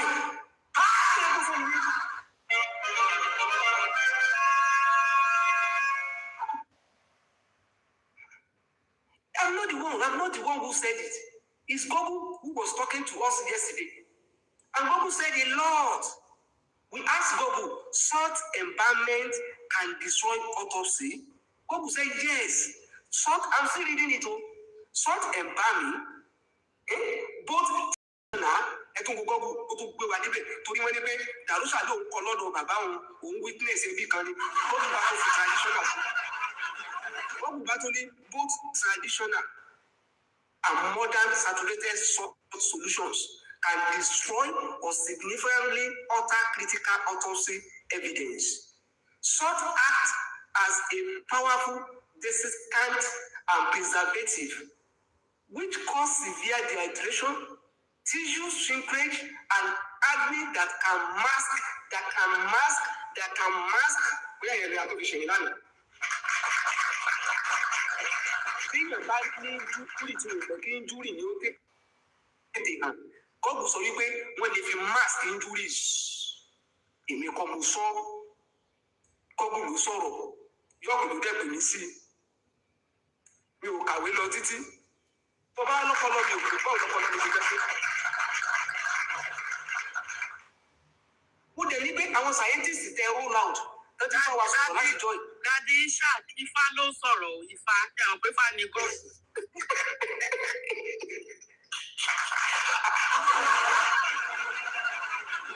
And that yesterday is not only that.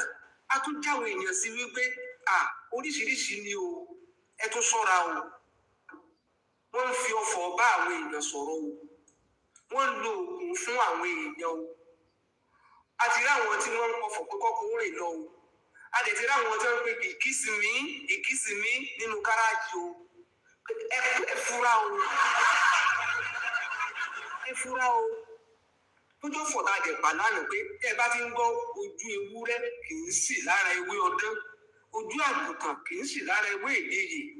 Ìwọ ọmọ Kúdírátù ọmọ Fáúsátù kó dùn mí pàpà. A ní tẹ́ ẹ bá ti ń gbọ́ ẹ fura o. Kí ni ètò láti ṣe yìí?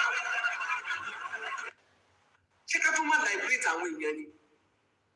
Ṣé lè ta aṣọ yẹn ẹjọ́ eléyìí tí mo sọ yẹn sì ká ni mo fi àkáàkà?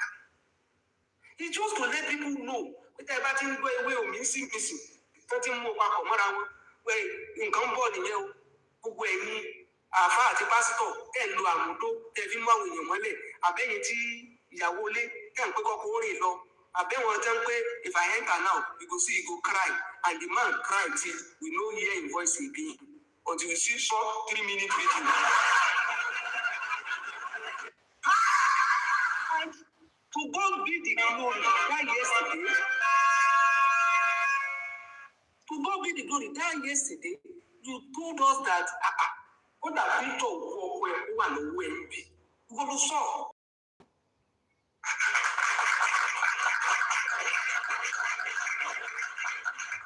Only that picture of your husband is even here with you.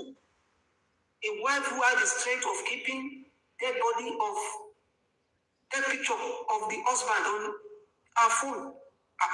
Ṣé wọ́n ní tẹ kùndùsì ẹni? Ṣé bí kùndùsì là ń ṣe fẹ́ lánàá? Kùndùsì ni gbogbo expression when you are even describing how your husband pie and you smile and we say wow.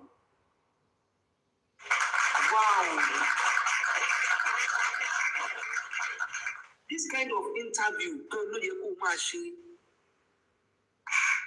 Facial expression tá a kà lánàá tí yẹ kó dìjà. We said somebody who is mourning, when that person talks, you will see some quietness and heavy sadness, bitter, sweet. Even if that person is going to smile, that smile will be very faint. They call it melancholic smile. Oh God, Daddy Shark, you are just giving this girl, you are giving it. You want her to be gay, having a melancholy girl.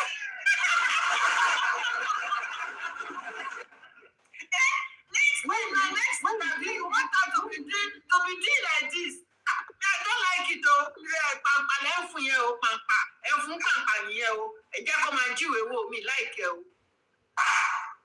Because when you forget something as Daddy Shark, give me the hot.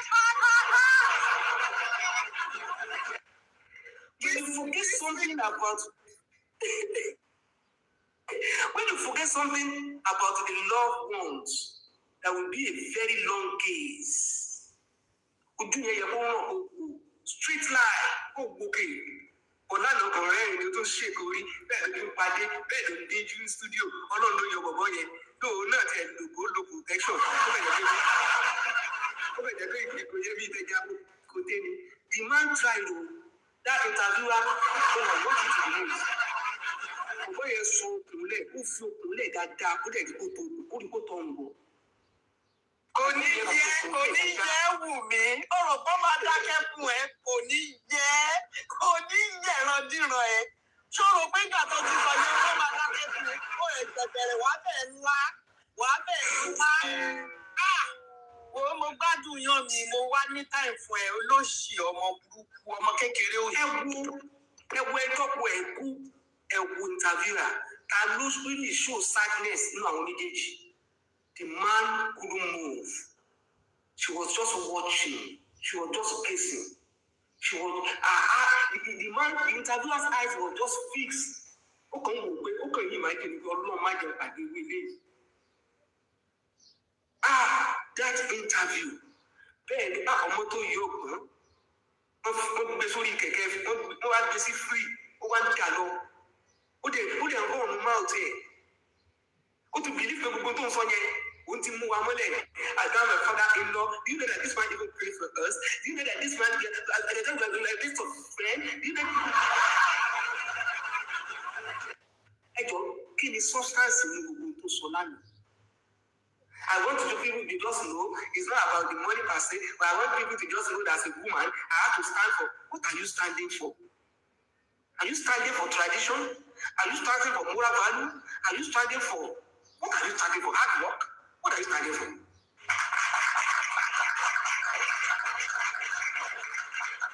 Oh, my iṣẹ́ tó ló kọ́ lánàá ni. Let's say many things. Nígbà tó dẹ̀ mọ́ ní ìdẹ̀lú kò di ọ̀ráyè tiẹ̀ gan.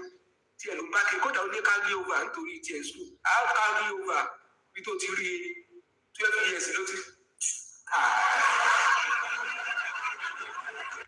ẹjẹ́ mi mo jókòó ẹ̀yin lẹ gbọ́rọ̀ placenta wà lánàá tó ní ìlú fàjà o ìgbà tó tún dé interview lánàá kó tún ní naming ceremony ni o ẹ jọ ṣé èmi á fi tí mi gbọ́ méjèèjì tó sọ yìí mi dẹ̀ ní position. You told us before that it was placenta. Yesterday, you changed it to naming ceremony. We all know. We are all saying it. Let me give you people some hint. People just don't know. I'm sorry now. We're not just talking. We're not just talking. We know what we are doing. There is this lawyer. See, Esabod Daruko. Daruko lawyer kan. Lawyer lẹ́nu yẹn. Daruko lawyer kan. Of recent. Nínú show tó ṣe recently. Àwọn ìdàkúdù dárúkọ lọ́ọ̀yà kan. Bàbá kejì tẹ̀lé mú lẹ́nu ọjọ́ mẹ́ta yìí. Ọ̀dọ̀ ẹni yẹn ló ti wá. Kí tó ṣe ní sáàlù náà sọ, ṣé ẹ̀mọ̀ pé ẹni yẹn náà wá involve representing Liam.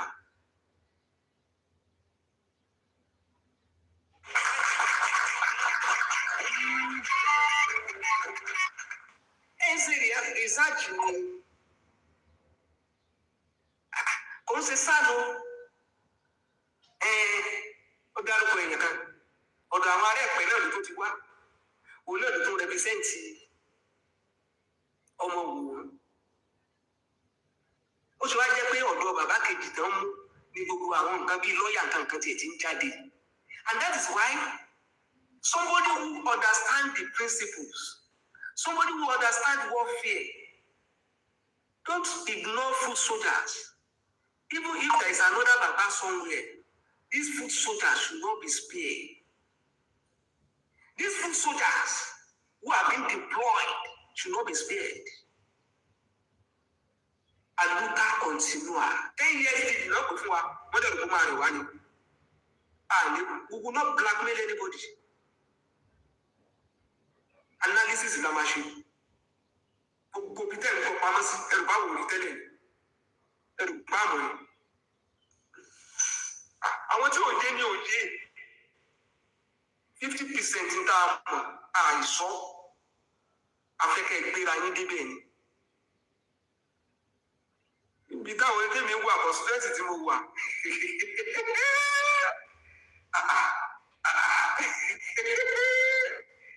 Ọmọdé yìí ó máa ná. Ọmọ náà débi òmìnira yìí ó. Ọmọ ẹ̀dá lákòjú ọmọ tí ó yá dájú ọjọ́. Ọmọdé yìí ọmọ náà kọ́ ọmọ náà kọ́ ọmọ náà. Ọmọdé yìí ó mẹ́la kó mẹ́la. Ọmọdé. I'm not here. If you see case to do me, I don't involve in case to come and dent people's image. I won't be there. Or if you bad do oh, but then we saw the and the care about come and I want to feel coffee missing about my home die. I mean, the cool lady and over. If you most of my plan, we know where they put it every. Tori aloba kọ́ ni mò ń jà fún ara mi mò ń jà fún. Aloba kọ́ ni mò ń jà fún ara mi mò ń jà fún. I've told you it's a clear call. Kọ́ntì wà sẹ́yìn báyìí. Kọ́ntì wà sẹ́yìn báyìí. Kọ́ni ẹ̀yẹ wọ́n sẹ́yìn. Wọ́n wà rẹ́dí báńkì. Torí bóun wá sí wà rẹ́dí báńkì. Analysis ni o, kò sí jàkátà ìjà o. Liberation ni o, just like I told you. From the clutches of oppression, from the clutches of manipulation. Otunwa solo tuwa. The man will want to cheat me. Ẹ wá kó list àwọn tán ti disown ẹbí. Lọ́mọ tó ti lóhùn ọmọ bàbá mi. Ẹ kó list wọn lọ kóòtù. Oh baby, your daddy ló gẹ̀gẹ̀ wà láàrin lánàá. Torí ìgbà tó mọ̀ yóò sọ̀rọ̀ lánàá. Ó dárúkọ àdúrà. Ó dárúkọ ọmọ nígbà tí ó lọ sí àkọ́kọ́ nígbà tó kọ tiẹ̀ lánàá ló bá ní I think I'm also there ó think ní kó tó forúkọ tiẹ̀ sí. interview ló ṣe o. Àwa kọ́ la force ẹ o. Ó dẹ̀ wà, people can see it online o. You have to think before you even know that you were.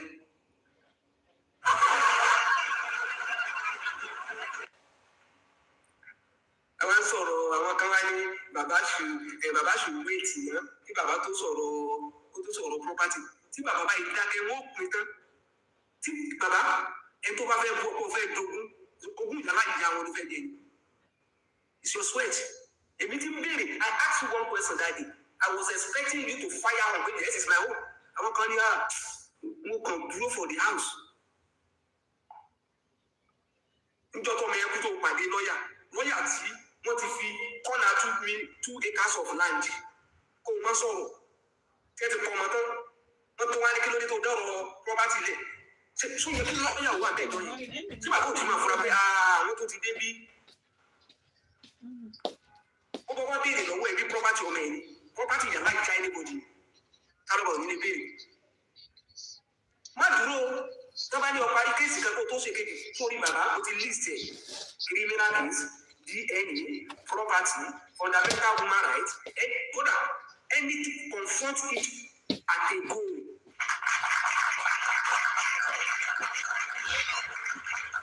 Bí ẹ̀ka bá ní òótọ́ ní o, bàbá wọ sọ́mẹ́ o, aṣọ yàrá ìjà àkàlù o.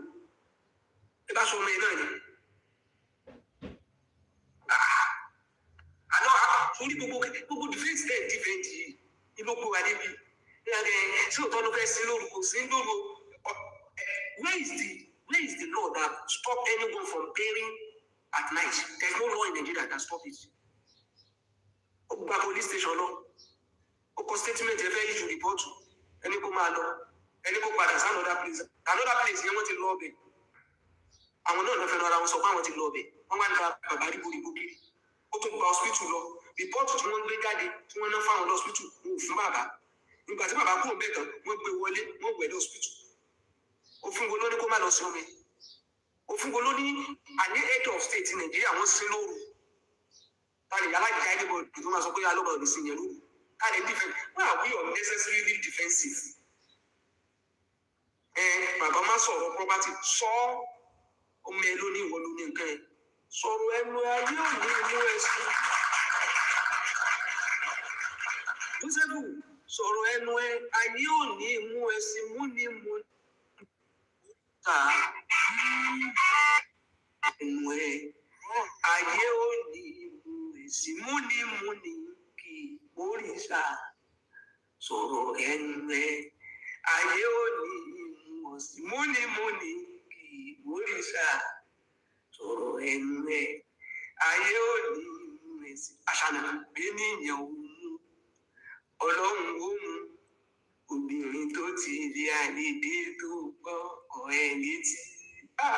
Àgàgà ugu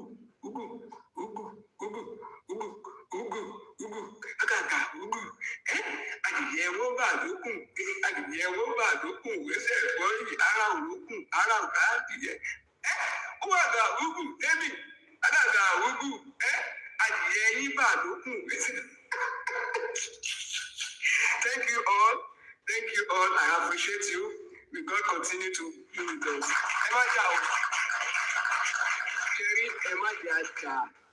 Ẹ má jà. Àti ẹ̀ ní ìdí ìpè gan. We don't need it. We don't need to cause. Share analysis yìí. I've told you people. Pẹ̀lú interview yẹn lánàá. Ẹ dà gbòòrò lọ ẹ̀. Ẹ̀yin abiyamọ. Ẹ bọ́ sí gbòòrò bẹ́ẹ̀ kẹ́ ẹ ṣe yẹ̀yẹ́. Kẹ́ ẹ analyse to basket. Go and mock them with their lies. Ṣé yìí lẹ pé Ìyábọ̀ ló kúrò lánàá ni? Ṣé bóun ló pè ló kúrò? Nígbà tá a rí private DNA. We saw private DNA in the WhatsApp group. Only the possible, only is not possible. Where is the evidence? Where is this and that? Lẹ́yìn wà ní kàdíkẹ́ analyze. A positive, we don't need to cause, we don't need anything. This analysis is enough. Thank you all, and God will continue to be with us and bless us abundantly.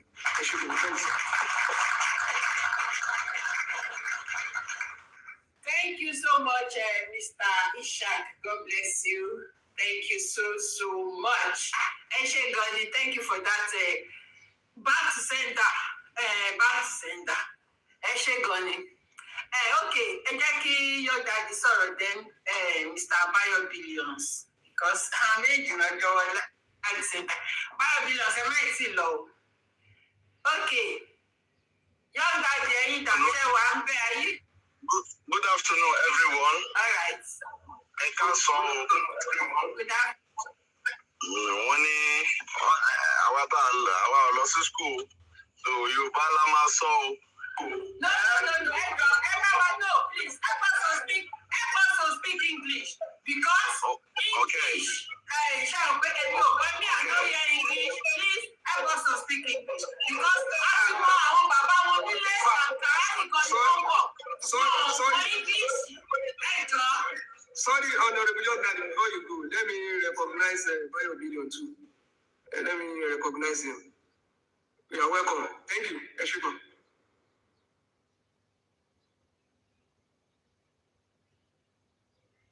Yeah, thanks, sir. So, please help us to speak English, please. Thank you very much. Okay, good afternoon. Thank you, sir. Good afternoon, everyone. Daddy Shaq, more grace to your elbow. I will continue to know how best to do with your eyes for me as well. There's nobody blaming anybody here, but just analyze the inquest, what she said in an inquest. So, but there's no need to put another analyze them. My greetings go to show baby, sexy me, Mama T, Mommy Larry, Olua, Ayeri Noromo, and Bayo Billion. Good afternoon to everybody. Everybody in the panel section, in the comment section. I greet everybody also celestially. Good afternoon to you all. It is what it is. It is justice. It is justice for Mohbad. We will continue to do what we know how best to do. Yesterday, what we did was to actually analyze the interview Wunmi granted. And it is simple. It is everything she said. And Daddy Shaq has mentioned everything, A for apple, B for ball. And let me quickly say this, the part that Daddy Shaq did not even was that in the beginning of that interview, Wunmi said clearly that I know what Baba wants, but I cannot give it to Baba. I cannot give it to Baba. Which, of course, of us that we are grounded in this movement, we actually know what Baba wants from the beginning. Baba has made it clear. He wants to know what by his son. And the second thing that Baba wants to know is if that grandchild is his own, belongs to Aloba, he has his blood. But it is sad that Wunmi is saying that, Wunmi is claiming that she's not scared of DNA, there's nothing she's hiding. She's now saying that she cannot give Baba what she wants. It is sad. And I don't want to buzz with a lot of English. I've not even listened to, I heard that she has responded to the show, which that means she's even listening. And we will still keep doing what we are doing so that we go refer to him as Yakubu, manage, Wunmi, manage. You go tell I say you want that, but you go manage. Lori Koniyi, you are the first woman in the history of that Nigeria that is finding it difficult. You're running pillar to post, just an ordinary DNA. Ordinary DNA has become your problem, your nightmare. You are not even saying that before you can do a DNA, that Baba, you have to go and beg. And the you, because when I listen to part of the thing that you said yesterday was about culture, yeah? You said culture in your interview that even if Baba wants to do anything, Baba should follow culture. Your brain did not tell you that in Yoruba culture. Your brain did not tell you that in Yoruba culture, wọn kì í ṣẹnu bákàbàkà sọ̀rọ̀ ságbàlagbà, especially tó bá ti wá jọ in-law ẹ̀. Àbí wọ́n kọ́ ẹ pé kó máa yọ ẹnu sí àgbàlagbà. Of course, you can abuse anybody. Ìwọ tí gan, when we look at your family pedigree, you know, you are nothing to write home about.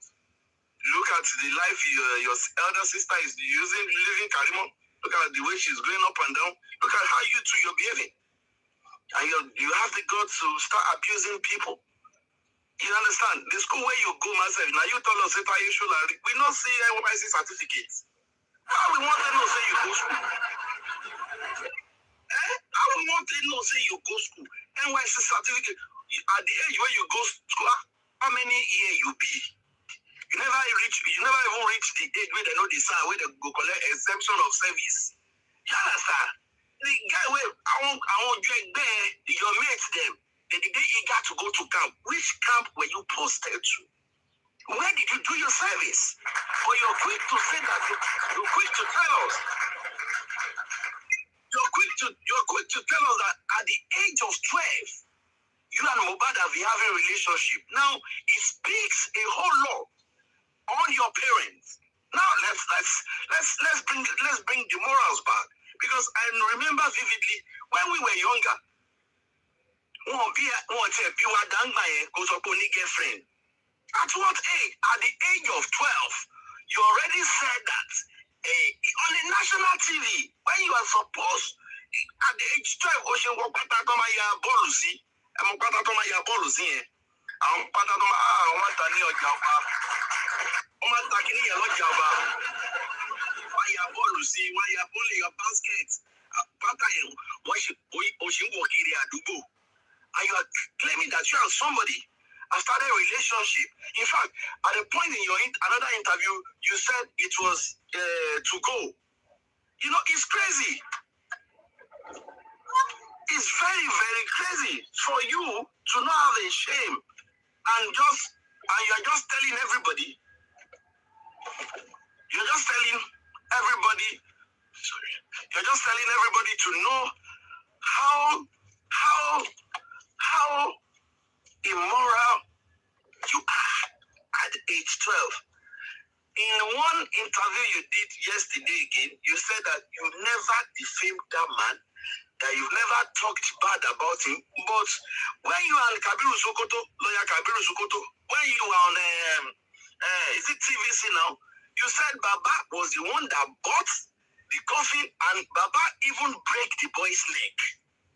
And that lawyer Kabiru Sokoto told Dabi Ori Tipa to consider it on Lomoye. You understand? It is sad. It is sad. Just me watching, listening to everything you said. Good people will question you that they know. Stones are from DNA. Why is DNA is now turning to open? You are quick to manipulate. You are quick. We went back to the court order that was granted on this DNA. You understand? You were told categorically clear that you should submit that boy. Baba doesn't have to come and beg you. Baba does not have to come and beg you. Do the needful. Only we go take there. We will keep talking about. Do tomorrow go and grant you another interview. You will still lie another lie. Somebody you said wanted to lap your pill. Only that day. You said when you guys go back from the show that Mohbad even was trying to near you, was trying to lap your pill. In another interview, you were telling us that this guy was downstairs with his friends throughout the night. Imagine, you are the only person in this matter that you have never been consistent. And Omar Pyro, Watu Debomi, Watu Pyroni, you want to son inquest, you told us in inquest, page 142, you said Mohbad died in the house. Now, you went on another channel's television. You said 15 minutes after the doctor, after you guys got to the hospital, the doctor came to break the news. Break the news, break the silence in it. Is that the doctor came out to come and break the news. You painted a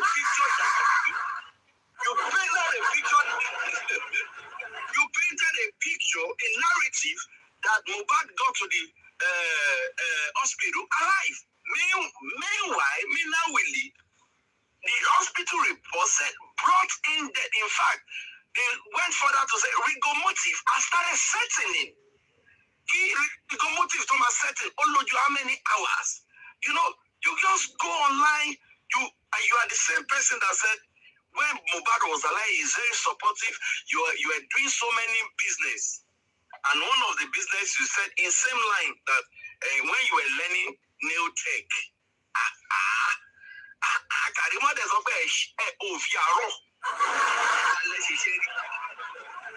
Karima said it that you never worked from morning till night. You are only depending on Mohbad's money. Are you people?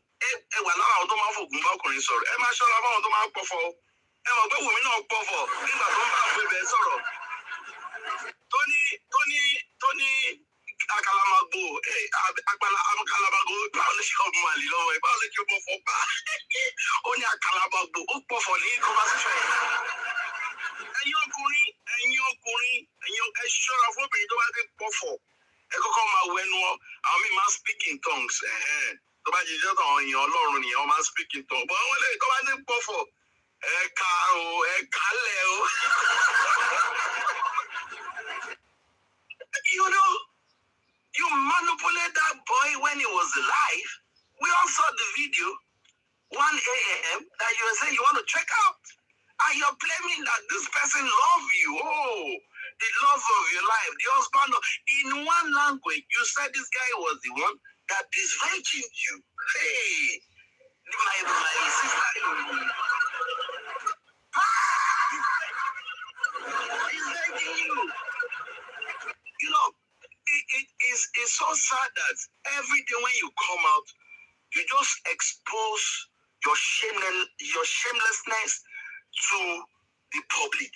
The more and more and more and more. And some gullible people that they don't, those ones, their brains are retarded. They cannot separate the truth from lies. Platform here. Tí wò mí máa fi rọ́ bá tilé ayé wọn jẹ́. Àwọn ní ọmọ mi káre. The only thing tó máa sọ nìyẹn. Ọmọ mi káre. Àwọn akíkanidání gbogbo. People brain they don't have. Somebody you should question that. But the doctor report that is everywhere said this guy was brought in dead. Wumi, why you saying 15 minutes later in channels, you went to TVC, which one, Arise, you said 20 minutes. And in Corona inquest, you're saying he died in the house. How come you have these inconsistencies in all your story? But Wumi for one day, Wumi, why should I job? Hello, foundation, you know. Hello, foundation. Go and check, go and look at them critically. Go and look at them critically. It should be you cannot land up with you can learn Obimo from about 5.5. Go and look at their life critically. You understand? You see that they have similarities. They are like minds. Only I want you know, want to show you confirm one check. Fast check. Want to show you confirm and some people they are supporting her based on monetary value. It's there was a couple of days ago, we saw the nonsense that is going on. But we don't really have time for that. You understand? But the truth is that is what you put out there that will be used against you. You said it. Need Corona inquest. Only placenta. Placenta. Change narrative and many people Baba get placenta liamoni. Now I put it to every man listening. In fact, one of my friends was even there yesterday when we were talking that you give birth now. Oh, placenta. Now when you now look at why did they have to go to Ilialagbo to give birth? Two things. One, you will not see birth certificate. Ilialagbo doesn't give birth certificate. Then if it was in the hospital, they will ask for the father of the child, and the hospital will hand over the placenta to the father. That is why they said that. But meanwhile, Wunmi said Mohbad doesn't like hospital. We saw videos that Mohbad was said that they should take him to the hospital. He doesn't want to die. The woman that said in one interview that my husband used to follow me to my antenatal. Mohbad didn't tell us Mohbad is telling us antenatal.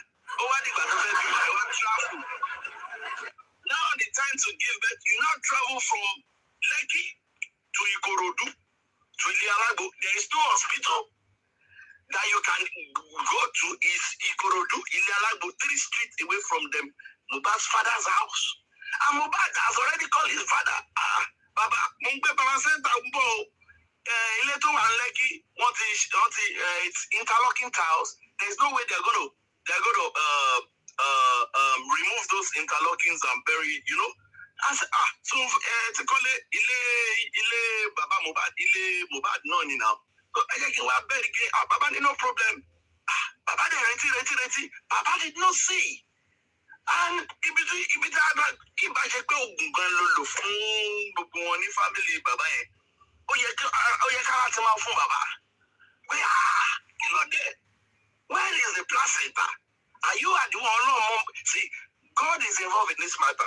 You can have the government to yourself because you said it yesterday that in this matter, you want to show that you have power. You said it that we women we have to show Kinikon you have power. You are trying to, and when it comes to another place, you are being singular. Not that you want to use power for demand. So you are using the government to do whatever they are doing. That is so clear that it is only you that is saying that you want to go and do a DNA where nobody will know. If you are so confident, why can't you put it out? At a point in time, public challenge you that will make, let's do this DNA publicly. There is 20 million. If this boy is positive, but you are quick to go and post 13 million that I want you from they even give the man 13 million because they said that this money we give to you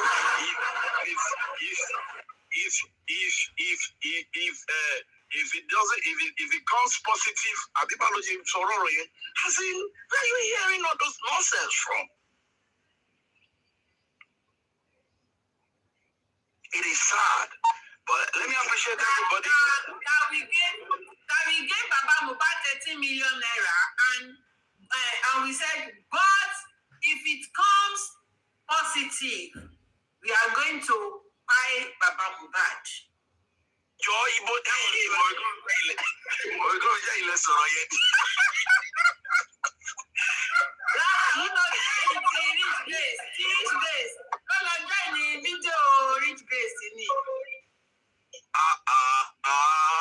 That girl is not smart. Now let me even come back to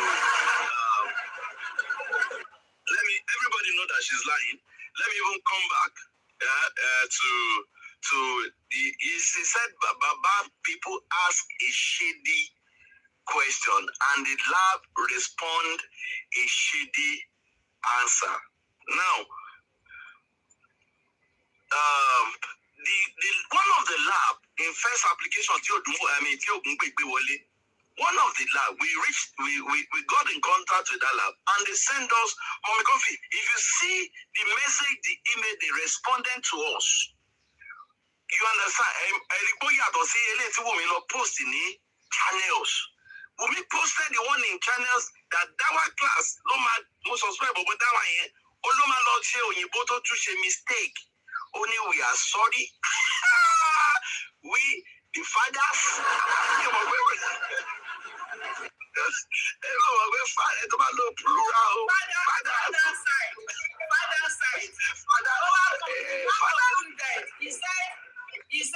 ṣé kind-hearted kí ní àmọ́ ti gbàgbé nǹkan tó kọ. No name, nothing, kò sí kankan.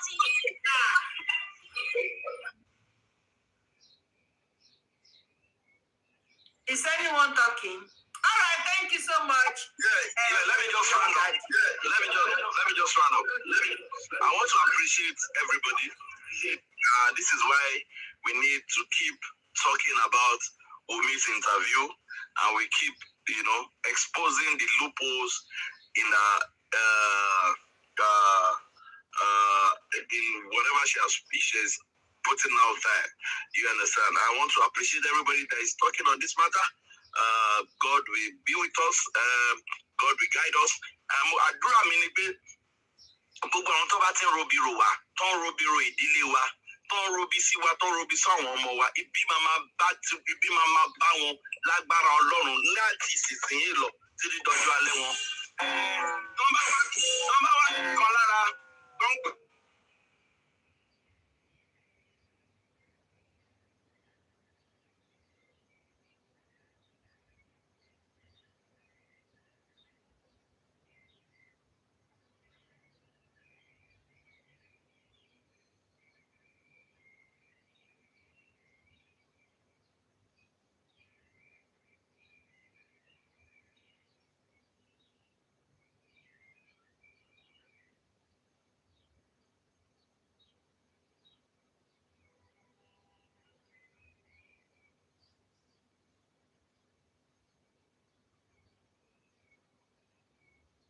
We can't hear you.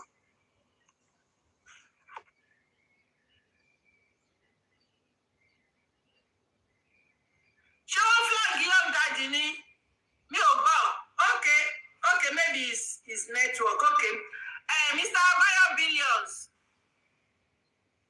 Good evening from here. Good evening, ma'am. Thank you so much for doing it. Hello, Bayo Billions. How are you right now? President America.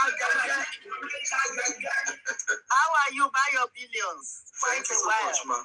How is the family and everyone? My regards to them. Yeah. Thank you so much. God bless you, man. Amen. Everybody's fine, man. Thank you so much. God bless you. Sorry, sir.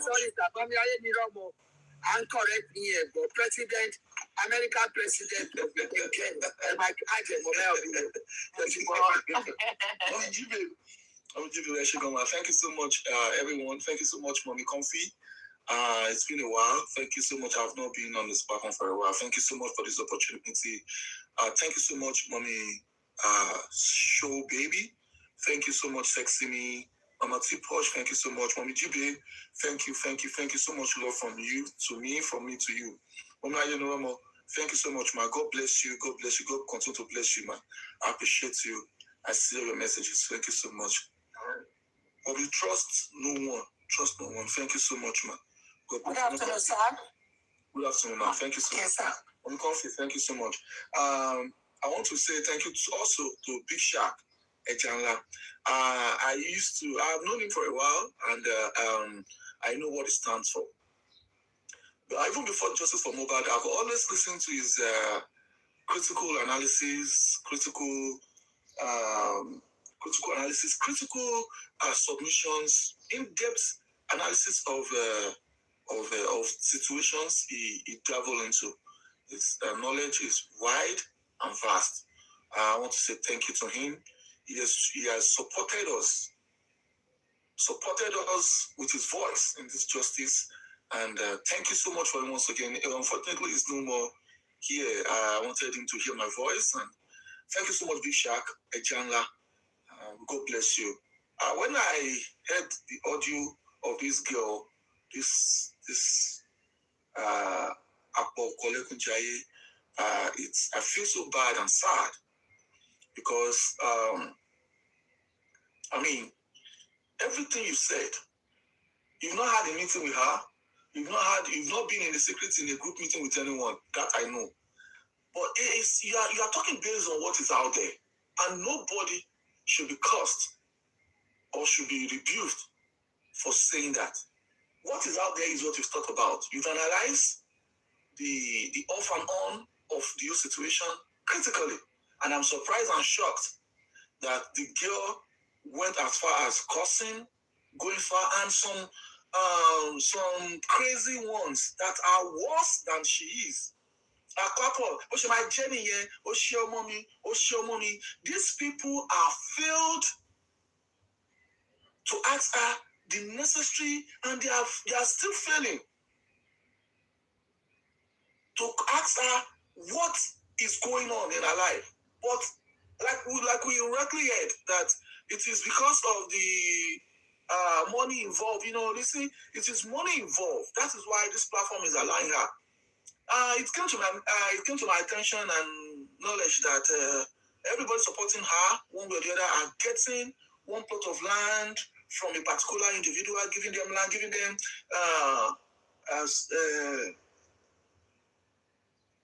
them ambassadorship to promote his land and property. So, anyways, they are getting land in compensation for supporting this girl, and that is money-oriented support. Aside the TikTok money, underground group donation and everything, so they are getting land in compensation. So just imagine, look at what and who we are, trying to make people see. But they choose the path of destruction. They choose the path of chop I won't chop. So it's unfortunate, but Big Shark, please, I know this is not the first time you are coming under this attack. Please don't, everything she has said about you will not come to pass. It will come back, it will go back to the family and the rest of them on that platform.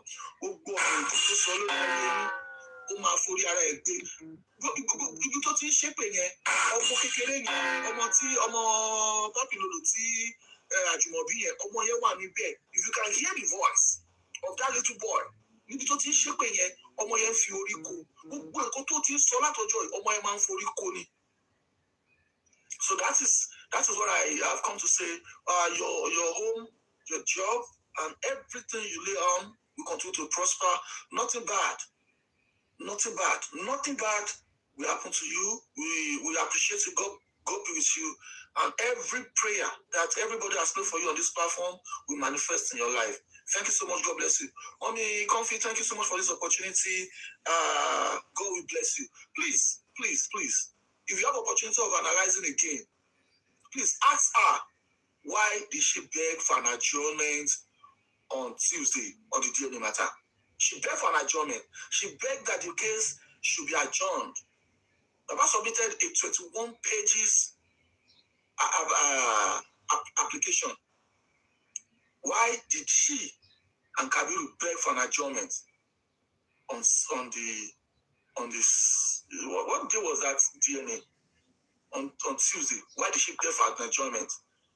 Analyze it and ask her. Keep asking her. Keep pressing her leg. God bless you. Thank you so much. President Genge, American president, I have a question here. You know this for me issue. Me, I'm not interested in him right for the work. Now, you can't believe this. Thank you so much, Mr. Bayo Billions. I have a question. Thank you so much. Please, my sister Comfy. You're being saying, oh, yeah, they granted him to reopen the whatever, the case, and Baba should be ready to go to prison. I heard him on your main Latin platform yesterday. I think I buy your law. What's the problem? It is well.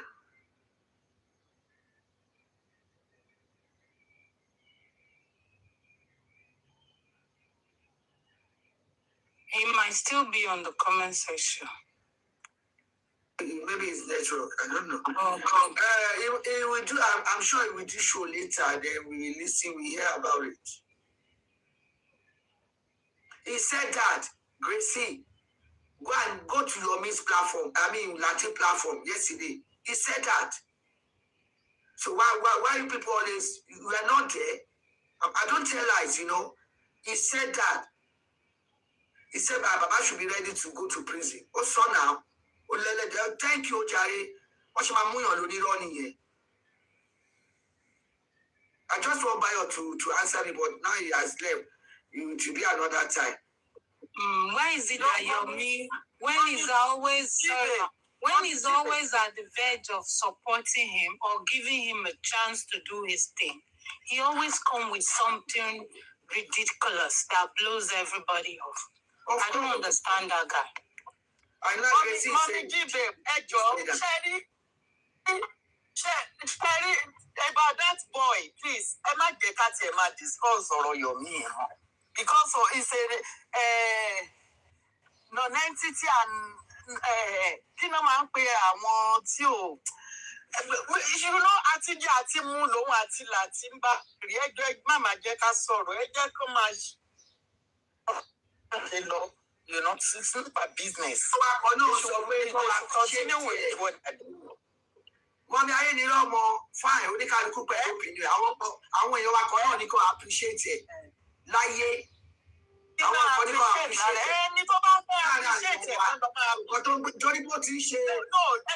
whoever wants to appreciate him should appreciate him. But come on here, also please leave him alone and let him just, you know, we are just giving him and Thomas on Instagram.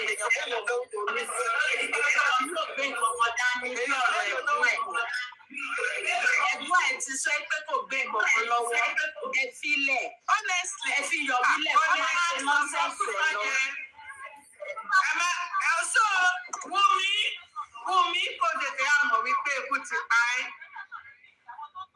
Wumi kò tètè àmọ̀ wípé kí ni o, ikú ti pa ẹ́. Bá a ṣe wà, èmi ò gbọ́ kankan. Mi ò níṣẹ́. Ṣó ti yẹ? Mi ò ní happy o. Wumi, olóò ní happy o. Ó ti yẹ. Má worry. Ṣoyin tí mi bá ṣàti ń bu ẹ, mo ti wà happy. I do what makes me happy. And this is what makes me happy. Okay?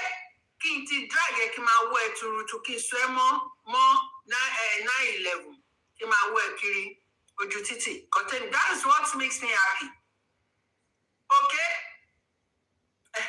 So, ṣé o ti gbọ́ ọgbọ́n nǹkan tó ń sọ fún ẹ? Ṣé o ti gbọ́? Má worry. Ṣé orí ṣọ́ ẹ yẹn ó dùn gan-an? That your interview, ó dùn gan. I will still come back to it. Because àwọn ọ̀rọ̀ oríṣiríṣi ló níbẹ̀. Mo ti download gbogbo ẹ̀. If you like, go and give channels money for them to edit it. Because àwọn náà máa gbowó editing. Give them money to edit. I don't care. Mo ti download. I have the 55 minutes, 55 minutes, I think 55 minutes and some seconds. I have it on my YouTube. But yeah, I will still come back to it. In what way? I'm on the way, wo bójú ẹ̀ ṣe rí kù. I'm on the way, your Wumi, wo bí ojú ẹ̀ ṣe rí kù. Báwo wá ṣe look tó bá máa 40? Tó bá máa 40, báwo ni wá ṣe look? Not to talk of tó bá máa 50. Ìgbésí ayé ẹ ò wú rẹ Wùmí. Ìgbésí ayé ẹ kò wú ara ẹ. Ìgbésí ayé ọmọ tó bí òwú ẹ Wùmí. Jẹ́wọ́ já daṣọ ẹ. Ìgbésí ayé rẹ ò wú ara ẹ náà. Ọmọ tó bí ó fẹ́ lọ fi jalè. Olúwa má mà jẹ́ bímọ lọ máa fọmọ jalè o. Ẹlẹ́dàá mi ṣàánú mi o. Má mà jẹ́ bímọ tí màá gbé lọ máa fi jalè o. Má mà jẹ́ bímọ tí màá tì síwájú, tí màá lọ máa fi rọ́ọ̀bù. Olúwa ṣàánú mi o. Má mà jẹ́ fọmọ gbogbo ológun o. Ọmọ tó bímọ ó fẹ́ lọ máa fi gbogbo ológun. Orí pé ayé ẹ̀ ti ta already. Ṣó ti yẹ? Mi ò mọ òyìnbó sọ. Bọ̀ sórí èyí tí mo lè sọ yìí, ayé ẹ̀ máa ta sí mi lọ́wọ́. Ayé ẹ̀ máa ta sí mi lọ́wọ́. Sọ fún mi tí ìyá ẹ tó bá ní happy home. Ìwọ ọmọ olórí burúkú tẹ́gbẹ́ láti ìbẹ̀rẹ̀ pẹ̀pẹ̀ ìgbésí ayé Jùmọ̀kẹ́ kò ní happy home láti ọ̀ṣùlẹ̀ rẹ̀. Sọ fún mi ìyá Ẹ̀jùmọ̀kẹ́ ṣé ó ní àpíò ṣé wọ́n wá tọrọ ẹ̀ nílé bàbá ní ilé bàbá ẹ̀? Tell me now. Ìyá Ẹ̀jùmọ̀kẹ́ kò ní happy home láti àárọ̀ di ọ̀sán rí. Wọn ò tọrọ ìyá ẹ̀. Kò sí ẹni tó tọrọ ìyá ẹ̀. Bàbá Kàrímọ́ gan kò tọrọ ìyá ẹ̀. Níṣẹ́ náà ló dó ìyá ẹ̀. Ó dó mọ́ ẹ̀gbẹ́ fíríjì ni. Kàrímọ́ sọ fún wa ẹ̀gbọ́n ẹ̀. Ó ní bàbá òun Ṣẹ̀san àbí kí lorúkọ ẹ̀. Wọ́n ló dó ìyá òun. Wọ́n ló dó mọ́ ẹ̀gbẹ́ kọ́nà kan ni. Ìwọ lórí burúkú ọmọ tẹ̀mí márì. Tí mo márì tí wọ́n wá dọ̀bálẹ̀ tí wọ́n wá fi ẹpọ̀n dọ̀bálẹ̀ nílé bàbá ẹ̀. Tó ń fi ẹpọ̀n. Ó fẹ́ mọ àwọn ọ̀rẹ́ ọkọ mi tí wọ́n bá dọ̀bálẹ̀ ló fẹ́ máa dúró ẹkùn tó dọ̀bálẹ̀ ìjọ yẹn tó wá tọrọ èmi. Kọ́ fi kí ló fi dọ̀bálẹ̀? Wọ́n sọ fún mi wípé kí ló fi dọ̀bálẹ̀? Ẹ̀pọ̀ ni yes wọ́n dọ̀bálẹ̀ tán ni àwọn ọ̀rẹ́ wọ́n fẹ́ tóbi 10 tí wọ́n tán la ẹ̀pọ̀n mọ́lẹ̀ báyìí tó ń dọ̀bálẹ̀ torí tèmi nìkan. Àwọn mélòó ni wọ́n wá dọ̀bálẹ̀ fún ìyá ẹ̀ tó ń dọ̀bálẹ̀ fún bàbá ìyá ẹ̀ tó wá tọrọ ìyá ẹ̀ nínú ilé. Níwọ̀n mo lórí burúkú ìwọ́n mọ́ àti ìpínlẹ̀ ṣáájú ẹ̀ kò sí ìdùnnú.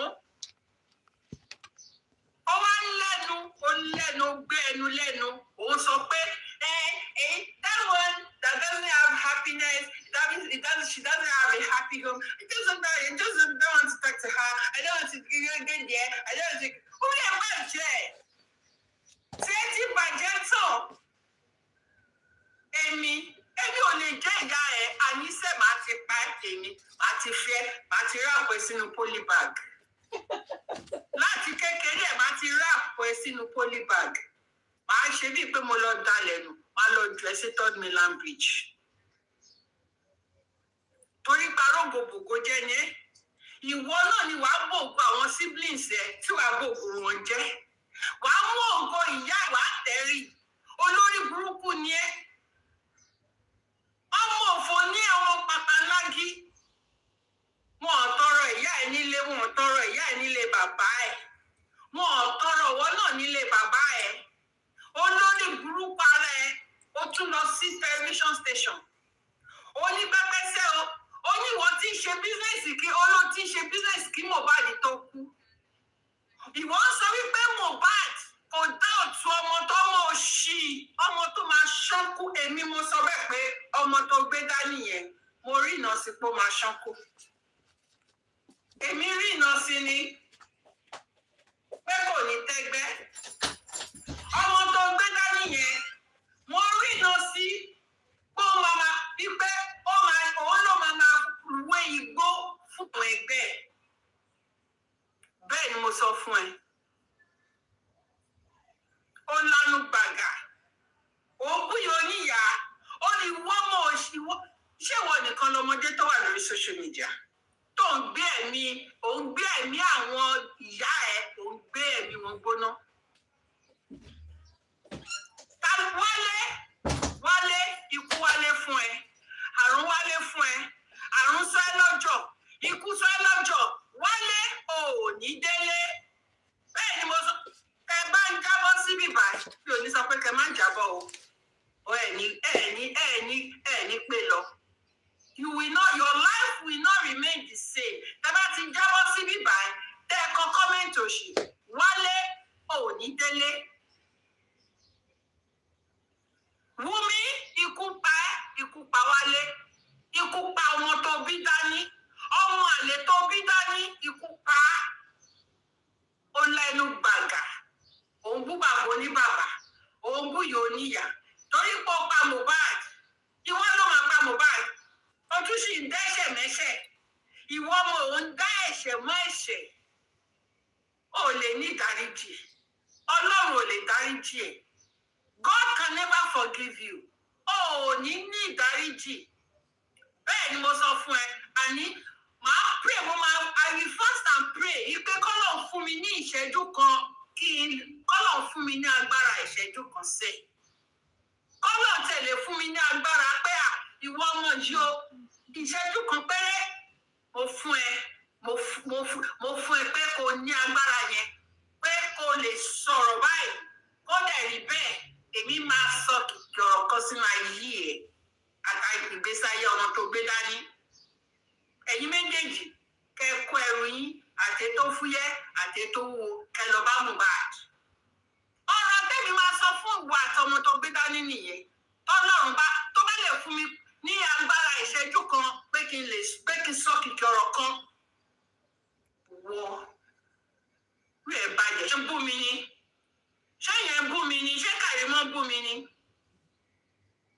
ṣé ó bú mi ni tó bá bú mi èmi ò ní wà distracted àbúrò ẹ̀ ló ní wákàtí àbúrò ẹ̀ òun ló ní wákàtí ilé ayé máa gbóná ó máa gbóná wọ́n wù mí ilé ayé máa dóoru mọ́ ẹ máa dá ooru mọ́ ẹ ilé ayé máa gbóná mọ́ ẹ sẹ́ẹ̀ mi ò níṣẹ́ mi ò lábọ̀ nǹkan kan máa ṣàṣe tí màmá fi keep ara mi busy mi ìṣá lè para mi ẹni tí ò níṣẹ́ tí ò lábọ̀ kò lè para ẹ ó máa keep ara ẹ busy ni lórí ọ̀rọ̀ ayé ẹ máa keep ara mi busy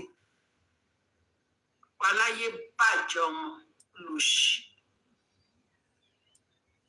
Ta ló fẹ́ sọ̀rọ̀ mọ́ mi jí pé trust no one okay mọ́ máa yé ni ọmọ ti sọ̀rọ̀ mama tí show baby sexy me. Ẹ kọjú kọ. Ta ló fẹ́ sọ̀rọ̀ mọ́ mi dé? Ẹ mọ̀ pé mo ẹ̀ṣẹ̀ wọlé padà. Bí ẹjọ́ bá ń jẹ́ bóyá mọ́ mi lè rí send request mà mí lè gbéyàn sókè ní ìmọ̀ wá. Ẹ má wulẹ̀ wọlé àwọn tá a yọ mi. Àwọn tó ń ronú parọ́ ní sọ̀rọ̀ yọ mi. Yọ mi ò lọ́rọ̀. Ẹ má dárúkọ ẹ̀. Lórí ẹ̀ mo ṣe cover ẹ̀. Nítorí pé báyọ̀ wà nígbà ẹ̀ ní sùúrù ẹ̀jọ̀. Nítorí pé báyọ̀ mo ṣe cover ọ̀rọ̀ yọ mi. Nítorí báyọ̀ wà nígbà mo ṣe bèrè sókè. Nítorí láti wà. Kò dẹ̀ sẹ́ni tó máa sọ pé wá change the topic. Mo bèrè nítorí báyọ̀ so ẹ̀yin lẹ mọ wàhálà ìdààmú tó bá yín wá change ẹ lọ bèrè náà Google. Ẹ má wọrí mọ́ mi jíbe. No. Mọ́ mi jíbe ẹ má wọrí ẹ má wọrí. Ó yé mi ṣé ọ̀dà ìjọ èmi ò ní gbà gbogbo ìsìnyẹn. Èèyàn kan ní ṣe mo fẹ́ jẹ. Mo ṣe rí kọ́mẹ́ǹtì yẹn ni wọ́n wà láti wọ́n comment section ni mà. Ẹ̀yin ọ̀jẹ̀ irú yín náà ń sọ ni. Mo bèrè nítorí báyọ̀ kò dé tẹ́wọ́ dé ti lọ. So what do you mean? Go and ask Google why change àwọn òkété UI ọ̀nà ìbòyìn ẹ wo èmi ò láti mo ti láìdí fẹ́ ní pọ́ọ̀tì yín ẹ̀ ti gbọ́. Ẹ má bínú mo ti wà ní láti ẹ̀ àwọn kọ́mẹ̀ntì yẹn mo máa mute wọn. Can you imagine? Ẹ má bínú. Wọ́n máa wá sí ìgbà wọn máa já wà lálẹ́. Ẹ já focus àwọn kan wọn kàn máa. Ṣé ìdíkọ́tọ̀ báyọ̀ wà bíbá ìkọ́lé ó tẹ̀ ní kan ti fẹ́ fàyọ̀ ó dẹ̀ ti lọ. Òwò lẹjọ́ ìdọ̀tí tẹ̀ ń béèrè question òṣì. Àwọn wo ni àtijọ́ wà ní sẹ́ẹ̀tì ni? Ẹ wo mọ́ mi ẹ̀kọ́ fi nǹkan tó ti wọ́n tún kè lọ ṣiṣẹ́ fún àwọn workers. Mo fẹ́ kọrin ni fún mi. Pressure, under pressure, mi tẹ̀ ti gbàgbé ní tó kọrin yẹn. Pressure, under pressure, Wunmi is under pressure. Pressure gidi gan ni. Ẹ wo bó ti look haggard, ẹ wo ojú ẹ̀ bíbá. Daddy Shoki ló kọ.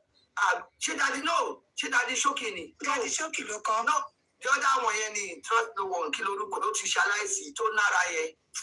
Oh, not Daddy Shoki. Kimono.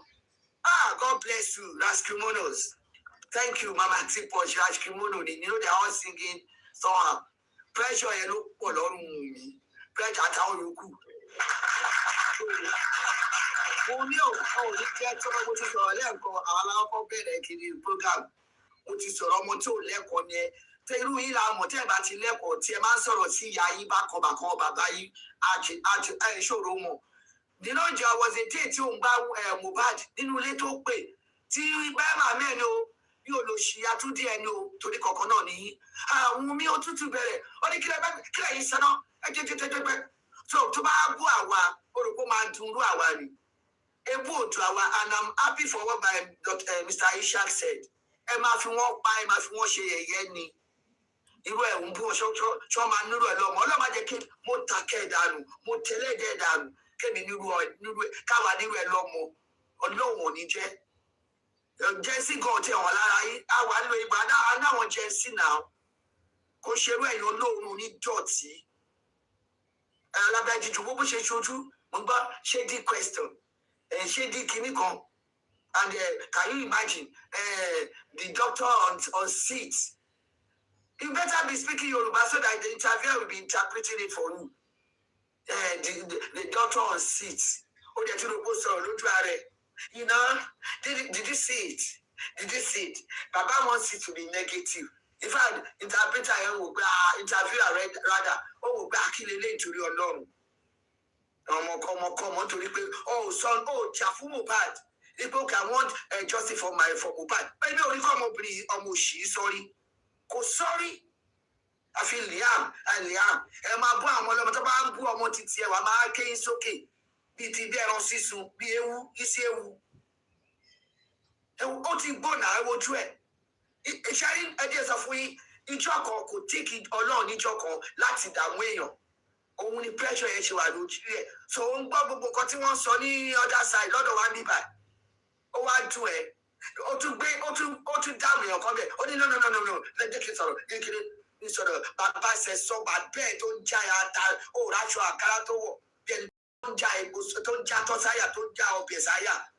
Òye ẹ̀ bí ẹja kó tẹ ẹja gbígbé. Àwọn alẹ́ o, àwọn akọ́ṣọ́ ọmọ kékeré ó ìwà lára. Ó ìwà lára. Ẹ má rò pé ìyá kan kìíní kan bá lẹ́fù báyìí ni. Ẹ̀yin kọ́lẹ̀ bá tún wọnú ọ̀gbun lọ. Ẹ kúrò nínú omi kan ẹ tún wọnú ọ̀gbun lẹ̀ lọ. Àbáwọn ta lè ń bá sọ. Ọmọ òfọmọ àdánù. Bàbá yẹn ló ń sọ̀rọ̀. My father-in-law, the father-in-law. Ó tún sọ pé both our sons, actually my son. So ó ti ń give gbogbo secret out now. Lẹ́jọ́ ẹ má bínú kò pẹ́ náà ti wọlé. Mo fẹ́ sọ one incident kan tó ṣẹlẹ̀ sí mo lọ sí ọjà ni. Lady yẹn mo máa ń bára nǹkan she's Yoruba, Nigeria ni. Then one woman was there too, Yoruba woman. Wọ́n sọ̀rọ̀ àwọn people tó nǹkan tó ń ṣẹlẹ̀ yìí. Woman yẹn máa tẹ̀ sọ̀rọ̀ against bàbá ni pé ẹ yẹ kó lọ sí ọmọ ẹ̀. Bàbá yẹn náà wà ní mo ní yóò ṣe máa sí. Mo ní wọ́n fẹ́ ṣe díẹ̀ mo ní ṣe ìlú ìbò tẹwà kíní nínú àìsí tó máa fẹ́ ṣe documentary tó máa fẹ́ wádìí tó ṣe nìyẹn tó máa wà ń bẹ̀. Ọmọ tí wọ́n gbé sínú omi tẹ bá rántí people in UK ọmọ tí wọ́n find the body parts ẹ̀ nínú omi. Ó máa how many years to take wọn? Even private policeman ó lọ private kìíní. Nàìjíríà ní ìlú Benin àbí ìkọ̀kọ̀ ló ti lọ fish out woman yẹn. Kí ló ń ṣe yín? Bad body cannot be used for DNA. Wùmí go to Google, go and Google. Tẹ́ bá mọ nǹkan máa lọ Google. Ẹ̀yin ò pè burúkú yìí, ọmọ òfò ẹ jókòó síbẹ̀ àti ṣe bá ṣe rí ẹ náà ló ń tú yẹ. Àwọn jókòó tàdé wá make in now. We saw the messages to pass around. Only do you think the other boys the Mohbad ló lọ mọ? Ó yẹ àwọn yẹn ló yẹ kó rí ẹ̀fọ́ fún wọn kó máa já wọn jẹ. Wọ́n lọ́mọ street girls kí ni ìyàtọ̀ street girls àṣàlọ́ olóòórùn títí yín. Ẹ̀yin tó ń pààyàn kiri páyà. Ẹ̀wá ti pààyàn. Ojú ẹ̀ bó ṣe dá. Kò tí ẹ̀ ẹlòmí lè pretend lánàá yẹn. Kó ní ìgbà tó béèrè pé bó wà gbọ́dọ̀ kó tiẹ̀ ṣó ó ti rí pọ̀ dájú ni ẹ. Ọlọ́run fẹ́ ṣu ẹ̀wò gbogbo àgbáyé ló wù káàkiri. Ṣèbéyàn kan sọ pé ó dà pé Chinese lady kan bí mẹ́ni tó sọ̀rọ̀ ẹ̀ pé ó béèrè lọ́wọ́ pé habada Mohbad's case ẹ̀rù pé Nàìjíríà yìí Yorùbá dúdú nìkan lè ń gbọ́ kíni Mohbad ni. Èpè lẹ́ngbà àti ègún sórí. Bẹ́ẹ̀ bá rí wa lórí ṣó à ń gé fún yín ni. Ẹ̀yẹn ni ọmọ àdánù òun kọ̀ bí ẹ̀ kò dùn wá náà wàá bú kọ́fì wá gbogbo wa. Òbúrú bàbá Ishaq bá bẹ́ẹ̀ nínú yín ṣe léèyàn tó torí bẹ́ẹ̀. Ọmọ òṣì ó wá dùn ẹ́ ó dùn ẹ́ ni ó yẹ ká máa fi gbá ni pressure. Wùmí under pressure doctor on the seat olóòdù.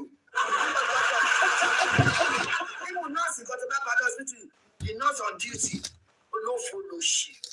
Àwọn òrè tó bàtà gbọ́dọ̀ báwọn tó ń kọ script fún wọn ò lè correct ẹ̀. Wọ́n náà wá ń fi funky ọmọ òfò.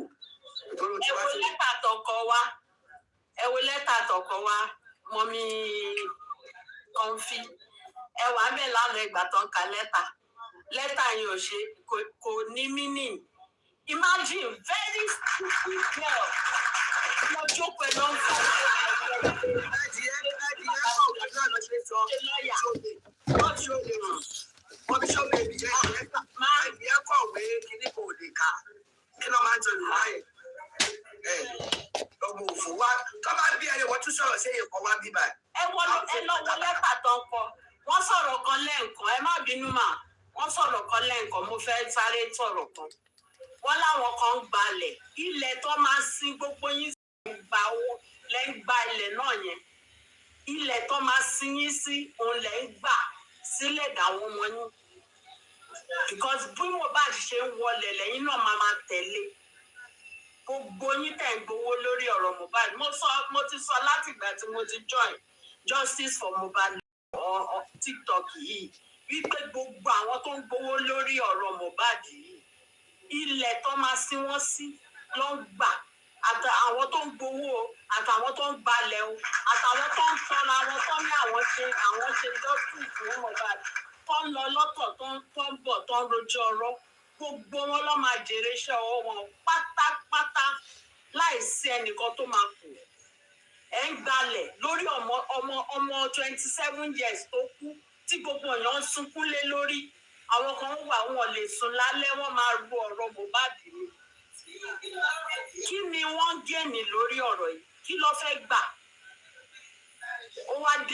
ó dé interview ó ń sọ kọ́tọ̀kọ́tọ̀ lẹ́nu ó lóun sọ̀rọ̀ ọmọ tún disturb ẹ̀ bẹ́ẹ̀ ó sì ti ń sọ̀rọ̀ lọ obìnrin tí ò ní tìjú ní ẹ̀nà Wùnmí ò ní tìjú ká ló ní tìjú ni wàá pa lọ́lọ́ wàá wọlé lọ ni ò ní bọ́ síta sọ̀rọ̀ bó jẹ́ ṣe ń bọ́ síta tó ń sọ̀rọ̀ làṣírí ẹ̀ ń tú mọ́mọ́ ló ń bring out gbogbo nǹkan tẹ́ ṣe lábẹ́ because ọ̀rọ̀ Mohbad kò rí lọ lásán sẹ̀ ọmọ yẹn máa gbàdọ́jọ́ òdòdó gbogbo ẹ̀yin tẹ̀dẹ̀ mọ̀ sí tẹ́ ẹ̀ jẹ́ sọ̀rọ̀ tẹ́ jẹ́ ọ̀rẹ́ ẹ̀ tẹ́ jẹ́ bí ẹ̀ tẹ́ dákẹ́ lórí ẹ̀ gbogbo yín lẹ máa jèrè iṣẹ́ ọwọ́ yín pátá. Is it not very stupid kò tiẹ̀ tún jáde síta wọ́n ẹ bó ṣe kù tó dàbí ẹni tí ò ń sùn ó lè sùn Mohbad ti sọ fún ó lò ní ìsinmi ìsinmi dẹ̀ jìnnà sí ẹ oníwà alọ́ba bo Wùnmí alọ́ba bo ni alọ́ba ti bo ti ìlú yín ìlú bàbá àti ìyá ẹ ibi tó ti wá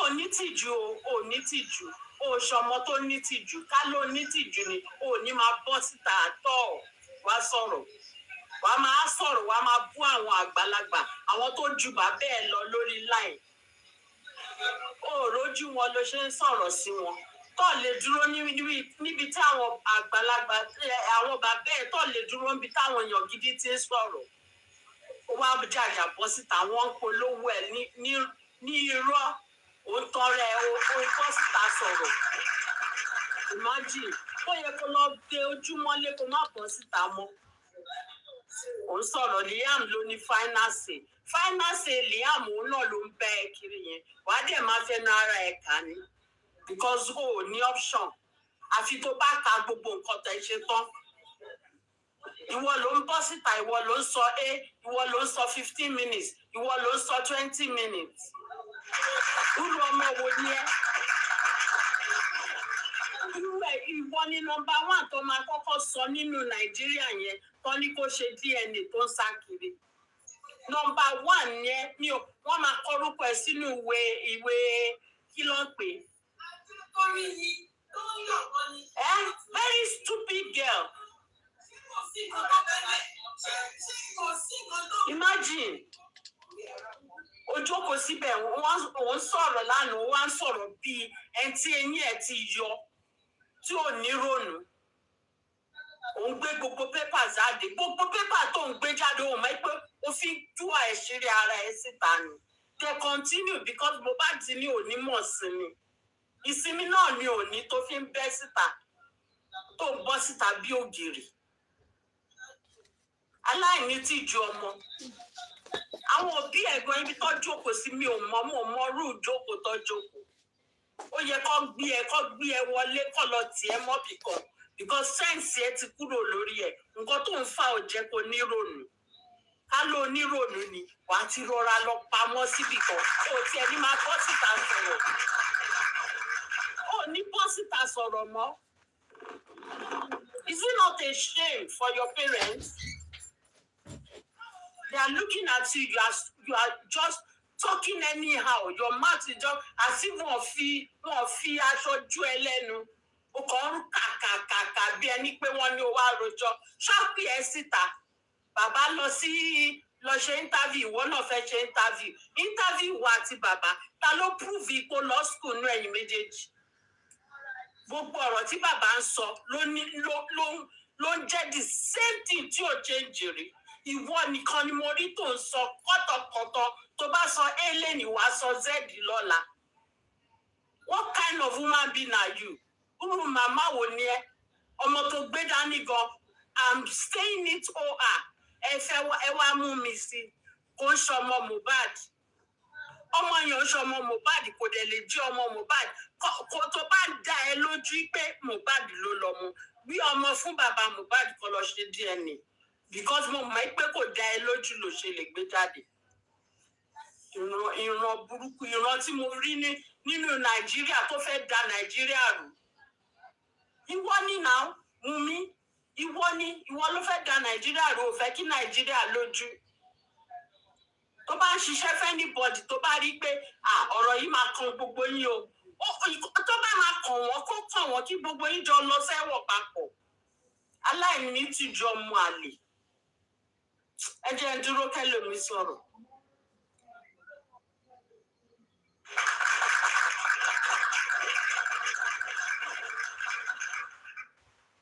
Ẹ ṣé gan ni, thank you so much, Mommy Show Baby. Mommy Larry, trust no one. Mama T, sexy me. Ṣé wà nílé bò? Mommy Show Baby, Mama T, Mommy Baby. Mommy trust no one, Mommy Larry, good evening, ma. All the comment section, good evening, ma. Ẹ jọ̀ọ́ irú ẹgbà wo lọ fún Wunmi lánàá náà? Ẹgbà yẹn àbí injection ni? Àbí Wunmi lọ change plug ni? Torí number 1 ó kọ́kọ́ ṣẹ̀sín lórí interview. Number 2 kò rọrùn sùn mọ́jú. In fact, gbogbo àwọn ẹrú ẹ̀ náà lọ ti sunkún látàárọ̀. Ó dàbí kó mú Mr. Isha kó fún wọn lọ́rùn parí. Lọ́sàn-án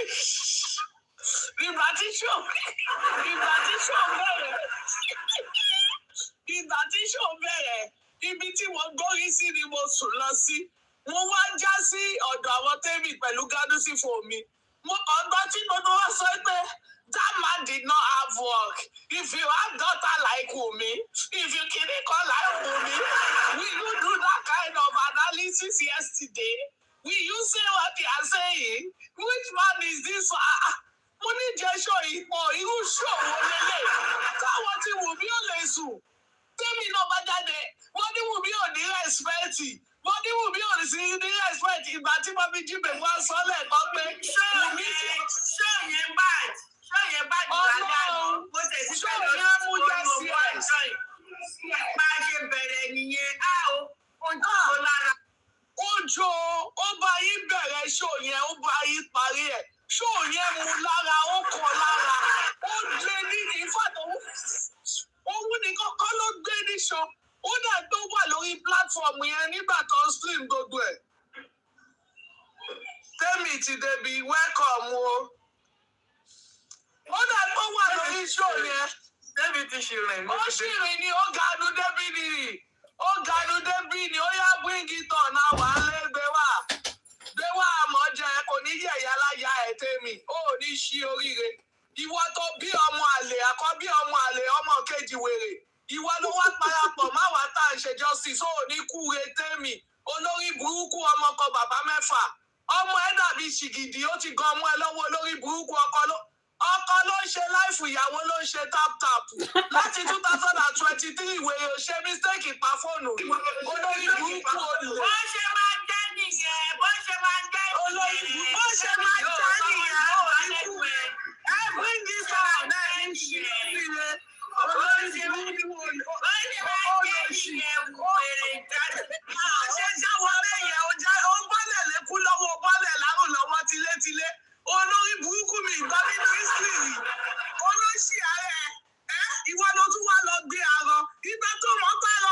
street man ni kí ló gbóbò lẹ̀ funfun olórí burúkú wà tún wá ní ó máa lóbò òbò tí pákó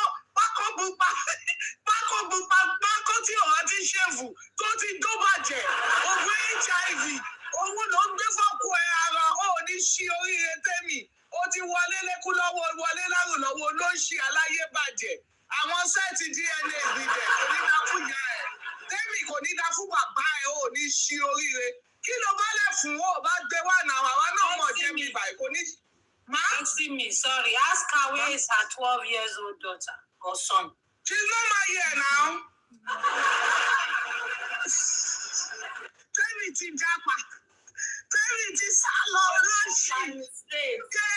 Ọmọ kan bàbá mẹ́fà. Ìkejì yẹn gan. Bí mo ṣe rí, ó ti ṣìrì. Ó sì rí i. Ó ti ṣìrì ìjà ló wà. Sókè bá bọ̀. Mọ́nì lẹ́yìn ẹ̀wọ̀n ká tó ṣẹlẹ̀.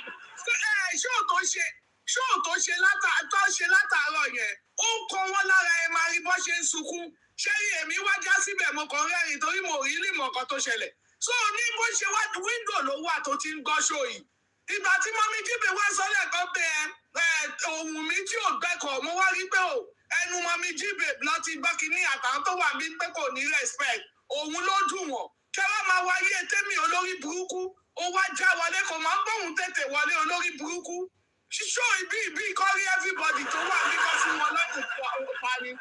9th May wọn làwọn àtàwà ń bí. Ayé ẹ̀ máa bàjẹ́ ní tẹ́mi.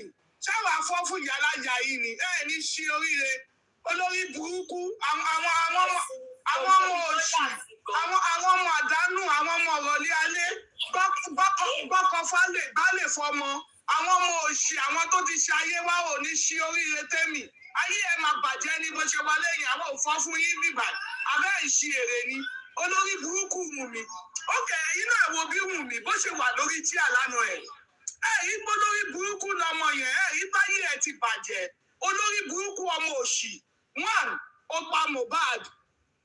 2. Ó tún gbọ́mọ àlè wá lé fún Mohbad. 3. Ó tún wá fẹ́ gba property Mohbad kò lè ṣẹlẹ̀ ohun mi. Ẹ̀mí ẹ̀ máa lọ sí ni. Ó ti ṣí ilé wá, ó ti ṣí ilé yà, ó ti ṣe ọmọ bí. Thank you ma. Ó ti ṣe ọmọ bí, ó ṣe ọkọ fẹ́, ó ṣí ilé yà. Olórí burúkú ọmọ òfò. Ó rò bóyá ìgbà táwọn ń ṣe fún bàbá Mohbad nígbà tí Mohbad ṣì wà láyé tí ìyá Mohbad máa kú lẹ́kọ́ tó lè jẹun.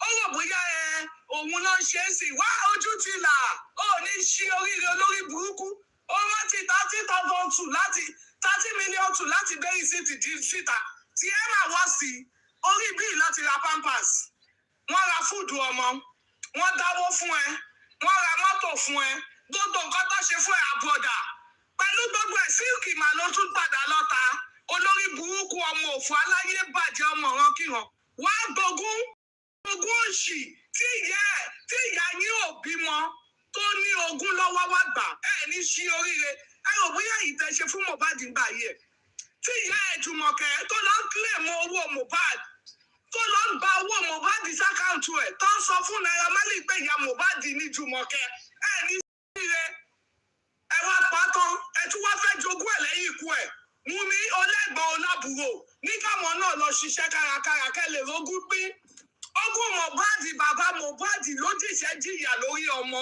ìwọ máa dúró kó gbọ́mọ àlè ọwọ́ ẹ ọmọ tó dàbí ṣìgìdì ọmọ tó dàbí vampire ọmọ tó jẹ́ pé yín la rí àríbọ́dì ọmọ tó ti gbẹmọ́ ẹ lọ́wọ́ ọmọ yẹn gan ss tún ní olórí burúkú ọmọ tó jèrè látàárọ̀ dálẹ́ ọmọ olè tó fẹ́ fi gogún jọ ọmọ náà dà ọmọ tó jẹ́ tó bá dalẹ́ tabárọ̀ ọmọ amásá wọlé ni lọ́ọ́ máa pariwo Jesus Jesus Jesus irú ọmọ yẹn ló wá fi fẹ́ kógún lọ ó ò ní ṣí oríire ọmọ tó ń gbé ẹ lánàá tó ń pariwo máa pé límì àmọ́ láìfọ òní kú ehun mi olóṣì ọmọ tó jẹ́ pé bó ṣe bí tọ́bà ní Boko Haram wọ Nàìjíríà olórí burúkú ọmọ òfò ó fẹ́ wá gbógun ò wá gbà lọ́wọ́ kọ́ńbọ̀ ò ní rí gbàṣẹ tún máa gbọ́ àwọn àti ẹ̀tún wá sòkú lẹ́kọ̀ọ́ Èkìtì làwọn bàbá ń gòkù lọ ṣebí wọ́n dùn ó ẹtẹ bá notice ẹ rí pé kò sọ̀rọ̀ lọ́ọ̀yà mọ́ o ṣé mo tó ní pé nígbà tí wèrè ọmọ òṣì tó máa bẹ̀rẹ̀ interview ẹ̀ yìí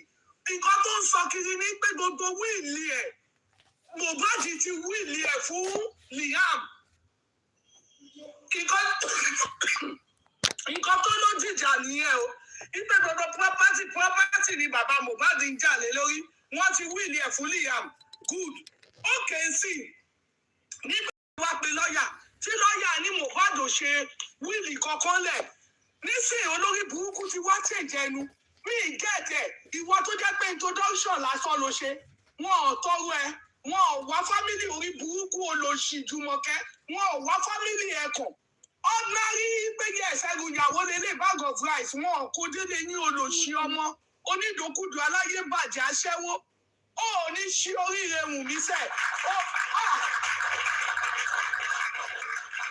aláwọn tó ń kí ẹ láyà ayé wọn máa bàjẹ́ wọ́n gbé ọgọ́mọ ẹ tí ọba Elégùṣì Liam jọ wọ́n tún gbé ọmọ ẹ tí ìbílẹ̀ Liam jọ wọ́n gbé ọmọ ẹ tí Bella Liam jọ wọ́n gbé ọmọ ẹ tí kí lórúkọ yìí tó lẹ́nu ńlá yìí Liam jọ gbogbo àwọn ọ̀rẹ́ ọkọ ẹ Liam jọ wọn even lọ́ọ̀yà tó tún bẹ ṣe kéèsì sí Liam jọ wọn ìwọ change lọ́ọ̀yà ìjọ fàlàfàlà ń gbọ́ fàlàfàlà àti ìyàwó ẹ̀ tó ń bẹ ṣe kéèsì ibo lọ́wà ayé ẹ̀ máa bàjẹ́ ni aláyé ẹ̀ máa bàjẹ́ òrí kò nísinmi nígbà tí Mohbad ń sọ́ńgbà yẹn pé ó ní nísinmi sẹ́ẹ̀ tó máa fi jáde láyé jọ ṣó ti wá nísinmi 2:00 báyìí tó bá ti yẹ̀ báńgà ó máa mú àìsí ẹni òun bọ̀ lórí life ó tún já Sam Larry tọwọ́tọwọ́ ẹ lọ́wọ́ ẹsẹ̀ ọmọ yẹn kẹ lọ́wọ́ ẹsẹ̀ ọba Elégùṣì especially that same leg èyí tó jọ ẹsẹ̀ òsì yẹn thank you èyí tó jọ ẹsẹ̀ òsì yẹn ẹ lọ́wọ́ ẹsẹ̀ Liam èyí tó jọ ẹsẹ̀ òsì yẹn náà lẹ́sẹ̀ Liam tó jọ ẹsẹ̀ òsì olórí burúkú ọmọ ìwọ tó mẹ́ni tó bímọ fún ó ṣàwọn avoid láti ṣe DNA test ẹ wá gba property ló mọ̀ pé yẹ ò bímọ tó níláárí TikTok ló ń pè bí wàá fẹ́ ẹ̀ kú ṣe bó olóòní dá wa lóhùn mọ̀ olóòní dá wa lóhùn mọ́ àníṣẹ́ lọ́wọ́ ni gbogbo wa wà nǹkan tó máa jẹ ó rí pé 2026 ó tún lé kéka ó dàbí ẹni pé Mohbad kú lánàá ni energy yẹn tún pọ̀ ju ti tẹ́lẹ̀ lọ nǹkan tó mú ẹ kó má lè sùn ìwọ ló lọ grant interview ìwọ ló ò ní sinmi ṣé bó yẹ kó sùn ní ọmọ ẹrú olè aṣẹ́wó tó re Tanzania olórí burúkú olòṣì obìmọ kan ọba yéjẹ ọba lérú ó kì í yá tí ó ti ẹ̀ bímọ rárá wọn ò bímọ tó ṣoríire ìyá ò bímọ tó lè jogún àfogún Mohbad ni owó Mohbad ilẹ̀ fi rán ìyá yín lọ Amẹ́ríkà owó Mohbad ilẹ̀ fi kọ́lé fún ìyá yín owó Mohbad ló fi ń fagbó ló fi ń fa àìsí aláyébàjẹ́ ọmọ òfò èyí tó kù ó tún wá fẹ́ gbà ó ní ṣí oríire Wùnmí ó ní kúre ayé ẹ máa bàjẹ́ ni ẹ jẹ́ mute màmú lálejò mẹ́ṣẹ́ mà. ẹ dédé sáré sọ̀rọ̀ rẹ̀ bí wọ́n ní tó ẹ̀ka ọ̀rọ̀ ìdílé ẹ̀kọ́ ni no problem ṣé mo pé sista Comfy tẹ́ bá wo interview yẹn lánàá Wùnmí fẹ́ sọ̀rọ̀ nípa royalty yẹn ó wá ní ẹ̀yìn náà yeah it's the head of the family ẹnu ẹ̀kọ́ ṣe notice ibẹ̀ yẹn ẹnu ẹ̀kọ́ tó wá ní ẹ̀yìn náà. When the interviewer said something, mentioned something about royalty, pay your father. It's he's the head of the family. It's like maybe I thought she wanted to say I'm not interested again, but she was like, because he's the head of the family. Títí tó fi sọ bẹ́ẹ̀ torí pé ó ti cast wọ́n ti cast ẹ̀ lórí royalty yẹn ó ní pé òun ò ní power lórí royalty mẹ́mọ́nyẹ́mọ́ ló ṣe sọ pé he's the head of the family torí pé ó ti cast ni o yóò jẹ́ bẹ́ẹ̀ ó máa sọ pé it's my son kìíní kan it's my son's right it's my son's right ló máa prove but just because of pé ó ti cast ní court of law ó ti cast lọ́dọ̀ Naira Marley ó ti cast lọ́dọ̀ bàbá Mohbad so kò síbi tó fẹ́ gbé sí mọ́ kò síbi tó fẹ́ gbé ẹ̀rú royalty yẹn gbà mọ́ òun ló ṣe sọ pé is the head of the family olórí burúkú ọmọ òfò ni ọmọ játijàti ọmọ àdánù ọmọ wọlé ìyàbú sẹ́kún ọmọ òṣì ọmọ àdánù ọmọ òṣì ọmọ àdánù ọmọ ẹlẹ́sẹ̀ burúkú ẹsẹ̀ dalérú ó wọ ilé ẹbí alọ́ba ó ba ilé alọ́ba jẹ́ ó bá ilé ọlọ́ba jẹ́, ó pa ológun ọmọ, wọ́n ṣe máa palẹ̀ àmọ́ ẹ lọ́wọ́ nìyẹn. Wọ́n ṣe máa palẹ̀ àmọ́ ẹ lọ́wọ́ nìyẹn. Ìmù gan ilé tó bá tún bí gan kò ní survive, ó máa kú mọ́ ẹ lọ́wọ́ ni Wùnmí. Olórí burúkú ọmọ játijàti ni. Olórí burúkú, ó ṣe sọ pé house yẹn pé okay o, is the end of the family. Àbí ilẹ̀ tí Mohbad rà tí ò bọ́ sí ọwọ́ ẹ̀, ó ṣe sọ pé bàbá was the end of the family kó present gbogbo ẹ̀ fún wọn pé okay nǹkan tó ní sílẹ̀ nígbà tí Mohbad kú, ẹ ṣe lọ́nkọ fake document. Ẹ ṣe lọ́nkọ fake document pé Mohbad o pẹ́pẹ́ sí o, ó ti ráìtì wíìlì o fún ọmọ oṣù 5 o, ó ti mọ̀ pé ó fẹ́ kú o, ó ti mọ̀ pé ẹ fẹ́ pa òun o. So ó ti wá kọ wíìlì lẹ̀ pé okay o, tẹ́ bá ti pa òun tán o, ó ti wíìlì gbogbo property òun o, ó ti wíìlì ẹ̀ fún Liam o, ẹ̀yin olórí burúkú. But now ìgbà tí royalty wá délẹ̀ tẹ́ ti cast tó ti bọ́ọ̀sì yín, ẹ wá sọ pé it's the end of the family.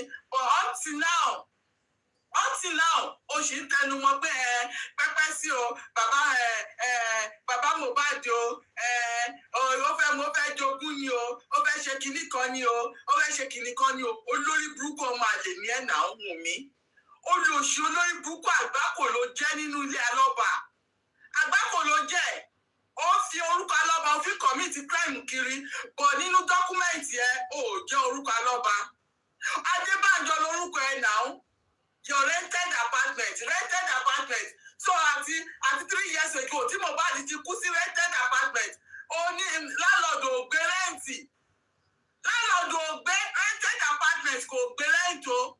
Ó fi lẹ̀ pé àtọ́ pé Mohbad ti kú síbẹ̀, ó wá wò pé òkè ó yá, òun ti fi ilé náà lẹ̀, ó ti di àbádán ilé. Sori pé orí ìwà àtàwọn followers ẹ̀ pé orí yín ti burú papọ̀, ó lè níyín, criminal níyín. Kò dẹ̀ jọ mí lójú náà. Ẹni tó jẹ́ head of àwọn supporters yẹn criminal ni Ìyábọ̀ Òjó. Ẹni tó tún nẹ́ẹ̀sì criminal ni Tèmítọ́pẹ́ Badmus. Ẹni tó tún nẹ́ẹ̀sì bàbá Liam pàyàn ni, ó máa pàyàn balẹ̀ ni. Ẹ pàyàn balẹ̀, ẹ pàyàn jogún èèyàn ni, ẹ pàyàn tẹ́fí acquire wealth yín ni. Ẹ ti pàyàn acquire wealth ni. So nǹkan tó tún train yẹn fún nìyẹn pé ìwọ ṣáà pa kó acquire wealth yẹn kó move on. Tó bá tún débi mi wàá tún acquire wealth yẹn, bọ́ ó mọ̀ pé tí Mohbad yìí pé ó máa hang sí ọ̀fun ẹ̀. Ó ti hang sí ọ̀fun ẹ̀ báyìí sí, ó wá pàtí lọ. Torí àti mọ́lẹ̀. Yes, Wùnmí ìwọ ló lè náà o. Àti mọ́lẹ̀ ayẹ́sásí nìyẹn. Ó ti pààyàn tó báyìí sí, ó wá pàtí lọ. Ṣé ibà yẹ̀ ẹ́ ti bàjẹ́? Ó wáyé ẹ lóde. Rented apartment, and up to today rented apartment landlord ló àbádọ́n ẹ̀. Landlord ní òun ò fẹ́ mọ́ pé torí pé èèyàn ti kú sínú ẹ̀. Ó rí pé orí ẹ̀ ti burú Wùnmí. Ó rí pé àwọn fools tó ń parọ́ fún gan, wọ́n mọ̀ pé onírọ́ nìyẹn pé ayé ẹ̀ ti bàjẹ́. Torí nǹkan táwọn máa jẹ kò jẹ́ kí wọ́n lọ́pọlọ, kò jẹ́ kí orí wọn pé. Rented apartment, landlord ò gbé kíní rẹ́ǹtì, kò gba ilé mọ́, kò fi ilé rẹ́ǹtì mọ́, ó fi ilẹ̀ gbé Mohbad ti kú sí o. Ìjọsí ó sọ pé in our apartment, wọ́n sáré correct ẹ̀ lọ́dọ̀ Tẹ́mi ni pé no, rented apartment o, kọ́ má bàa lọ change o, ẹ̀ ń ṣe èrè ni. Ẹ mọ̀ pé bèbí ti ṣẹ́jú ni. Tó bá tún yá gan 2 acres of land tí Mohbad ní àti àwọn ilé tó ní síbì mí gan, ẹ máa sọ pé rented land ni. Ẹ máa sọ pé Mohbad rẹ́ǹtì ẹ̀ ni. Agbègbè ti sọ pé ó ti wíìlì ẹ̀ fún Liam. Torí pé ẹ ti jọ sign agreement pẹ̀lú ẹ̀ pé a fẹ́ pa ẹ́ o Mohbad o, ó yá wá sign wíìlì yìí o. Wọ́n sign wíìlì yìí fún Liam o. Torí tá a bá ti pa ẹ́ tán o, Liam la máa kó property yìí fún. Òun ló ṣe sọ pé okay o, Mohbad ti ṣe wíìlì ilẹ̀ o. Ó rí pé olórí burúkú àdánù èèyàn, àgbákò èèyàn, òun ló jẹ́ nínú ayé. Ó kàn mọ́ okùn wá ba ilé ayé rẹ̀ jẹ́. Ìwọ ọmọ àgbákò yìí, ó sì máa padà gbé sniper, ó sì máa padà gbé mú last. Ó sì máa padà gbé snipers, ó sì máa padà gbé mú.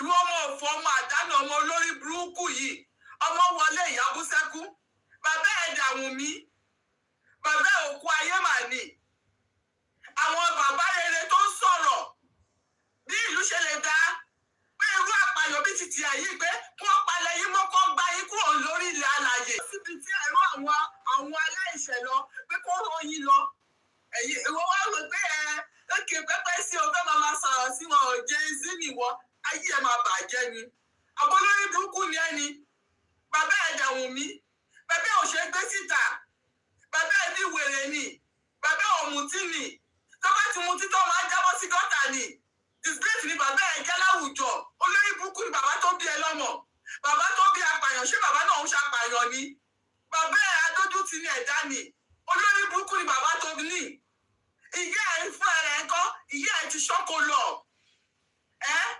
ọmọ mẹ́ta bàbá mẹ́ta bí ìyá ẹ̀ ṣe ń jà kiri bó ṣe ń jà kiri ìyá ẹ̀ jákó ó wá bí ìdààmú sínú ayé ó wá wò pé níbo ló lè kó ìdààmú yẹn wọ ó wá lọ kó wọlé ọlá ẹ wá sọ ní ọlá dahoro torí Mohbad ilé ọlá ló ti jáde ọmọ ọlá ni ọmọ yẹn ó mọ sọfà títí tó fi di èèyàn ni ó wá di èèyàn tán ẹ wá wò pé kí lẹ lè ṣe o ẹ kò wọnú ilé ọlá ẹ dẹ̀ mọ ẹ dẹ̀ tọ́ni upside down ó dẹ̀ mọ dẹ̀ bá ayé ó dẹ̀ bá gbogbo ìwọ family ó dẹ̀ fẹ́ palẹ̀ gbogbo wọn mọ́ ó ti pa Mohbad sọ́run ó pa ìyá Mohbad sáyé ó pa àdúrà sáyé ó pa blessing sáyé ó wá kù pé kó rán bàbá Mohbad náà ó tún fẹ́ pa wọ́n sáyé ọlọ́wọ́ fún ẹ ṣe wá wò pé kí ló lè ṣe o ó wá rán àwọn wèrè àtàsíwín ó wá rán wọn síta ẹ máa lépa ẹ̀mí bàbá Mohbad ọlọ́run ò fún yín ṣe ni ẹ lépa ẹ̀mí bàbá Mohbad ẹ lépa ẹ̀mí wọn pé kẹmúkẹ ṣe wọn ní jàmbá but ọlọ́run ò fún gbogbo yín ṣe ni ẹjọ́ mú bọ̀ mà ẹ jẹ́ kẹ́lòmíì sọ̀rọ̀ ẹjọ́ ẹ má bínú.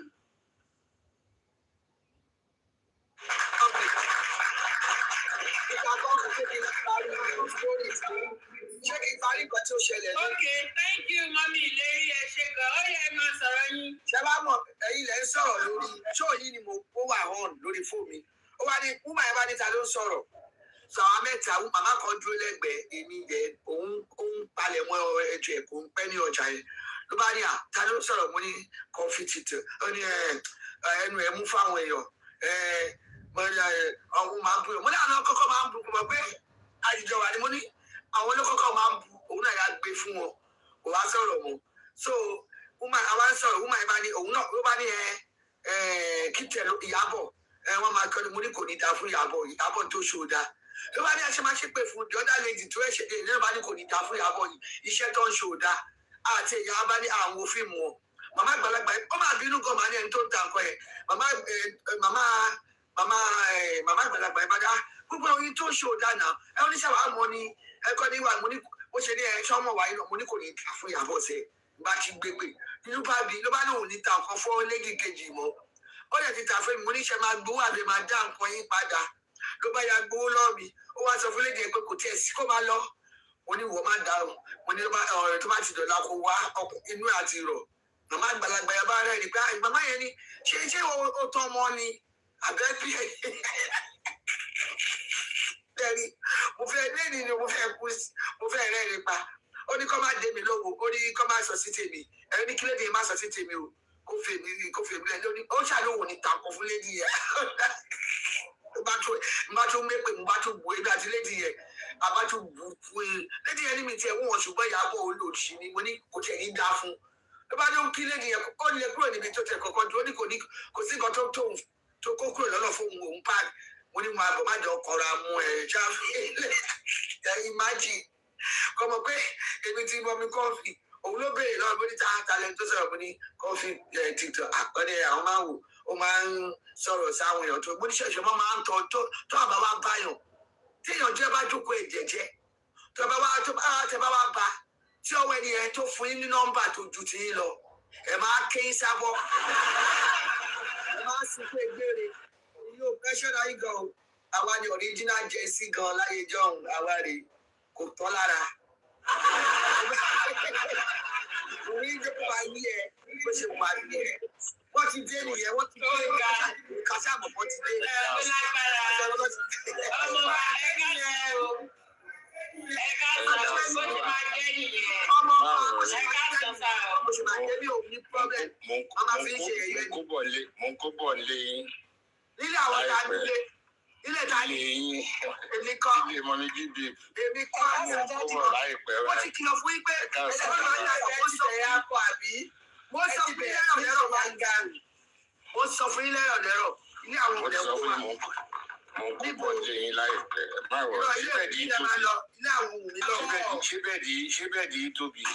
Ẹ máa ajá ló máa gbé yín jẹ. No, Ghana jàre kókò dà. Bùnmi gan arúgbó kó darúgbó jù mí làwọn pípù tẹ̀ rí yìí. Ọkọ rẹ̀ máa ń wọ̀. Kọ́ńgánà ti di arúgbó, gbogbo Kọ́ńgánà ti di arúgbó mọ́mí jíbe. Láyé lọ ni láyé lọ. Gbogbo Kọ́ńgánà ti di arúgbó, kò sí sí Kọ́ńgánà. Láyé Ẹ jẹ́ kí sáré pa ilé rẹ̀. Kèésà. Ẹ jẹ́ kí sáré pa ilé rẹ̀ kan. Mo rò pé gbogbo yóò gbọ́ ṣó yẹ.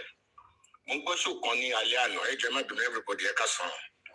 Show babe, sexy me, trust, mọ́mí ìlérí, mọ́mí tí, gosh, ẹ ká sọ̀rọ̀. Ẹ kú ètò ẹ ká dàrọ̀. Mọ́mí wa, 1 man battalion. Òṣèlú náà wọ́n bá sáré mọ́ báyìí wá padà ní. So, kó tí mo fẹ́ fàyọ ni pé lánàá mo gbọ́ ṣe mo screen mọ́ ṣó yẹ bọ̀ gbé yàtọ̀ pé ó pọ̀ kò lọ. Mo fẹ́ send ẹ̀ sí mọ́mí kọ́fì pé kàn gbọ́. Ṣé rí kí wọ́n ti ń pè wọnú ọ̀la àti tó ń pè ní ọmọ síta ó dẹ̀ pé ìjà kan ṣẹlẹ̀ ní. Ẹ̀ka lẹ́tà freeze. Mọ́mí jí babe ọlọ́kọ̀ púpọ̀. Ṣé fọyà fẹ́ dadi prince ìyẹn náà náìsó. So ẹ̀ka lẹ́ máa yá wa. So nígbà tí wọ́n ń gbọ́ nínú ṣó yẹn tí wọnú sọ wípé mama sita sọ wípé òun sọ fóun pé Wùnmí ló pa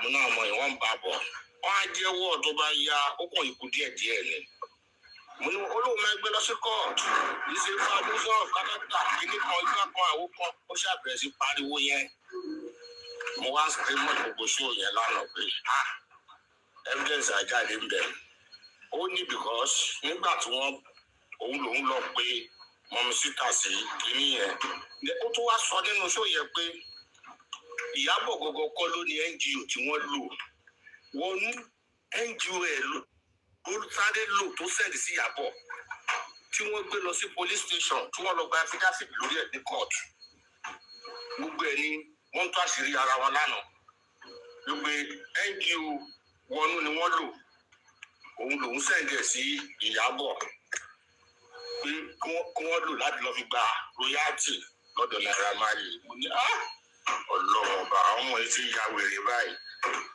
wọ́n ti wo iye tó wó yẹn jẹ́ wọ́n ti sáré ranjú mọ́ lọ́sùn lọ́sì wọ́n ṣe máa gba owó yẹn wọ́n òbí Ọlọ́run dẹ̀ wá dúró dè wọ́n pé ẹ̀kọ́ ń tọ́ra yín ní ẹ̀rí owó kọ̀ọ̀kan gbà mí báyìí at the end of the day ẹ wo gbogbo nǹkan tó ṣe èmi ká ṣe lé wọn tuntun jáde ẹ jẹ́ ká máa ṣe dáadáa kò sí bó ṣe lè ṣe abúláyé tó rò kó máa jẹ lọ ibi kan máa wà tọ́lọ́run máa ti dúró díẹ̀ ẹwù tọ́lọ́run ti wá dúró dé wọn gbogbo àwọn nǹkan tí Wùnmí ti rò pé òun máa jẹ lọ lórí royalty yẹn torí ẹ̀ ní òṣèlú lè sọ mọ́ sí pé mo bá ló ní royalty mo bá got everything ẹgbọ́n kó sọmọ́ ó ti mọ̀ pé Liam ní nǹkan kan níbẹ̀ yẹn mọ́ bàbá ẹ̀ lórí royalty tó bá ń yẹ túbọ̀ ló máa náwó fún bàbá aláwo ẹ̀ àbí lọ́yà ẹ̀kọ́ láti jẹ́ kó mọ̀ nísìnyí ibi tí wọ́n jẹ́ sí pé àwa ò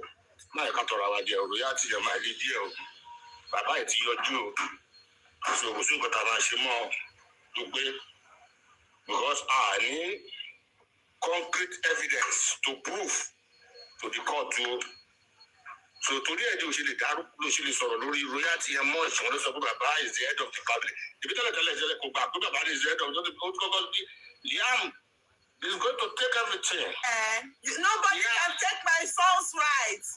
Nobody me. can take my son's Yeah, life he's away going to from take me. everything. Now everything is seen. Go to my baba alone. And two baba. Liam has the final say. Liam has the final say.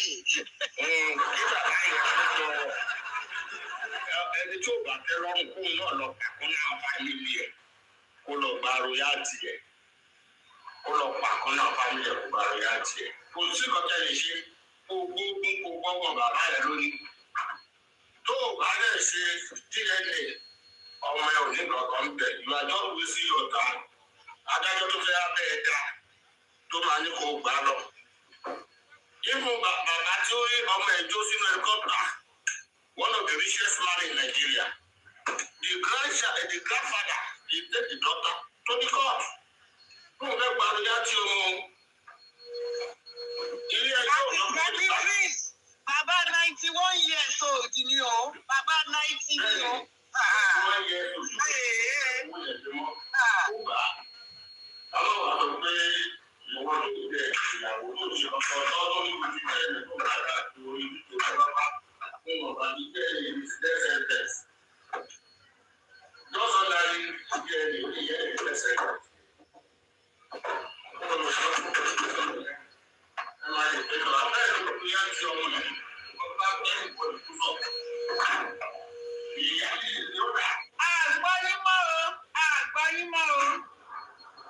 Ọ̀sà ẹ́ńjì là ń dúró ẹ̀.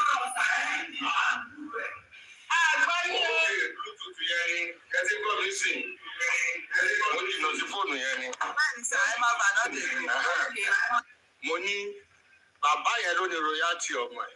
Anybody kò lè bá bàbá yẹn dù. Wọ́n ń tọra wọn jẹ ni.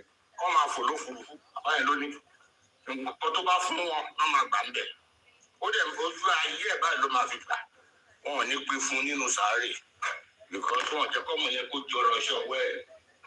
Wọ́n fa ọmọ ẹ̀, wọ́n bá sínú ilé ni everybody mọ̀ pé lórí ló kù sí.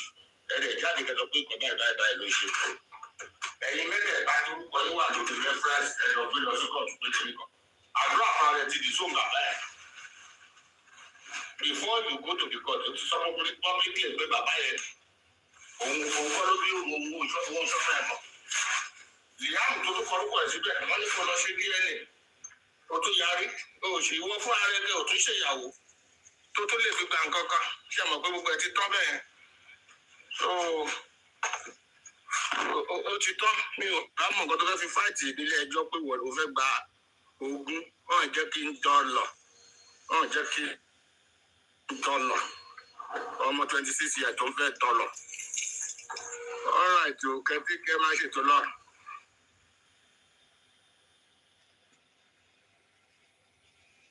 Ẹ ṣé gan, Daddy Prince. God bless you. Ẹ ṣé gan ni.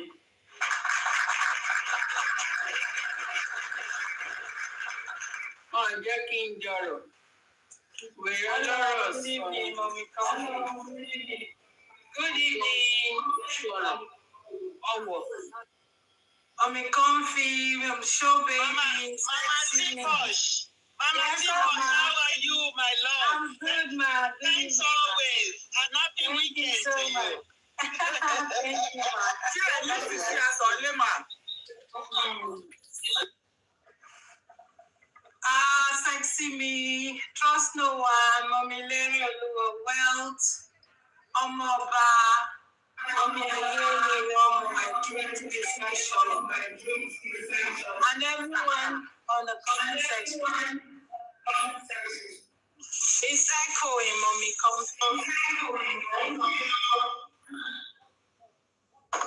Okay, sorry. Yeah, it's okay. Only Wunmi doesn't know if she's engaged or she's it was introduction she did. Only Wunmi doesn't know how her husband of her youth died. Only Wunmi doesn't know where the proper DNA is supposed to be done. You know, she has never done it before. So she's just learning. Only Wunmi left home. How can you be with a man at 12? You are telling the whole world as shameless as she is. I don't understand. Timmy, where is your 12 years old child? Is she in the street? Are you serious? Where's your 12 years old child?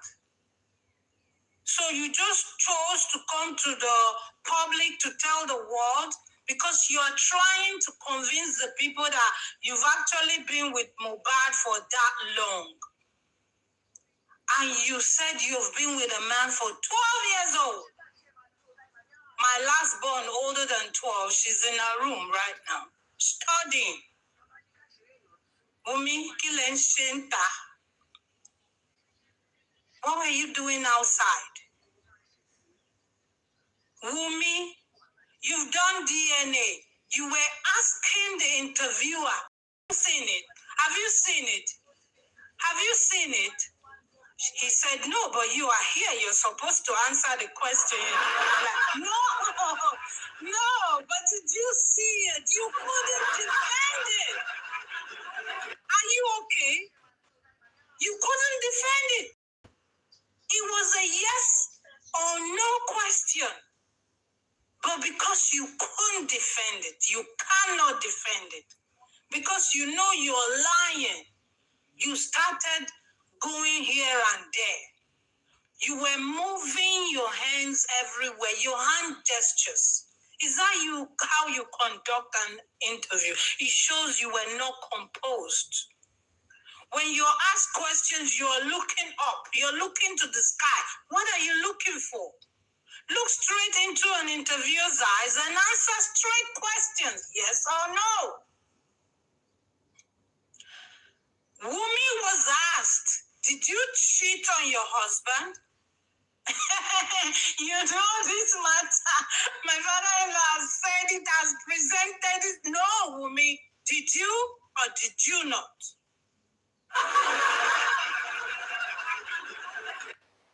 You know, my father-in-law has said this thing several times. Who cares when he said it? Did you do it or you didn't do it? Did you put something in Mohbad's food to make him sleep off?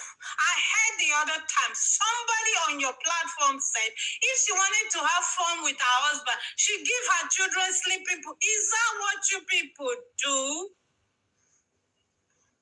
She give her children sleeping pill in the middle. Mommy Comfy, you remember, right? In the middle of the day. And you thought that was funny. And all these women that speak English or she. That should be me. Okay. You see? She said if she wanted to have anything to do, why wouldn't they sleep? I'll just give them sleeping. Are you okay? What country are you at, Shobimi? And you sit on your platform, we are fighting for the right of women, we are fighting for the integrity of which women? Which women? Women that don't have home training? Women that don't know when their husband died? Women that want to jog up? Women that left home at 12? Women that don't have manners? Women that cannot even present their children for DNA? Wumi, if it's sure for you, 100%, you would have gladly, boldly brought out your son and said, come supervise my child. I want you all to be here. I don't want my father-in-law to take, in the presence of meaning in the presence of everybody, come and take the DNA sample. But you couldn't because you won't dare. Wumi, why are you hiding the blood? Why are you hiding the blood that was seen in the house? Wumi, you're always protecting that part. Baba said he saw a pool of blood, a blanket soaked in a pool of blood. You cannot take that out of our head. Fola Shade, your so-called mother-in-law sister, said she also saw it and also saw a singlet in your so-called husband of your youth's studio with his singlet soaked with blood that's washed and dried, and she washed the blanket. What do you have to say about that, Wumi? Why are you not saying anything about that? You come to the public. You think what we are saying is not going to the public. When you go to the internet or to the station to speak, you think that's the only thing that's been heard? All this thing Baba is saying, he dare not say, who is the court? Look at what you're saying. That means you're telling the court they don't have integrity. They don't know their work. Because you were at the corona inquest that your people set up to delay this court. You knew everything that happened. You knew all the testimony. They are placed. They are still there, not gone anywhere. So you will go to the public, manipulate your gullibles, and think that's the only narrative you want to sell out there. It's not possible, Wumi. Wumi, how could you have left home 12 years old? Where is your father? How? Where is your mother till today? Why are all these women around, these useless, non-entity women? You dare open your mouth and insult some women and adults? Wumi, you are lucky, oh, you are so lucky. You should have done it to somebody from my state. Don't let me mention, use your brain. You see you and your family and your village people. Do you know what they call Opia? Go and ask what it's called. It's your whole village will answer to it. And this your church, you will not dare it. You will not. Because you are a daughter of an incest. You're already a forbidden thing in that village. I swear. Forbidden. And then you now have a child. You and your child will be rejected. You see who is looking for who want to ask a child from you. You are making shakara. Beg who? Tanya. Tanya, you look like one of my auntie in the village. I could be your mother. And some women sit there, we are women advocates. We are women advocates. Advocating for who? Advocating for women like you because they are just like you. You see how pathetic you were looking yesterday? You see how shallow your talks were? And you claim you want to be an actress? Is that how you present yourself in the public? What amount of training did you go to act for people to watch and say, wow, what an excellent actress? You made a blunder of yourself because you lied throughout. There's no one question you could answer. You were parabolating. And the interviewer was just looking at you like, oh my God, who is this? This girl is weird. You were weird. You were acting weird. He showed all over you. Everything that was coming out of your mouth, there wasn't truth. An interview, I think he have a glimpse of psychology, whatever, and being able to read your countenance. He was all wrong. Zero. Go back to your teacher. Your Pythagoras didn't do a good job. And those women on your platform are not doing good jobs. Others, they are not. You need a therapy. You need a therapy. And you know what? DNA you would do. You're just trying to parabolate, skip here and there. You didn't tell us the story of 3 a.m. How could Mohbad have been awake all through the night and he didn't sleep? What happened 3 a.m. when the... Can you hear me? Yes. Mama Sita, I hear you. said we'll make you. What happened 3 a.m. I heard that. when you said the rider, Darosha, and Can you one hear of me? yes, we can hear you. She panelist. We can hear you. Now we can hear you. No, Shale. Mama T-Posh is speaking. Mama T-Posh is sọ̀rọ̀ lọ́wọ́. À ń gbọ́ yín. Let's comment, Tọ́wá. I'm going, ma. What happened at 3 a.m. when you said the rider, Darosha, because you were trying to pull back Darosha in and nobody cares? Anybody that's involved in the fire will go down. That's it. Bullshit, my dear. You didn't remember. Yes, we hear you. Okay, you can't tell me. Can you hear the panelist? Yes. Yes. Can you hear the panelist? So you didn't remember to tell the public that somebody left the house. Okay, clearly. Somebody left the house at 3 a.m. and you mentioned we never knew who the rider was or if Darosha was actually the one and somebody else. You didn't remember to tell them that story. How did that come about? How did that come about? And you keep small blood. So you just went and called the nurse without nothing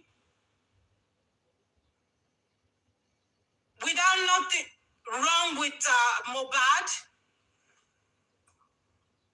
Wunmi. What did you do to Mohbad? What happened that night? Because you had a fight and all that you're trying to leave out of your story. You had a fight. You hijacked him in the car. You cut his necklace. Did you activate your street life with him? Because they said you're a street girl, and that's how they act. How could you have forgotten so soon? That the doctor said Mohbad was brought in tied. You said 15 minutes again. In your previous interviews, it was 20 minutes. Iyabo Ojo said Mohbad died inside the house. If Mohbad died inside the house, how can the camera turn 360 to go look? Are you countering what Iyabo Ojo said? Are you people making a joke of yourself? Wunmi, you need to sue Iyabo Ojo. You need to sue her. Was that really what happened? You dare open your mouth and insult somebody, a man with integrity? Did you see his spoken English? Did you see how fluent he is? Can your father ever? Can your father ever? Where is your father and where is your mother? Emireo. That's all we know about her. That's all we know. Wunmi, take a back seat. You know you've lost. You have nothing to say on this issue. You were asked about, you were always trying to twist story. You know my father-in-law wants to find a way to say I'm not mad. Say it with your mouth or show us your certificate. Don't go trying to manipulate anybody. We don't want to know what anybody say. You say your part and let somebody else say their part. Leave about of your mouth. Because you don't get good mouth. You don't get good mouth. They don't born you well. They're not born you well. Everything that has been said about you from the beginning has beginning to reveal itself in you. And those people that are supporting you, like them Temi, like them Chobimi, like them, all of them, president from the Genesis to Revelation, they are naughty women, very useless women. They have no culture. They are not guided. They can't articulate. They are protecting rubbish or criminal. That's what they are protecting. It doesn't matter how long, how much you talk, keep coming out. We love it. We really like it when you come to give an interview like that with all pleasure. But what is sure is Mohbad will get justice, and you and your cohort that manipulated this case and by that boy will not go scot-free. And DNA is a must, whether you like it or not. You want to be an Aloba, but you don't want to present your child. Who are you, Gongo? Not by force?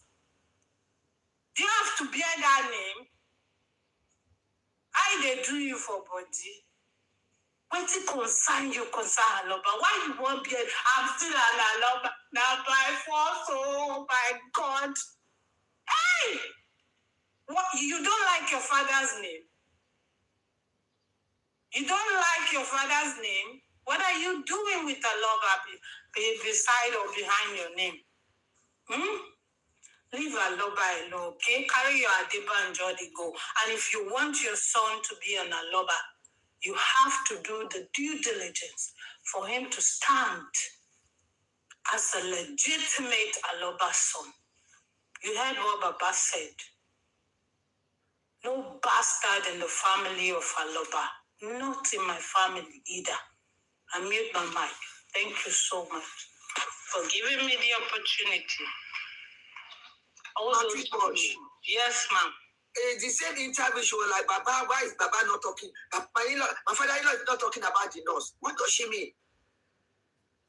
Baba did not see the nurse. Baba did not meet. Baba was not there when you know why she's always saying that? She wants to give us the story of the nurse to carry.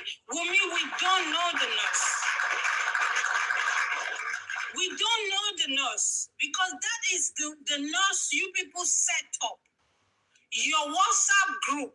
You see those Iyabo Ojo's group and all that. It was a plan work for you people to now place this case on either Naira Marley, and when it's not working with Naira Marley, because you knew when Iyabo Ojo was accusing Naira Marley of buying Mohbad, you knew that was not the fact. But you never came out with me to say Iyabo Ojo is rolling back. You never said that. You wanted it to continue.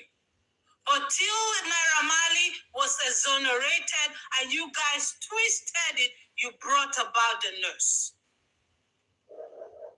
Why the nurse? Why suddenly? The day you came out and you said, they have paid the nigga, come and take your trophy. He loved me. He did. What were you doing? You just lost your husband. He's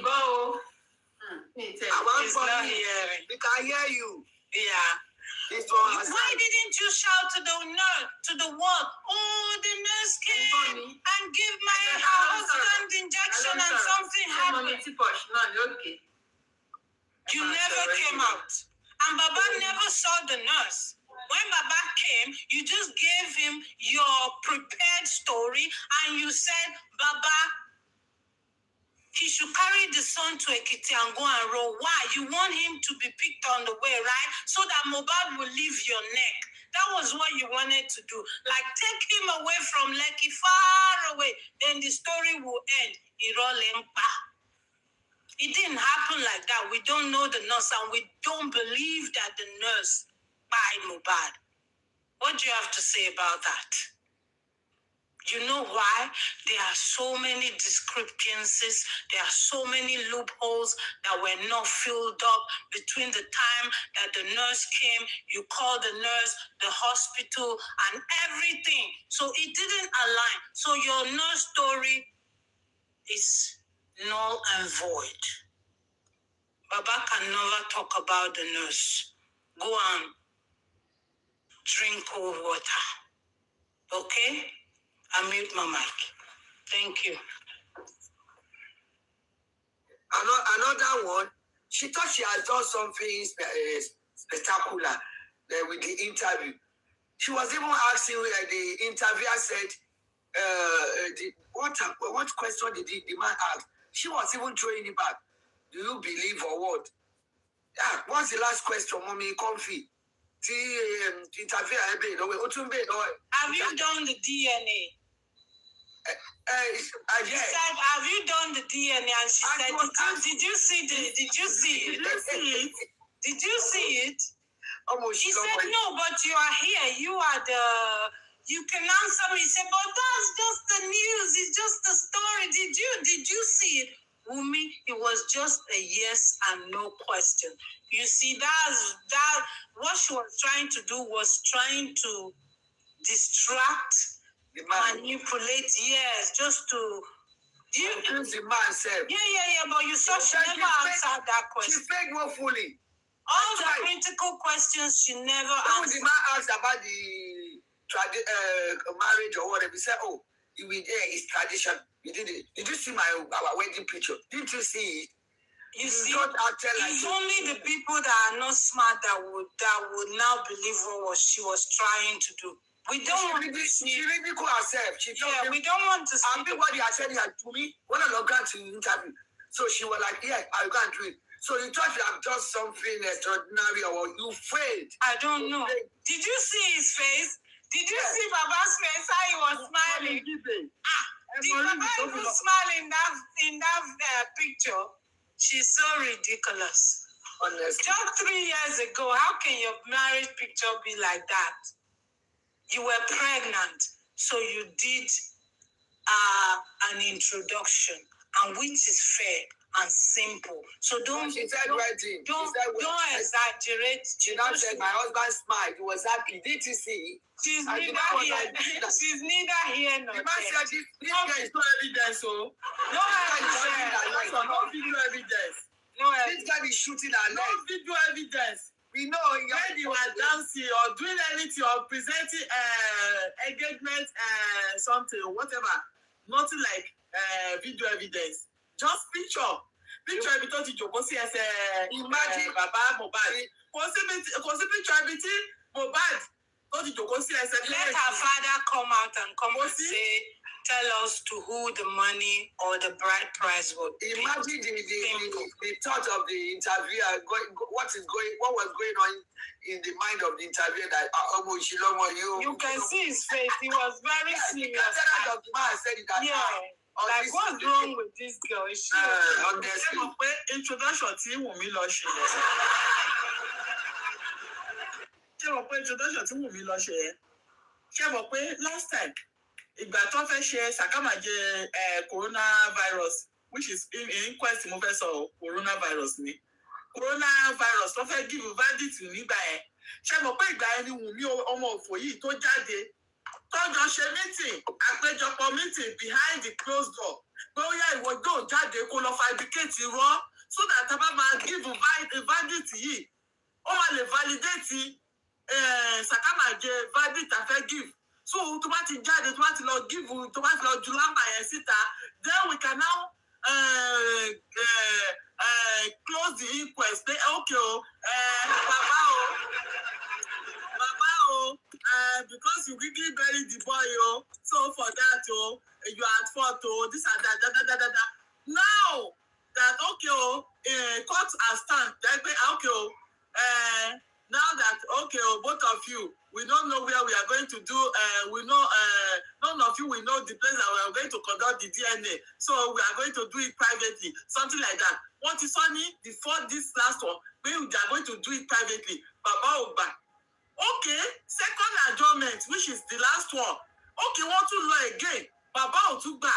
So, báyìí sí interview tí Wùmí fi lọ ṣe yìí, cook up interview ni behind the closed door. Wọ́n fẹ́ fi ìpọ́sì kankan ni. Ẹ máa gbé interview tí Wùmí lọ ṣe yìí. Ìgbà tó bá máa di next adjournment, which is on the 9th of June yẹn, ẹ máa rí pé ó ní í ṣe pẹ̀lú pé George yẹn o àti Wùmí wọ́n ti lọ ṣe cook up story kan ni.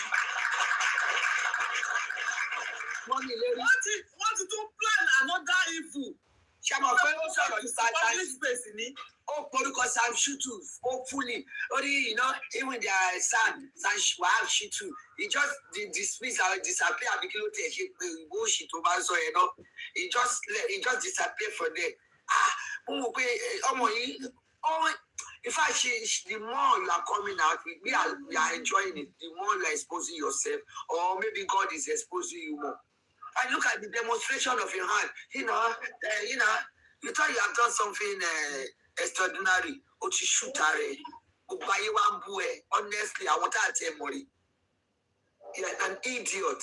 And when the interviewer said something, mentioned about what they went to do about the change of name, the man asked a question that, why is it your brother-in-law the change? He said, my lawyer. How can your lawyer advise you that Adura Ipe should be there when the father is still alive? Share, boy, I have my interview to be a question or when about Adura's name. Yes. They are putting you in a fixed situation if you don't know Wumi, Momoshi. One fierce, tight corner. So that your lawyer, Kikaburu Abikino Piloni, Koforuko Adrasi, Otishito, when the father is alive. You think it's only Temi platform that you are making this one for? The whole world is watching you. All day. The whole world. What you will countenance it? They are not you are Mobile. That is the message you give to us, and you have been giving to us. And it's the same message. So as a minor, 12 years old, as a minor, not in Jaya, not in Suo, not in Fidelano, Obuelano, I will say it. I may not grandma name. Not in build as a minor. Monto Jayani, a minor. Onagbara. I don't know them and we are 12 years. We were in a relationship. Is after I had my baby. Something that Olushine would tell me. Could it different to for any script? Could it different what? Could expose her more. Could see the most. Could see people with any feelings. One penny property, is the head of the only damn question, straightforward, yes or no. Is the head of the family, Olushi, Lori Bruku, and every time during the interview session, you will ask his officer, that blah blah blah blah blah. It's blah blah blah blah answer. I'm gonna follow Moini.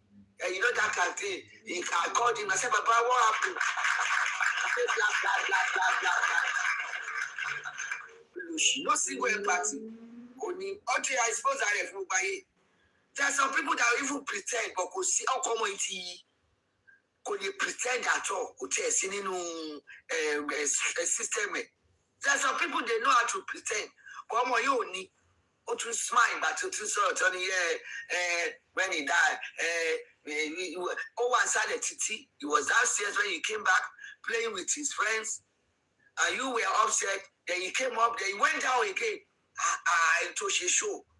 Oba wore she titi. Oya to wa be lókè, ó tún padà sí sàlẹ̀. Ó dẹ̀ tún bá wore orí pé orí ò pé. En tó groom ẹ tó tẹ fún ẹ ní script yẹn. Ó yẹ kó ṣépè fún ni, ó ti gbowó ẹ̀ dànù. You see, this is the thing. They brought envelope for you when you buy Mubad at the beginning. People like that senator, all these people were giving you money. See, they are still giving you money for Pampers. Oh, Leo, I've been doing my businesses. Businesses will busheri. So much pure water gone. Oh no, you could show go to Bebushe Wailo. Otaru La Montonu Tunta, Osheri. What? Ibẹ̀ bẹ́ẹ̀ lè bí ẹ̀mẹ́ ó ti fi gbogbo owó ṣòfò tán. Kò lè gbọ́wọ́ ẹ̀ náà bá ó ti pín fún adájọ́, ó ti pín fún àwọn tí orí mídíà, ó ti pín káàkiri. Ó ti fi mú gbọ́ ni. Mommy Dive. She said, yeah, when Mubad, I have a lot of business, and she has forgotten that.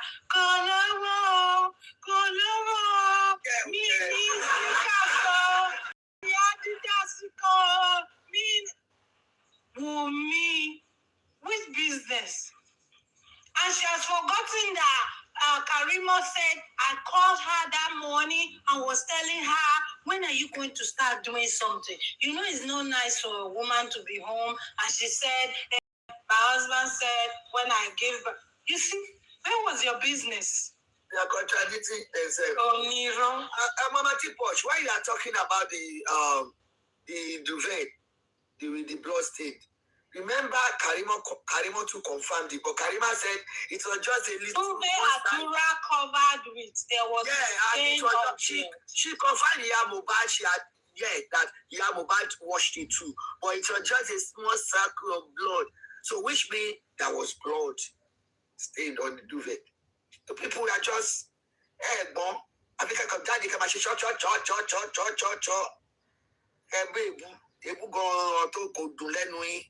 Let me talk to that one. Shark. Check about the Romo. Alone, I call it. I need to go to one by call. You were no money lomo. Omoto ya koti soti no shalanga. We are key at the Phyllis. He says, Pelu Atibabe. We are called God in one lemon. I go Google shorty con a beginning, but I want spirit whatever. Coco she pause in shalanga. Shalanga tank be like Ulufu. Honestly, there are so many things you can pick against this girl. I want to say, I'm not sorrow, but she might journey. Oh, you cannot share for Ori. She did Mama sit and she did it too. It's not only Mama Sita, it's not only her. That was the day they vexed MN Abikili MHM Abikilo, the other lady, Towati, Temi Jansi. On it. Mi ṣe fẹ́ sọ pé wọ́n ló lọ MFM ó fẹ́ bínú tó ń jọ yẹn wọ́n sáré pè báyìí wọ́n bí ẹni pé ṣé o fẹ́ sọ pé ọmọ yẹn ọ̀fẹ́ dánú bílíìnì yẹn ń jọ yẹn gbogbo wọn ló text ara wọn ti sọ fún ẹ the same Tọ́lá ní ọ̀rẹ́ draft tàbí kí ló ń pè yẹn she said it's kọ́ ọmọ wo ọmọ onírọ̀ wò gbogbo ohun tó ń sọ gbogbo wọn jìjọ ń sọ ni wọ́n dẹ̀ ń text ara wọn kó wà obvious fún ẹ she spoke to that man in America that soldier man ìtìgbà gbórúkọ máa yẹn. The man played the video audio out now. So no mama too the money right. You know the Baba no she go come. So Mama Sita, you need that this guy that baby Miami go question Mama Party. So man you people knew, you know everything. You can't I did that for you know now. Adabi. Tobacco to try to Ododo let me support you. Adabi that more meaning that they call the command so to my dad a little man so. But Papa go for you, no child, but we eat. Benny, Otonima. Benny.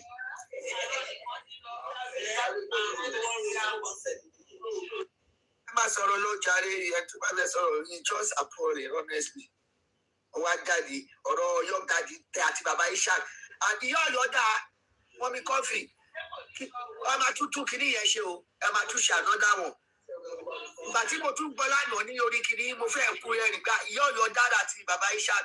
Juba was you alone, and you go alone kidney now. Or kidney and Jubelo, you go ala to Takula, Takuli liar, yon.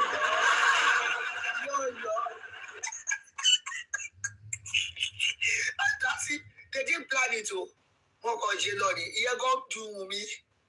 Money, Kaye, Lagato, Bagbe, Olofo, Olushi, Boy, Bagbe, Conjure distraction, Boy, like Moroi, and then big Patapata, or Lakatat Manu, Kukuso only not to look. You know, let by they play. Boy, Patapata, or move for it and support Lavadalu. I'm told, no, let me look at the pain. You cannot even hide it. I'm back in the yell, look, Polati Babe, who Babe, Bushi, Rudadenski, Conti, Toshi, Shenny, Alamala. I'm a Corina Manchi, actually one Nigeria. That one you have your water fish, short, one more Babe, like a toffin, torn by Picam or clean it. That's how your father looks like. She didn't move Abudi Baba. You got to pass a fire your corny. Oh, they put me. Fine, to buy the motor will be go to no jello man tap at the fountain to the enemy. But what about sharing here? You might talk about toying on here, you might come out. ìwọ fẹ́ fẹ́ ara ìwé bàbá Ishaq o tún sòyìnbó gan tó bàbá Mohbad. Baba is coming out honestly, brilliantly every day. Baba tún ní that courage. Baba tún stand. Ó bá bẹ́ẹ̀, ó bá bófo, bá bó ṣe ẹ̀. Olùṣì. Wọ́n ní nǹkan tó fi fún yín ní ẹ̀fìn tonic tó fi fún yín ní pé kẹ́ máa blow their that trumpet. But yeah, everything should be nailing Baba nínú. Ó gbóyè ní jèrè ní ṣòrí. Mi ì sọ lórí bíbá yín nìkan. Even if I'm not here, every time I do my prayer, even if I join a prayer session, man fearing and you tell Lord because you people are effect your Lord and someone like me and other people are nigga. You think that's another funny one is 2 weeks to DNA called Wunmi dressed like Mommy Gio and went and visited Yadu. Mama T-Posh, you don't live for Lagos. So she can follow her too. And both of them can say, Nigga. Mama T-Posh, this laugh to make no, before she said anything, lawyer said, who are you? I beg. You don't live for Lagos, Mama T-Posh. You never live for Lagos. For a while. Mama T-Posh, you never live Mom, for Lagos. I'm listening for a while, yes. Okay. You know, there is a market in Tejo Show. I live in Surulere. It's a very big market. They said they have refurbished the market now. There are these Togo people, those Otokwe, those people. When they in drag me. They drag you. And I don't know why I'm not just hello, my girl, Lori Group of finally tell me you want to tell me that go drag you. I'm not take the one finally ọmọ òfò yẹn ni ó fẹ́ tell me jẹ gba. Kí lẹ ṣe gbé sókè fún lẹ́ẹ̀kan ẹ̀jẹ̀ ti sọ ẹ̀yin máa ń sọ wọn ẹ̀kọ́ mú ni. Wọ́n ṣe máa mú wọn nìyẹn máa ní ó yá máa bọ̀. Bring it on, lèmi máa ń ṣe, bring it on. Àwọn àjẹlẹ̀ mú ni. Ó wọ Lions there, mo dẹ̀ ní bring it on. So Mama T-Posh, you know they are this, they call their from Kutonu or this Badagry, our song better, we call them. They sell this fish, dry fish, like this panda fish, dakika. That is the way they dress, honestly. And she can't put, Temori Filatogbe, and she couldn't even look at the camera. Moody. And she be there, she really, dear, got to do. Ubusheri, show to the church people. You know they don't have internet. They don't look at social media. You need to show them that she's a very decent woman. Imagine, Baba Pastor church here, Ọlọ́run máa mú yín o. Ìkànnì ṣówó ẹ̀jẹ̀ tó fún yín, ẹ wo church náà wọ́n fún yín tún ẹ kò change náà. Tó yẹ kẹ́ mú Abọ́sẹ̀dé kẹ́ fọ̀rọ̀ gbà lórí kẹ́ preach fún kẹ́ sọ̀rọ̀ Ọlọ́run fún. Ìkànnì òun wá gán jọ wá ṣe báyìí. Ọ ti mú ọmọ kékeré yìí náà Liam ẹ̀yìn náà ń kọ orí ẹ̀ ńlá yẹn náà ń kọ sí orí yóò dá torí ẹ pa Mohbad ìtorí ọmọ Wunmi said it's because of Liam. They were dancing Asologun traditional dance. Na so gbèjọ lásì mi èyí lóògùn ẹ̀yà ńlá kò ní yẹrí akọyẹ àbí mọ́mí kọ́ fi ẹ̀ mọ́ ni èyí lóògùn mi èjọ lásì mi ẹ̀já ńlá ṣòro ẹ̀já ńlá ṣòro lùbúlùbú èjọ ọ̀run rẹ̀dẹ̀ òjò ńlá ṣọ̀run rẹ̀dẹ̀rẹ̀dẹ̀ èṣè rírú mọ́ láti irun ọ̀rọ̀. Tẹ́lifí lọ bá Mama Sita lọ bá MFM lọ bá wọn àti àǹtí ẹ̀gbọ́n mi àbí àǹtí tìyẹn náà burú ẹ̀ lọ bá wọn wọ́ṣẹ́ fún gbogbo ẹ̀ síta.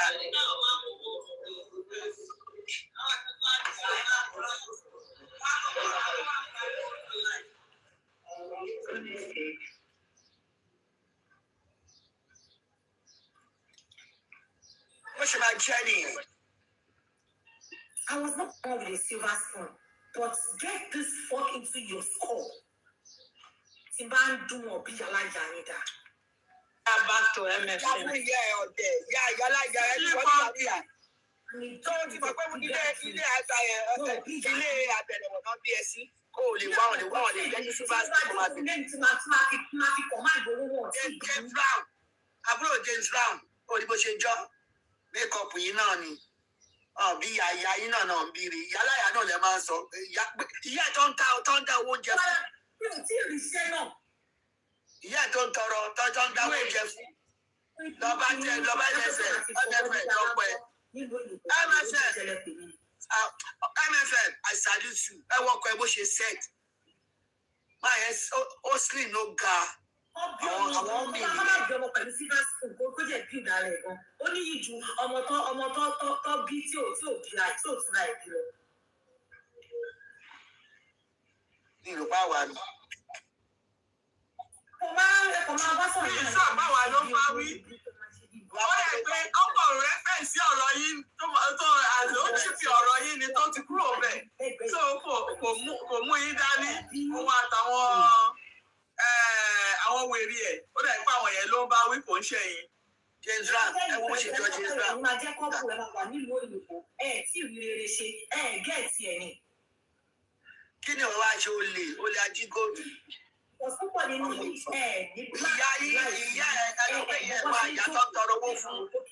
Kò má lè bó ṣe wà nínú ègbò tó ṣiṣẹ́ àbí tó ṣe business. Ó lè fún yẹn lówó jẹ. Ó débi ń pààyẹ àtẹ̀fẹ́ ló fún yẹn lówó. Ta ló ṣe tí rí tó dúdú bí òṣì. Nígbà tí Mohbad ò tí kú, Mohbad kú tán. Ó reply MFM ní kò ṣẹ̀yìn. Àná ìyàwó akọ́ mi báyìí. Spicy gist.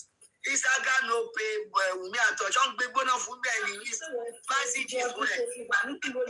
Òfin gbélé ní rẹ́ǹtì mi gbé èmi tèmi tó pẹ́ máa jẹ́ di sèǹsì pẹ̀lú ẹ̀.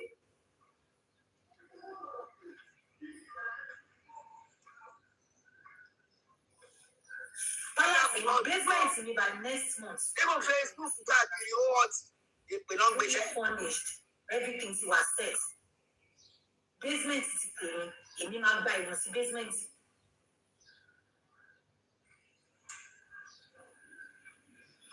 But torí gbogbo yóò dùn Canada ẹ̀ mọ́ bọ́ ṣe ń kọ́lé Canada. You can run your mouth. Wọ́n ti ẹ̀ ní ṣe ló ń pin láàrin. Coming from somebody that is living in Canada, ti mọ̀ pé èèyàn yẹn the same thing náà bó ṣe rò bàìbàì náà tó ń pe blue passport ní red passport náà yẹn what's the big deal in people saying Bobby trash online? Sometimes èèyàn máa ń question pé ta ló tún mọ̀ bàìbàì tẹ́mi ojú ti ń taná wọ́rọ̀ T4 tó di T4 sí. Ojú ti ń taná wọ́rọ̀ ta ló ń wò bàìbàì? Ẹ̀yin nuisance.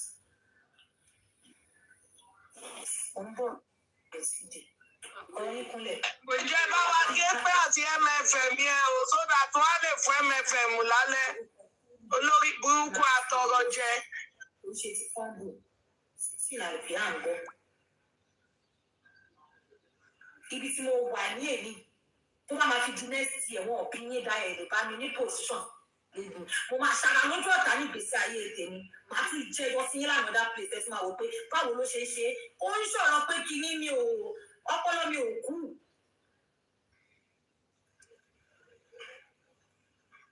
People can always sọ kíní kan wọ́n ní if you cannot beat them you join them. Tẹ́ bá need advice on how to do excel ní ìlú òyìnbó ẹ wá bá mi mo máa coach yín mo máa sọ fún yín. Without even stressing yourself.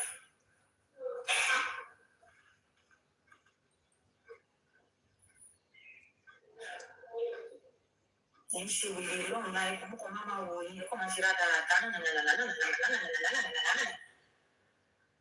Ẹ má wọrí ọ. Iṣà ìwọ ni pápá àbúrò mi fún mọ́tò kan. Ó kàn ní kí n jẹ́ kí ẹ máa gbọ́ ni kó máa pọ̀ létí. Ṣàwọn páwọn ohun yẹn ló ń tírígà ẹ̀yìn kan wá sọ̀rọ̀ bí agbèrè ẹ jẹ́ kó pọ̀ létí ṣé ti gbọ́ ṣé ti jí abẹ́ ẹ̀sùn ìyá yín sẹ̀ ó fẹ́ yàtọ̀ sí ìyá gbogbo yín sẹ̀ pé máa jẹ́ yín ṣé ń gbọ́ pé máa jẹ́ yín Ambo, àti mi sáwọn ilé ìgbà yìí náà. Ọ̀sẹ̀ kan lẹ́yìn ìgbélé fẹ́ndọ̀. Fẹ́ndọ̀ yín. Kí ló jẹ́ fẹ́ndọ̀ ẹ máa gbà wá o? Ẹ̀jọ̀ kí ló jẹ́ fẹ́ndọ̀? Kí ló jẹ́ fẹ́ndọ̀ ìgbélénu fẹ́ndọ̀ yín? Ó ga o fẹ́ndọ̀. Kí ló jẹ́ fẹ́ndọ̀? Ọmọkùnrin wa lè ṣe kó ṣe kinní kan. Mọ́mí kò fi ẹ̀jẹ̀ ṣé tẹ́mì ti dé látòrí òkè ni.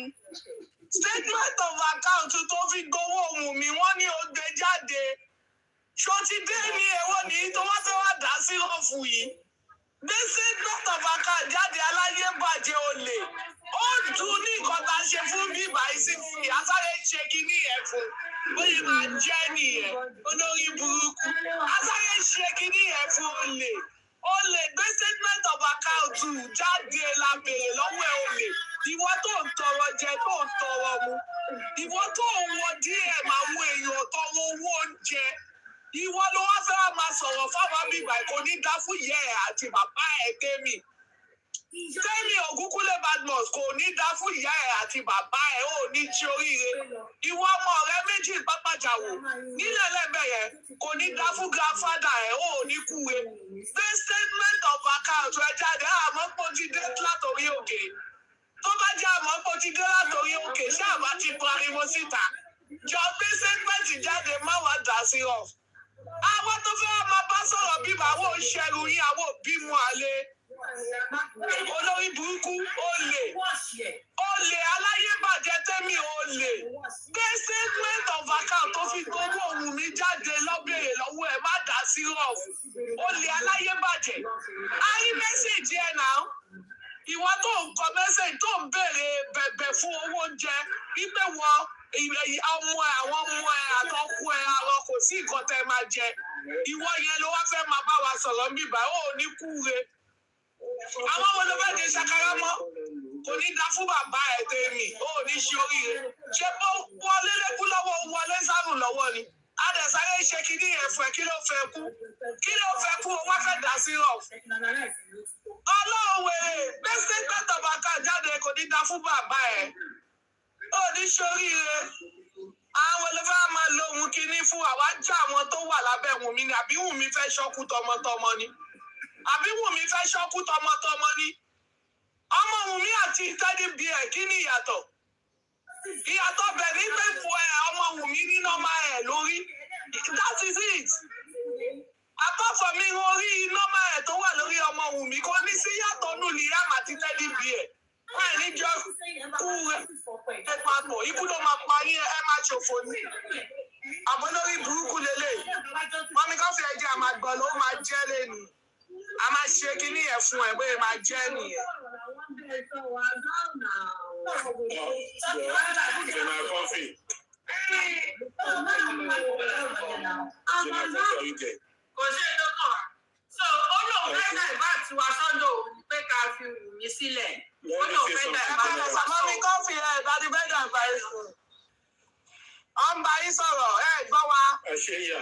Mo gbọ́ mo ti gbọ́. Mọ́mí kan fi. Ṣé rí àwọn méjì kan wà lórí ìkànnì tó yẹ pé kò yẹ kẹ́ máa fún lésì mọ́. Number 1 Láti. Tí Láti bá ti ń ṣe wèrè ẹ̀ ẹ má fún lésì. Ẹ sọ fún pé kó lọ gbé bílíkì jáde. Wọ́n ní bílíkì ti sá lọ́mọ lọ́wọ́. Tí Láti ò bá lè provide bílíkì nínú live session ẹ̀ ẹni tí Láti bá ń sọ ẹ má fún lésì gbà tọ́. Provide bílíkì and let us give you reply.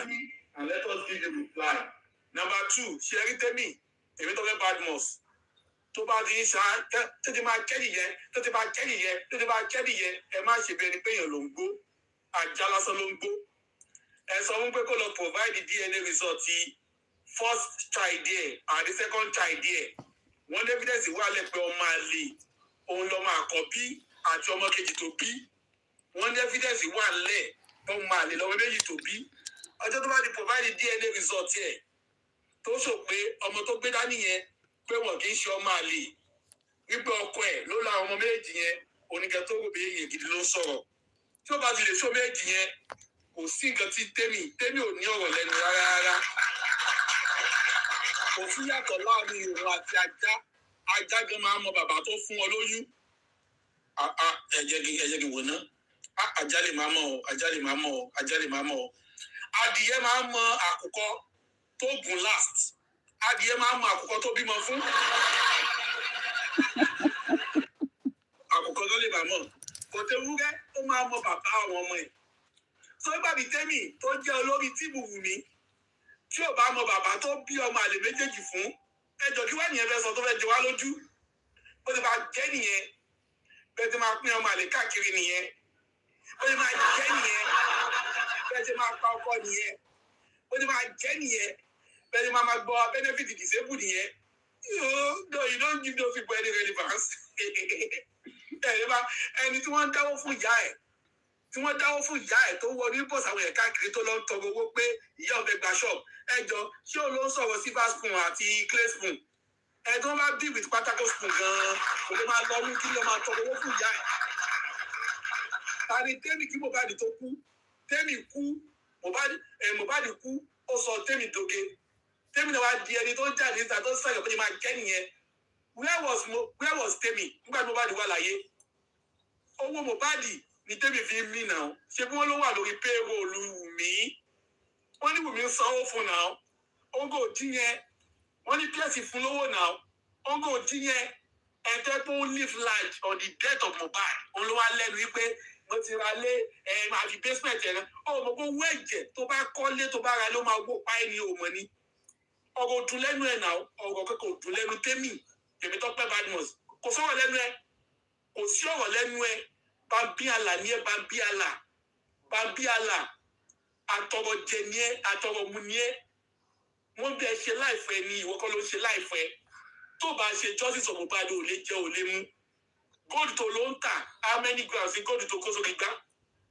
ṣé bẹ́ẹ̀ ti jẹun náà ni ẹ ti jẹun ni òdọkọ gúnlẹ̀ sílé olóńgbèdì káàkiri níta ọkọ máa tap ìwọ máa ṣe tap lórí bẹ́ẹ̀dì pẹ̀lú ọkùnrin míì obìmọ kìíní nítorí dàpẹ́ ó yàlè obìmọ kìíní ọmọ àlè tested and confirmed according to ọkọ ló ń sọ̀rọ̀ kì í ṣe lómi o kò possible kéèyàn sápamọ́ fọ́kọ ẹ o Wùmí ò rí Mohbad sápamọ́ fún òun ló ṣe pàdánù nígbà tí Mohbad ká ọkọ ẹ ló sọ̀rọ̀ pé ọmọ àlè lọ́mọ alákọ̀ọ́kọ́ tó bí ìjọ ti dìbọ́ǹkẹ̀ lónìí tó ti present contrary DNA result olórí present wọ́n kò sí bóyá máa get the fake result nílò òyìnbó kárí Nàìjíríà ní tẹ́mi wà ní a ti present the fake DNA result wọ́n kò lè present it ìlú òyìnbó yẹn because ìlú òyìnbó ò lè gba bribe the lab cannot take bribe from Temi the lab cannot conduct counterfeit test kó dẹ̀ gbé fake result lé wọn lọ́wọ́